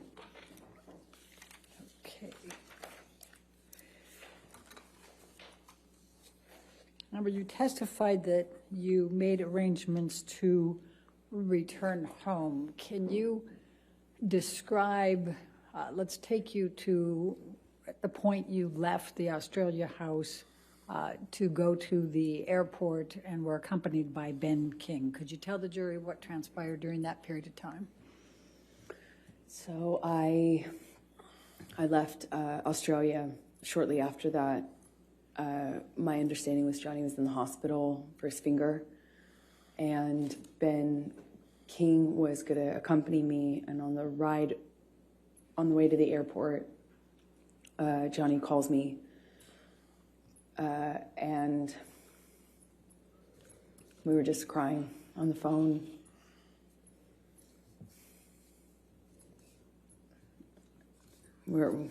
He was crying.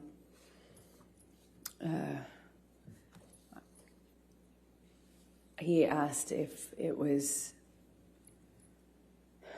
if he had killed it, meaning the relationship, it was, I don't remember the exact words that he used, but it was kind of asking me in that way, is it done? Is this over? Did we kill it? Did I kill it?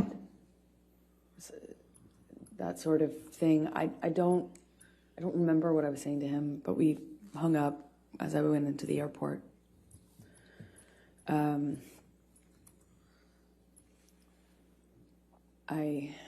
had a mix of feelings. Nothing really was making perfect sense to me, for sure. And I flew back with Ben. I don't really remember speaking to Ben on the flight.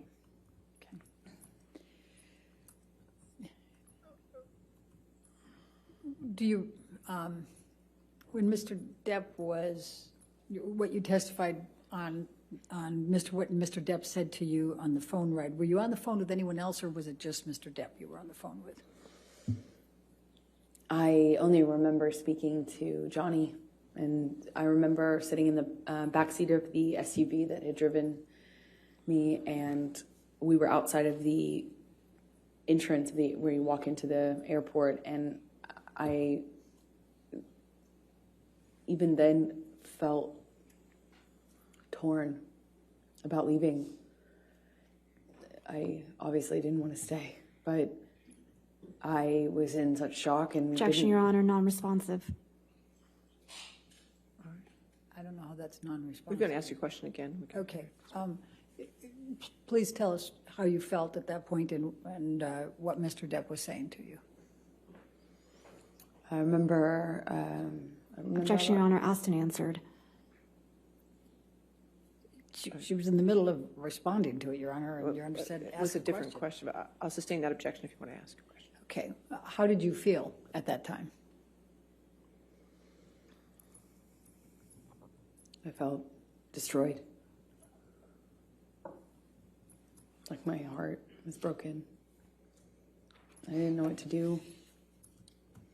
I thought maybe if I left him in Australia, I thought maybe something would happen to him.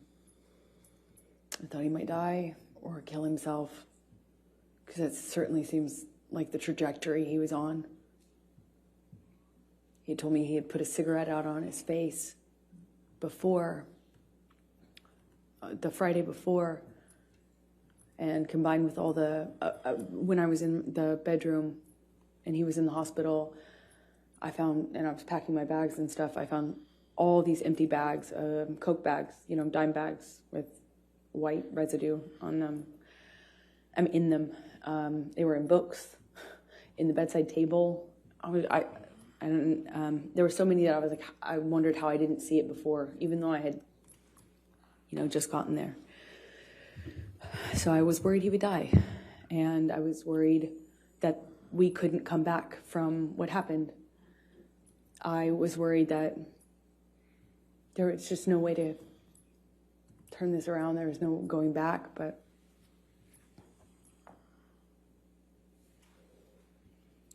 shock. Shock. So you flew out of that airport. Did you have a stop anywhere before you went back to LA? Objection, relevance. In a minute, I'll show it. Overruled. Yes, we did. We stopped in an airport. I think it was, we stopped at the Sydney airport from Brisbane, I believe. And did you have to change gates there? Yes, we had a short flight to get to Sydney, and then in Sydney, I walked with Ben through the airport to get the next plane, and we passed a newsstand, and I just remember I passed this newsstand, and there was a book on one of the book stands outside of the store, and it had this puzzle piece on it, and Johnny and I used to use that as a term of endearment, puzzle piece, and I saw this puzzle piece on the cover of the book. It got my attention. It said 4 ways to click, a relationship guide. So I bought it, and Who was the author? Dr. Amy Banks. Okay. Go ahead, please continue. So the book, at least from the subtitle, said it was a book on solving relationship problems. So I bought it, and I read it on the way home. And why did you buy it and read it on the way home?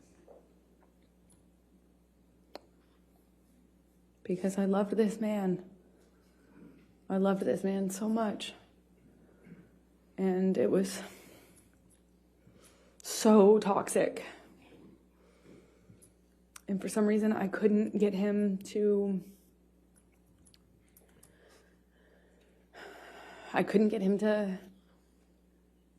not hurt me. I could... And it seemed like I was hurting him. But we loved each other so much. At least I loved him so much. And I didn't know what to do. I didn't know what to do with this relationship. It was awful and toxic, but it was so important to me, and I loved him so much. I would have read 1,000,000 books. So when you got back to LA, how long before Mr. Depp came back? A few days. Johnny came back within a few days. He went to his Sweetser house, the main house, which was what we did. If there was a problem between Johnny and I, we weren't under the same roof once, the fight had either paused or ended, depending. But he would go to Sweetser, and I would stay at the ECB. And so he went to Sweetser upon landing, and there was some conversations with the medical team, doctors and stuff. And I just remember feeling concerned for his life because things had changed, and without saying what they said to me, Objection, Your Honor, hearsay. She said without saying. She's characterizing it. Well, I'll overrule for now. We'll see where we go. I became really, really worried that Johnny was not going to live through this, that there would be infections or problems and things, and he wouldn't stop using Coke, and he couldn't get the surgery he needed because he wouldn't stop using Coke, and they wouldn't put him under because of all the Coke. So, Objection, Your Honor, hearsay. All right, I'll sustain as the Foundation. last part. Okay. All right, next question. So when did you next communicate? When did you next see Mr. Depp after you got back from Australia? I saw him a few days. I don't know how long it was, but it was at the doctor. I think my best recollection is that it was in the doctor's office or around that he needed a procedure.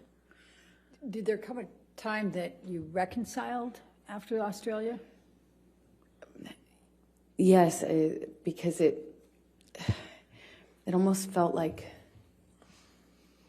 it went away so quickly because there was this surgery that he needed, and there was maybe he had more than one surgery, but it was, like it became very, very about getting Johnny through the next step. Getting Johnny home, getting Johnny off the coke long enough to get the procedure done, and then after that procedure, getting another procedure done. And it was just these small steps. And before you know it, we were kind of back in it. With the prospect, of course, of him being done with all the drugs and drinking, because that's what necessarily had to happen for him to have this surgery. So that made me feel a little bit more secure and kind of coming back into this relationship with him. So I'm going to take you to March 23, 2015, which is a few weeks after, 2.5 weeks roughly after Australia. Where was Johnny staying at this point?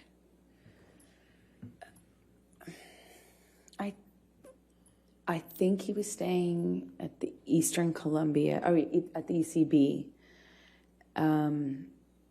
Yeah, he was staying at the ECB at the time, because we were kind of in the bedroom together the night of the 22nd, which is when he passed out, how I found his iPad.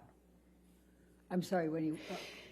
I found his iPad open. He was texting someone with it open. He passed out, and I saw what he was texting.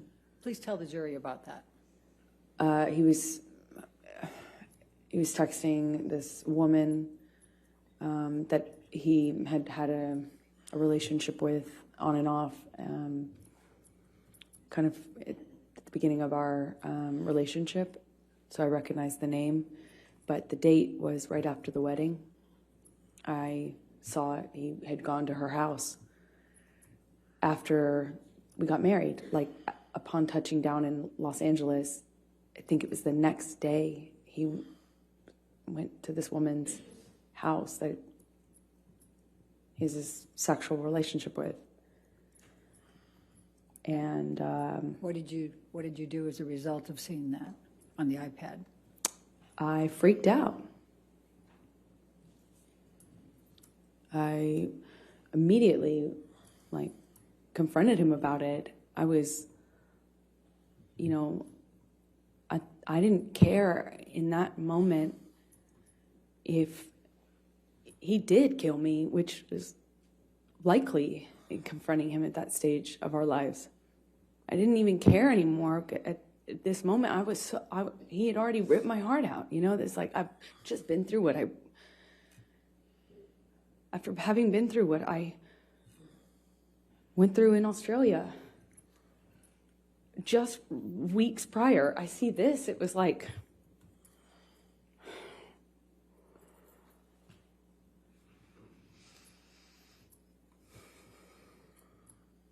unbelievably painful. Unbelievably painful. So what did you do? I'm yelling at him. So yelling. I was calling him all these ugly names. I was screaming at him. Told him to get the fuck out of the house. That's what I said. Excuse my language, but we were screaming at each other. At some point, we were upstairs in penthouse 3, and we kind of get into a how do you describe it? Pushing each other, And I just remember being so mad at him for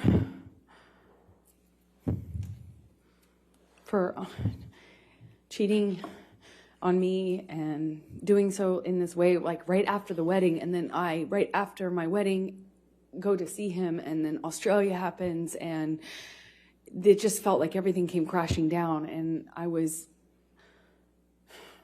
so hurt.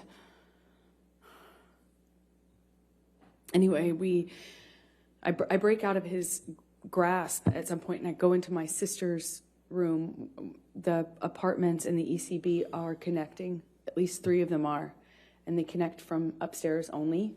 So you could get from Johnny and I's apartment into the neighboring apartment where Whitney, my sister, was staying at the time. And then you could go from that apartment into penthouse 5. Again, still on the top floor. So I went through Johnny's office, which is how you access the door that gets you into Whitney, the neighboring apartment where Whitney was, my sister. And I went in there and woke her up crying, screaming, saying, what am I going to do? Can you Objection, Your believe Honor, this? hearsay. Sorry. All right, I'll sustain. I don't know, that was Dafford to prove the truth of the matter. I'll Certainly, sustain. In any event. All right. Sustain the objection. Okay, so you went to Whitney's, don't tell the jury what you said to her, but what happened next?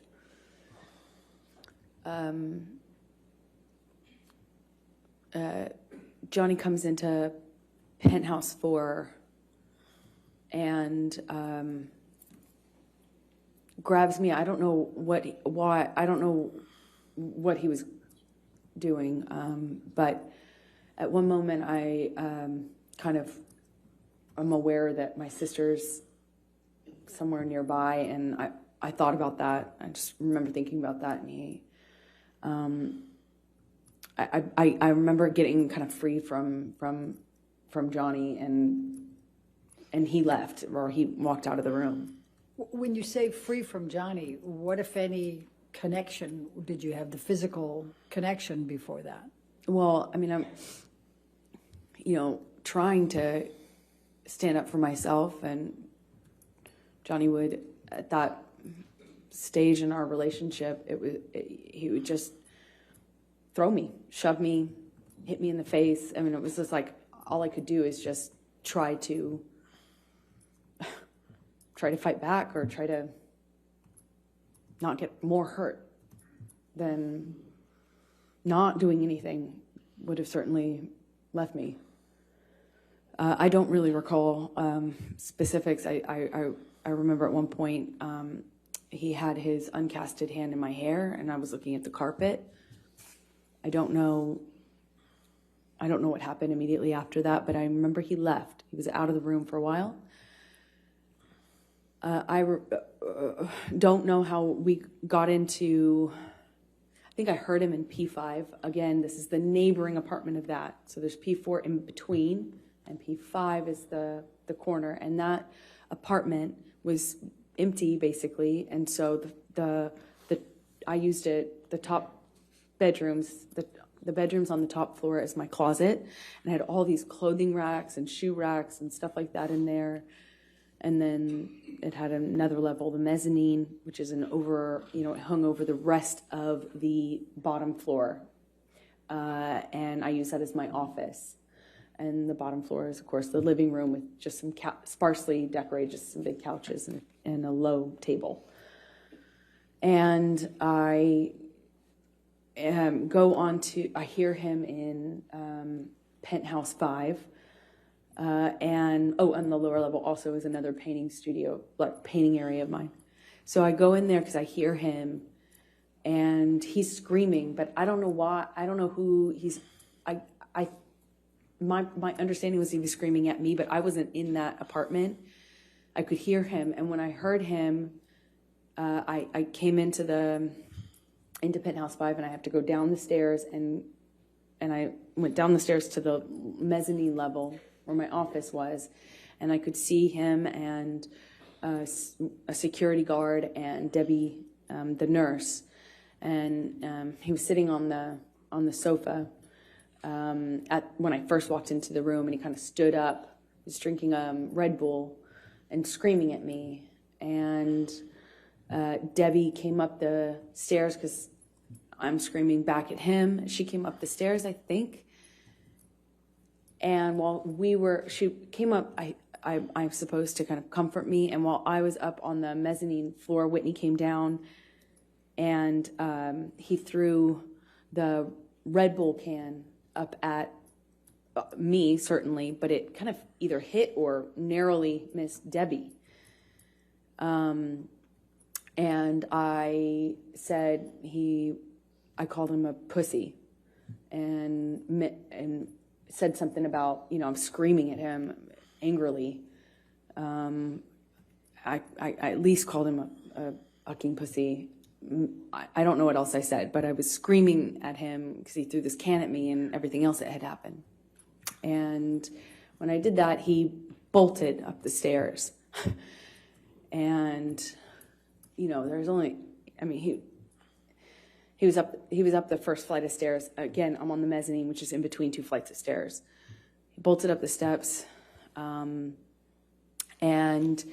I don't know how he managed to get his hands in my hair so fast, but he had his hand on the back of my head, my hair, and kind of was yanking me down and hit me in the face with this cast he had. I just remember this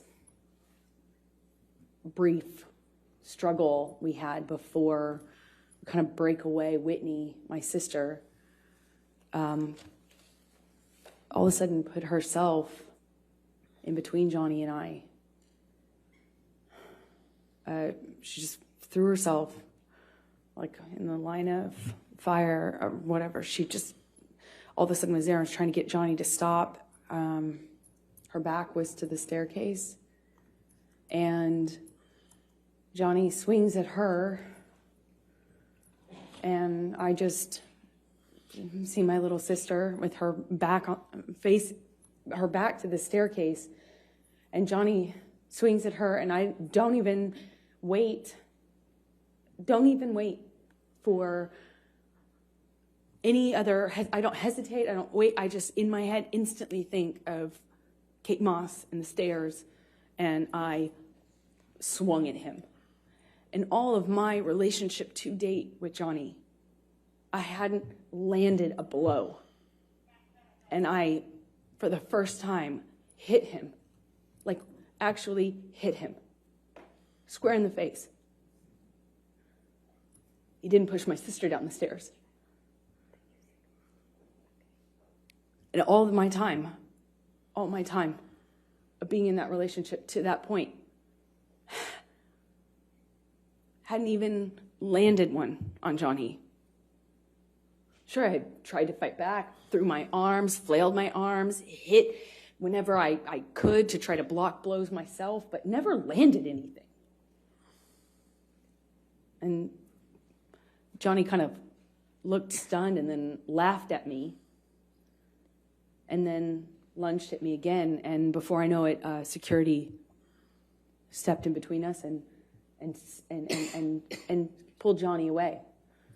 And I went upstairs with my sister, and we locked the door, and I could just hear all this commotion happening in Penthouse 5. I could hear him raging, destroying my things. I could hear it.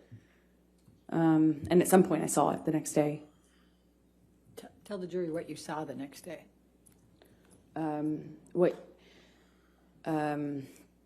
All these all my clothing racks were toppled over, shoe racks toppled over, thrown down the stairs. Desk, everything on my desk wiped off.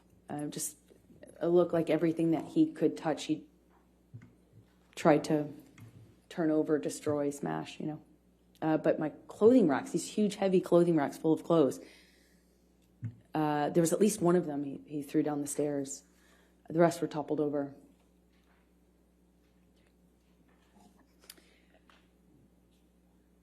Amber, I'm going to fast forward to December 15, 2015. Were you and Mr. Depp together at that time? Yes, we were. Did you have a fight that night? December 15th, yes, we did, but I don't recall. I don't recall what started the argument. We had periods leading up to that were really beautiful and really good, and then periods that weren't. Well, let's talk about the December 15, 2015. what do you recall of your fight that night with Mr. Depp? I remember him chasing me in the kitchen. I remember throwing something in his direction to slow down his momentum. I remember him screaming.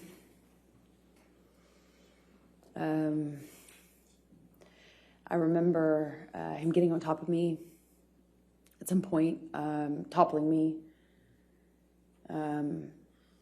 Mostly at that moment downstairs, he was hitting me in my face. Again, this is another example of when I wish so much I could tell you an exact sequence, but I can't. It's flashes. So I'll tell you what I do remember. I remember at some point trying to flee upstairs, and we had he got a hold of me and I got free, and I managed to get all the way up the stairs almost. I was on the last flight, and we'd had some interaction where I think I said something to him on the stairs. It might have been broken up, and I think I said something on the stairs, and I just remember how quickly he shot back up those stairs and grabbed me by the back of my hair, my head, and slammed his hand on my head. And I went down on the stairs, and he overtook me. I remember him so well. I remember his boots and the sound they made. I remember him grabbing my hair, my head, and kind of dragging me up the stairs the rest of the way. He dragged me into the room that those stairs open into. It's like a salon foyer area. And we had this argument that kind of, was a shoving match that I was losing. By the second or third shove, he sent me toppling over this chaise lounge, like a little low-lying sofa seat.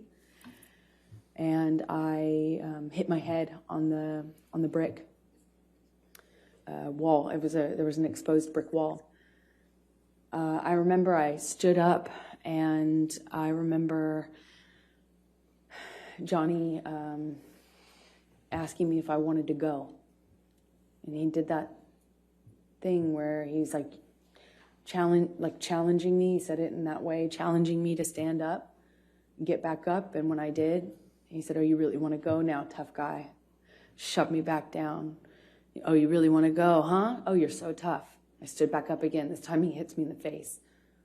I stand back up and look him right in the eyes. And it was just a really still moment. I'll never forget it. Really still. I stood up and he said, "You want to go again, tough guy?" And I just looked right at him, just looked right at his face. And he balled up his fists, leaned back, and headbutted me square in the nose. Just right as I stood in front of him. I was a foot from him. Just slammed me right in the nose. Instantly, searing pain. It's one of the few memories I have in this long relationship that I actually remember the physical pain in that moment, just searing. And I remember thinking,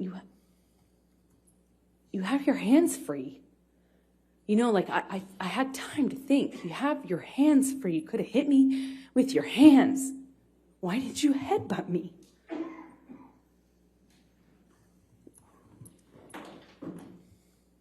I told him that night I was going to leave him. I went through his office to go into the other room where I kept all my stuff. We had another struggle. He overtook me. I was trying to hit him off me. I was trying to get him to trying to get his body off of me, and he was just pummeling me. I don't know how else to describe what I was. I went down to the floor, I remember being on top of me, and he's screaming and swinging at me while I was on the floor. He had me by the hair and dragged me the rest of the way from the office into the neighboring room, the neighboring apartment. I remember the door that connected these two rooms had a metal grate, not a grate, but a metal bottom, metal floor that separated it. It's a big, heavy bank door. And I remember he was dragging me, and I removed my hands from my head and kind of tried to grab onto the metal door to prevent him from dragging me into the room. But I couldn't stop him. He dragged me all the way from that carpet. I was trying to get free of his grasp. I was trying to stop him from pulling me. I remember feeling the carpet and the metal. And he drags me up to the bed, throws me down onto the bed. It kind of wrestles me down onto the bed. And he kneels on my back with one leg.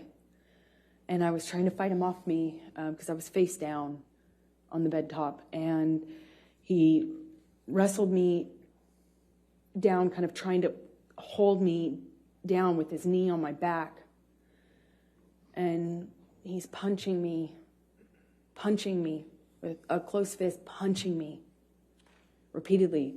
And I don't remember even feeling the pain. I just remember the sound of Johnny's voice. He got next to my ear and he was screaming over and over and over again. Each time it sounded louder and more desperate. I fucking hate you. I fucking hate you. I fucking hate you. Over and over. Fucking hate you. And then pounding the back of my head, pounding it with his fist. And I don't even remember feeling pain. I just could hear myself scream until I couldn't hear myself anymore. I could just hear him say that he was going to kill me. And that he sounded like an animal in pain when he was saying that he fucking hated me. He sounded like he was almost crying, or something in his voice was different. He sounded different, he sounded like he was in agony. It was high-pitched and loud. And I don't know how many times he just hit me over and over and over again. And I got really still. And it felt in my body like quiet. And I thought, this is how I die. He's going to kill me now. And I'm not. He's going to kill me, and he won't even have realized it.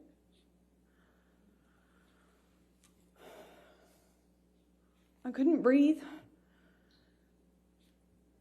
I remember trying to scream, and I couldn't scream.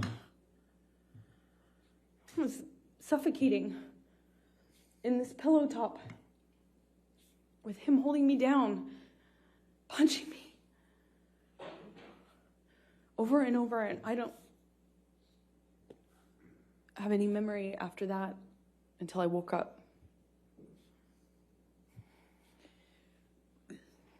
When you woke up, was there anyone there?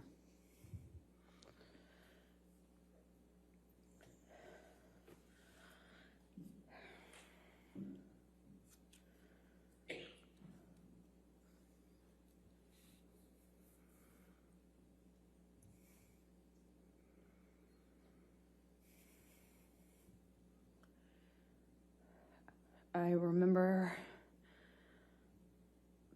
hearing my best friend's voice. I felt like it came, felt like it was like on a speakerphone, like it came from everywhere. I just heard her voice in a weird way. It felt like it was coming from two directions. And I realized that I was sitting on the edge of the bed, on the carpet of the floor against the broken frame of the bed. And there was a low-lying bed with a really thick wooden frame. And it was broken from his boot trying to get a purchase on it while he was... Objection, Your Honor, calls for speculation. I could feel it. Overruled. Thank you. Please continue. I was there for it. And while he was on top of me, I could feel that. I could feel him trying to get balance. I could feel him slipping. I could hear it. I don't know how I got off the bed. I don't know what happened to me from the time I stopped hearing myself scream. I don't know what happened to me. It's a really weird feeling because next thing I remember is leaning against the broken part of the bed and on the carpet, and my friend saying, "Oh my God, oh my God." Objection, Your Honor. Hearsay. Sustained. Okay. Go ahead. And without And then throwing what Rocky said. I eventually, she called the nurse Erin. She got something out of the freezer for my face. She did a concussion check with Erin on the phone.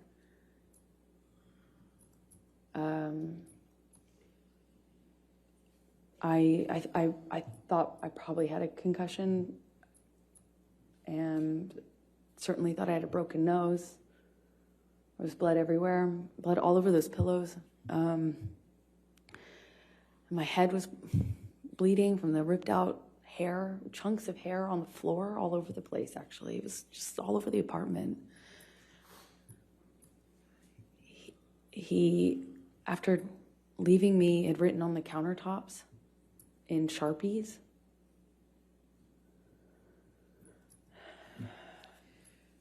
Michelle, I'm going to ask you to bring up Defendant's Exhibit 510.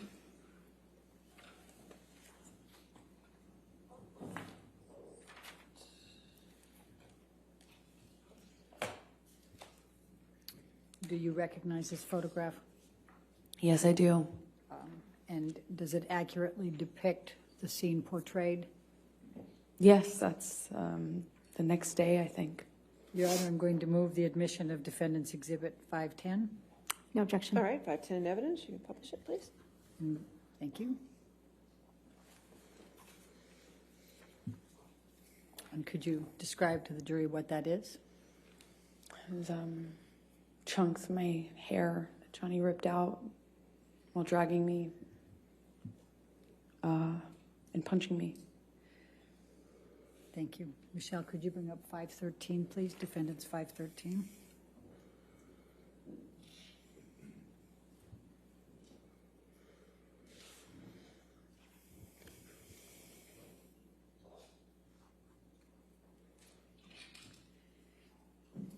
Does this picture accurately depict you and the scene portrayed? I think this is a couple days later, but yeah. Okay. I'm going to move the admission of Defendant's 513. No objection. All right, 513 in evidence. And could you tell the jury what this is and what it depicts? This is my face with a busted lip, which it's difficult to see in this picture, but my two black eyes, one is worse than the other. Like I said, maybe a day or two later. And my broken nose. All right. Thank you. Michelle, can you bring up Defendant's Exhibit 514?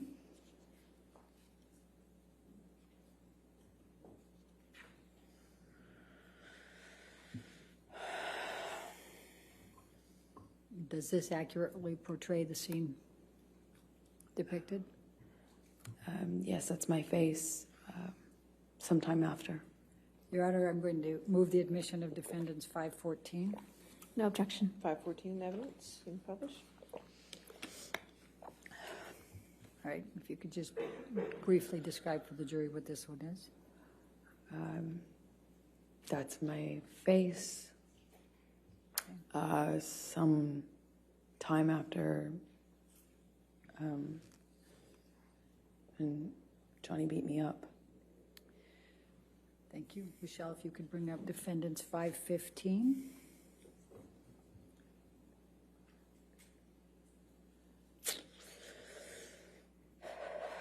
Does this accurately portray the scene depicted? Yes. Going to move the admission of exhibit 516. No objection. 515 or 516? 516, I'm sorry if I misspoke. You said 515 Oh. before. It's 515? 515. No objection to 515? Okay. No, Your Honor. 515 in evidence, you can publish. And what does this depict, Amber? Could you tell the jury? This is my face. Sometime after. All right. Let's look at defendants 516, please.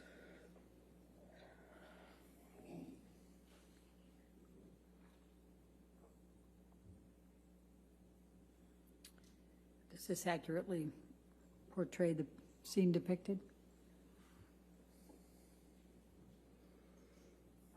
Amber?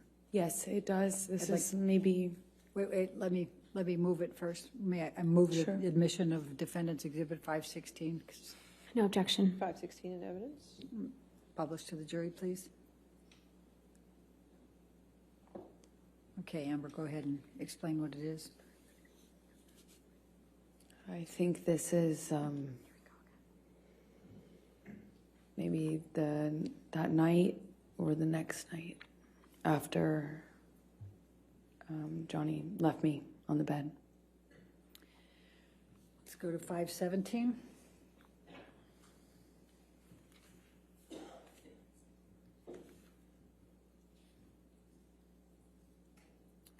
Does this accurately portray the scene depicted? Yes, it does. Move to admit defendants 517, Your Honor. No objection. 517 in evidence? Amber, please describe for the jury what this portrays. That's my face after this incident. And what's portrayed on your lip? Well, he busted my lip when he punched me. It's bleeding in this picture. It kept reopening. You know, it's a mouth. The lips move. Go to 519.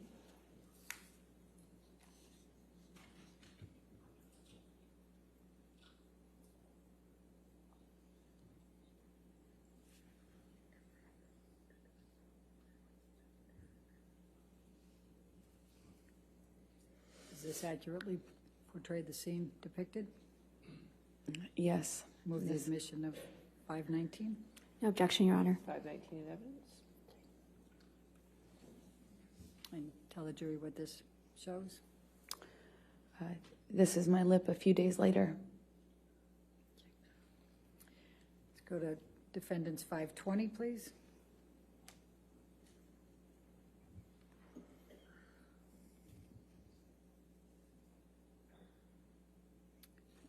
Does this accurately depict the scene portrayed? Yes. Move the admission of defendants 520. Is it 521 or 520? 520. No objection. 520 in evidence? Publish. Can you please tell the jury what's depicted here? That's my scalp with a chunk of it missing from when Johnny was dragging me by my hair. Let's go to defendants 521, please.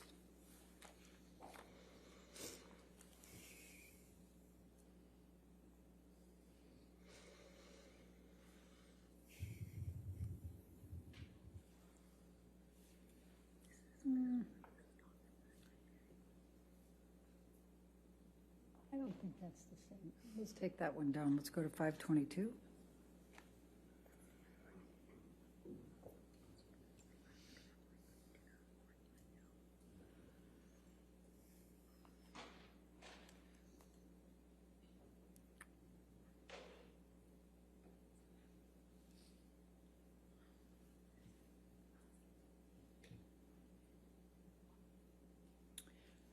Does this accurately portray the scene depicted? Well, it's a few days later. Okay. Move the admission of 522, please. No objection. 522 in evidence? And what shows there? My face is healing. Okay. Let's go to 523.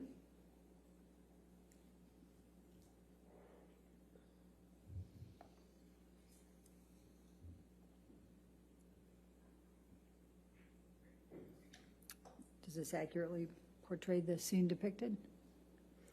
Yes, I think this is day or so after, maybe longer. I can't tell, but yes, it does. Move the admission of 523. No objection. 523 in evidence? And I'm just going to draw your attention, Amber, to an area up here. What, if any, bruising did you sustain in that area? Objection leading. What, if any? I'll sustain the objection. Okay. It's What, if any, bruising did you sustain? I'm Same so- objection. I'll sustain the objection. Did you what injuries did you have? I had bruising on my temple, my chin, my neck, the back of my head. I had swelling and pieces of, my scalp kind of ripped, torn. They were gross, pussy. But this is of the bruising around my temple from one of the blows, several of the blows, I don't know. Let's go to 524.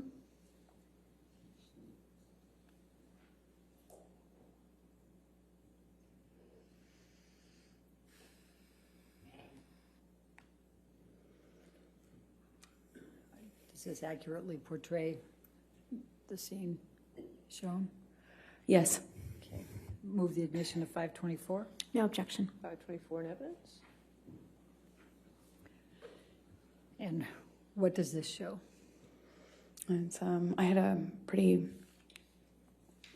can I touch the screen? Yes, Yes. yes, ma'am, you can. Yes. And I had a pretty gross bruise right there in my head, on my temple.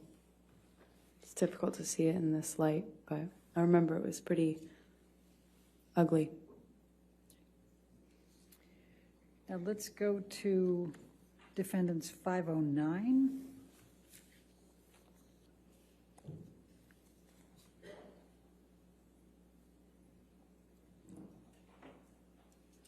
Does this accurately portray the scene depicted? Yes, it does. Your Honor, I move the admission of defendants 509. No objection. All right, 509.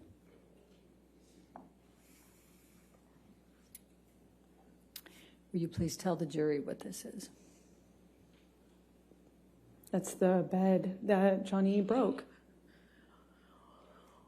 Well, on top of me.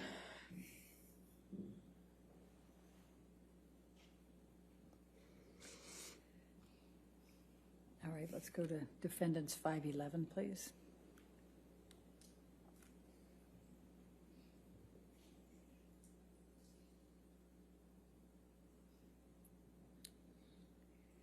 Does this accurately portray the scene depicted? Yes. Move the admission of defendants 511. No objection. All right, 511 in evidence? What do you see in this picture, Amber?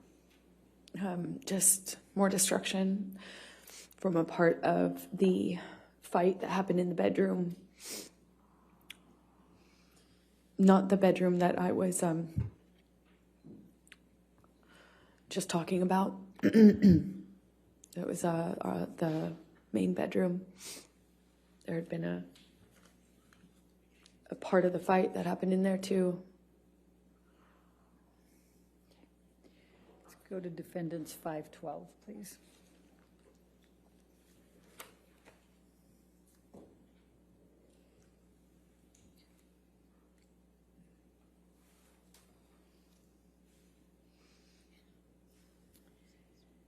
Does this accurately portray the scene depicted?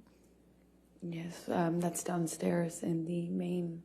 Wait, let me move the admission of it. Move the admission of defendants 512, please. No objection. 512 in evidence. Okay, now please tell the jury about it. It's downstairs in the main apartment. Okay. Let's go to defendants 525.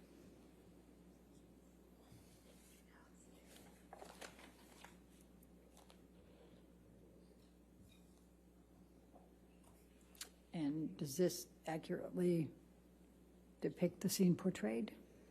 Yes. Move the admission of 525, please. No objection. All right, 525 in evidence. And please tell the jury what this is. This is Johnny's graffitiing on our kitchen counter that he left on his way out, I suppose. All right. And I think defendants 526 is already into evidence. Could you just bring that up? Yes, 526 is in evidence. Five. All right. Now, Amber, as of December 15, 2015, what were your plans for Christmas that year? Well, up to this point, the plan was to have our families join us. We would go with the kids and celebrate Christmas together, as a married couple. And we would all go to Johnny's Island, and he had invited my best friend at the time, Rocky, and her family, meaning her mom and her fiance,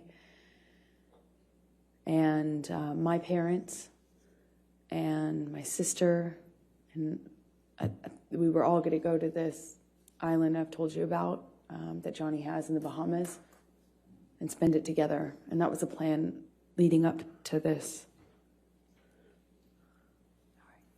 And what, if anything, changed as a result of this night of December 15, 2015? After they saw my face, no one wanted to go to the island anymore with Johnny. They wanted me to leave him. Did you have to appear, were you scheduled to appear on the James Corden show on December 16? That's right. I was promoting The Danish Girl, the film I had done earlier in the year in London before going to see Johnny in Australia. So I was promoting that film that had been completed, and they asked me to make an appearance on a night show called The James Corden Show. After this happened, and I did the first concussion check with Aaron on the phone, I got worried that I wouldn't be able to hide the bruising and swelling. But I iced it all night, and the next day checked in the mirror to see if I could get away with it, meaning hiding it, so I could make an appearance. And I gambled and thought maybe I could pull it off. I had my hair and makeup team come, and they worked around it, meaning worked around the lesions on my head with the hairspray, because that stings, and worked around the bruising by covering it with heavier makeup than normal bruise covering makeup. And I remember my lip was still bleeding and swollen, so we did this like really thick, super heavy, matte red lipstick. I remember very well at the time that we had no choice in color, and that was a one of my favorite colors to wear, and this occasion we had no choice because nothing else would hide my busted lip. And I went on the show, did what I always do. I told people I had an accident. Objection, Your Honor, hearsay. Sustain the It's not objection. offered to prove the truth of the matter, but, Sustain. because you didn't have an accident. but- Your Honor. All right. I'll sustain the objection. Okay, please continue. So did you appear on the show? I appeared on the show. Okay. And did there come a time that you changed your mind and went to the Bahamas with Mr. Depp for Christmas? Eventually. 2015. Eventually I did. Okay. And you went there with whom? I went with Johnny's kids. I was, obviously I didn't see Johnny after this because he didn't face the damage he caused in my experience. He was never around for the cleanups. And so he wasn't around for a few days. And I eventually heard from him, and he said he wanted to talk. And then he understood that it couldn't go back, like almost as if he understood that I wouldn't forgive him. Made it easier somehow to talk to him. I didn't feel so bad about myself in that case because, how could I put up with this, right? But with the understanding that we were done, I could, allow for us to have one last conversation, I suppose. But I just, it's like,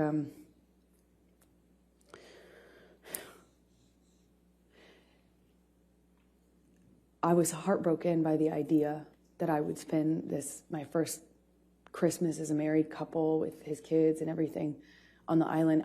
I was heartbroken at the idea of missing that. And,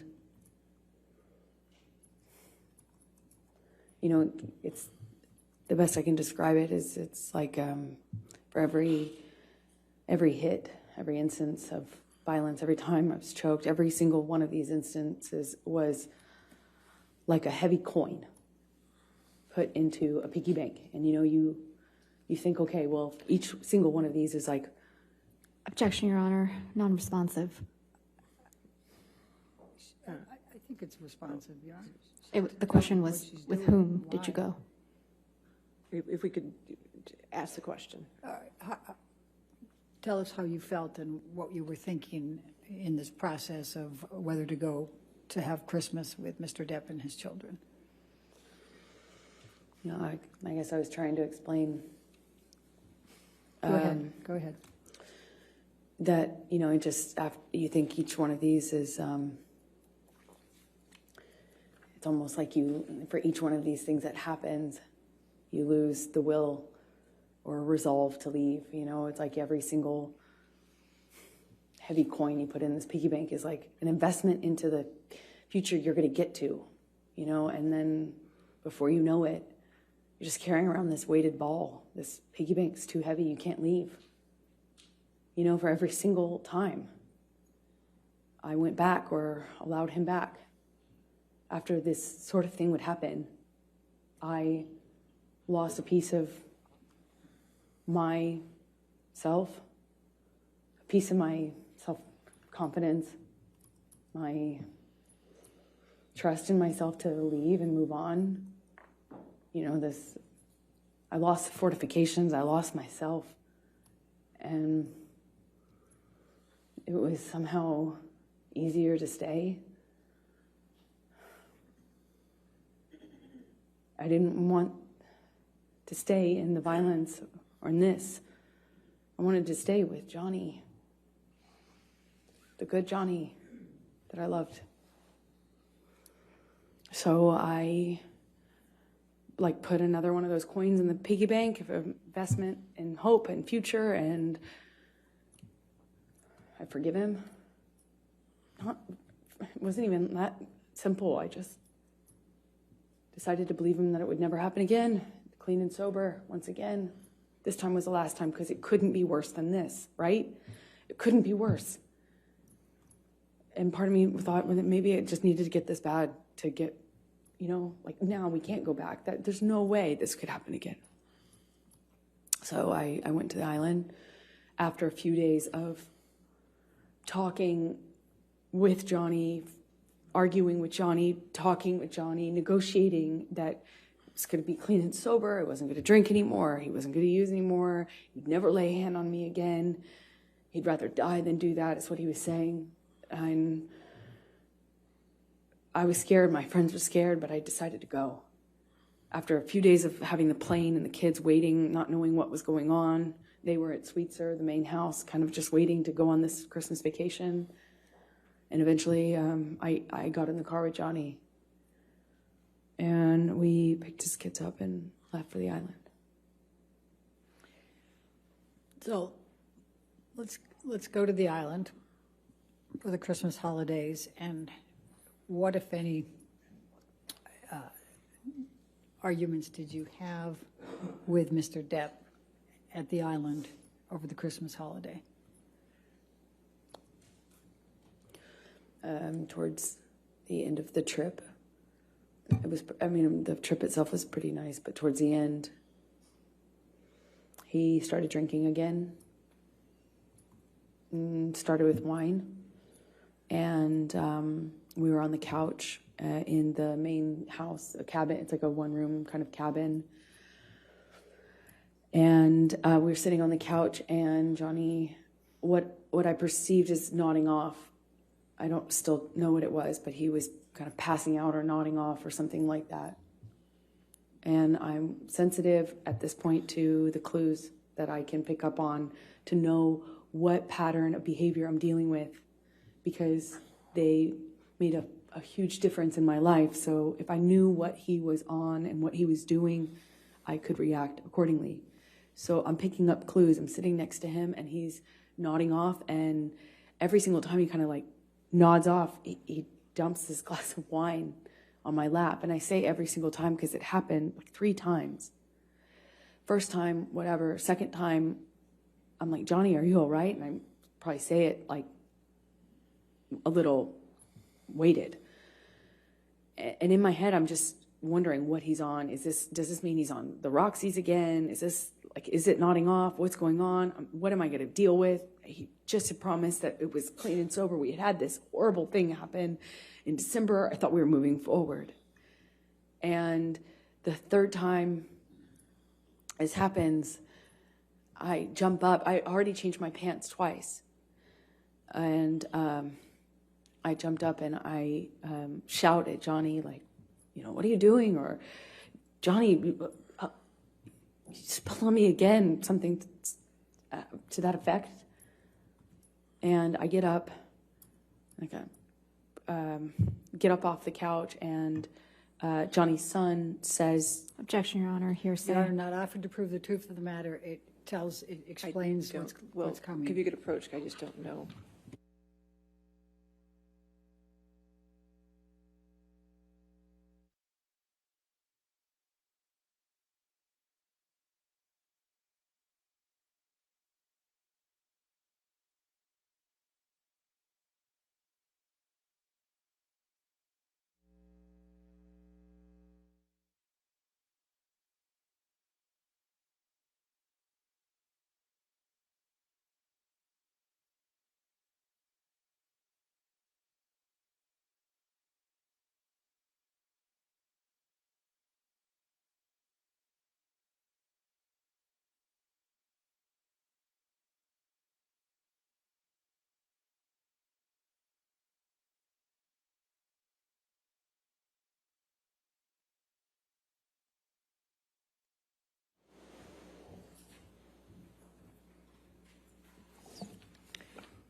Amber, please continue. Jack said. It says, are you okay or can I help? Something to that effect. And I pointedly say to Jack, but really to Johnny, like, thank you, Jack. And to make a point of the fact that he hadn't offered to help me or even acknowledge that he'd been spilling wine. First, he's drinking wine. Second, he's spilling it all over me. And third, he's spilling it because he's nodding off, is what I assume. So I kind of say this in a pointed way at Jack, thanking him for offering. And I get up, go to the closet, take off the pants that have just been ruined, and Johnny comes into the closet right after me and slams me up against the side of the closet. And I mean, just with clarity, while holding my neck, he said he'd fucking kill me if I ever spoke to him like that in front of his kids again, if I ever embarrass him. And he just shoved me at embarrassed. If I ever embarrass you, if you ever embarrass me again in front of my kids, I'll fucking kill you. And I don't recall who told Jack to leave, or I don't really recall having an awareness of where he was at this point, but I leave the closet, go into the bathroom, which is right next to it, and he comes barreling into the bathroom behind me. Before he does that, I said something snarky to him, "Don't fucking ever talk to me like that again," or "I hate you," or something in response, just something, so that I felt like I wasn't just being a punching bag. And I kind of get over to the bathroom, but I didn't even have the door shut before he was in the bathroom with me. And I don't know if he used my body to shut the door or if he just shut it. But again, bangs me up against the wall. But this time he just grabbed my vagina, like,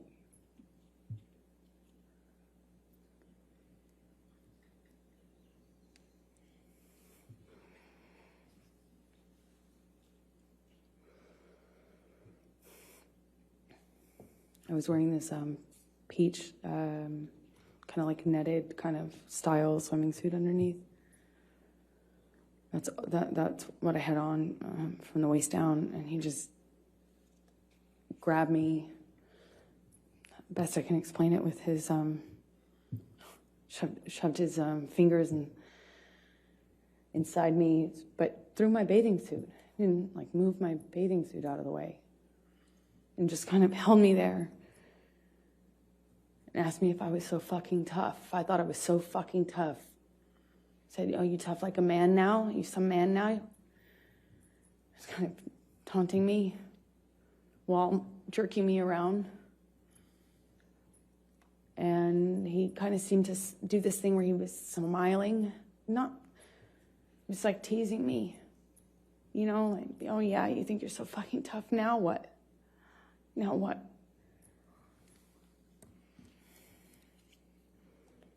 I don't know what happened after that. I went back into the room, or he went into the room. I don't know who went into the main room first.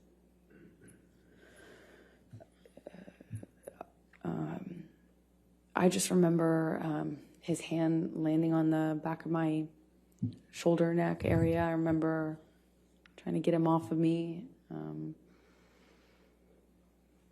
I don't know. I don't know what the next thing that happened was, but I do remember I knew I needed to get away from him. At some point, I ran. I ran out of the back door, ran out onto the patio. At some point before I ran, he swung at me, but I don't even remember how much of an impact it made, but I remember running.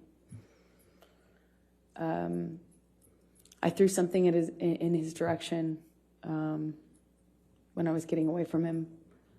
I ran down the deck, ran out into the kind of like parking lot area, it's gravel, parking lot area outside of the house. And that's my estimation of when Johnny reached me,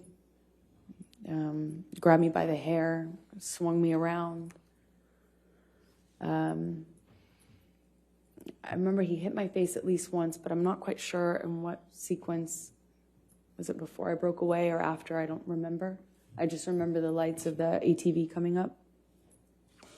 The island, two of the people who worked on the island for Johnny, CJ and Tara, they pulled up in the ATV. I remember the headlights. I remember separating from him, or them kind of running up and saying something and separating us. And I didn't see Johnny for the rest of the evening, is my recollection. I just found him the next day, passed out in the cafe that was close to the house. Is that the end of? Yeah, this is a good breaking point. Yes. All right. Okay, ladies and gentlemen, you can just stay there for a moment. All right, ladies and gentlemen, we're going to be breaking, again, this is the time that we break for a week, okay? So I won't be seeing you until May 16th. But I wanted to talk to you a little bit about how the remainder of the case will progress, okay?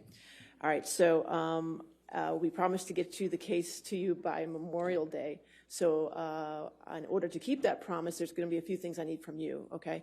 One thing is, starting on May 16th, we're going to start having court at 9 a.m. So we'll be going 9 a.m. to 5 p.m. Some days we might have to go to 5:30, so I want to let you know ahead of time so you can plan accordingly, okay?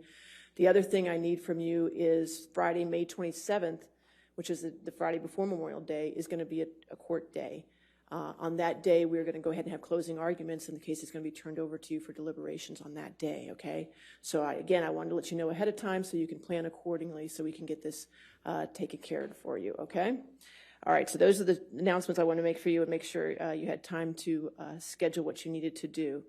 Now I also want to go over, as we always do on Thursdays, our responsibilities, the responsibilities you have as jurors, okay, in this case?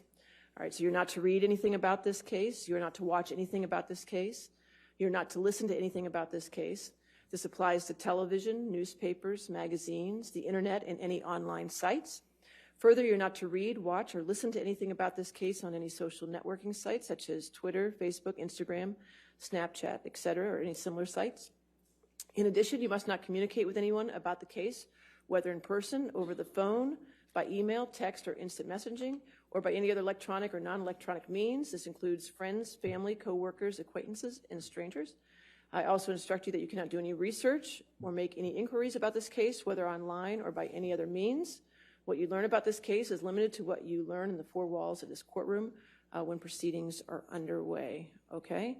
So please enjoy your week off, get plenty of fresh air and rest, all right? And then I'll see you at 9 a.m. on Monday, May 16th, okay? All right, thank you.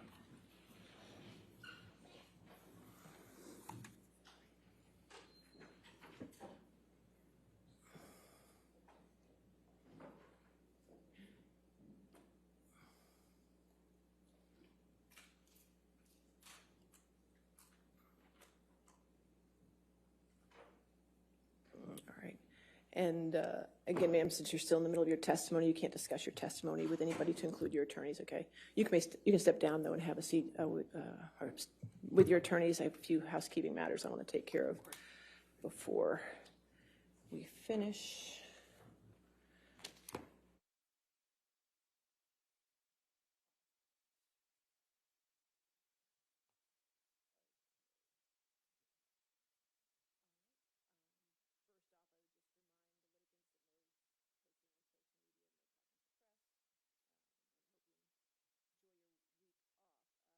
Attorneys, I won't see you tomorrow for Friday depositions because we finished all the depositions. I want to thank all of you for last Friday and staying here until I think it was 9 o'clock at night.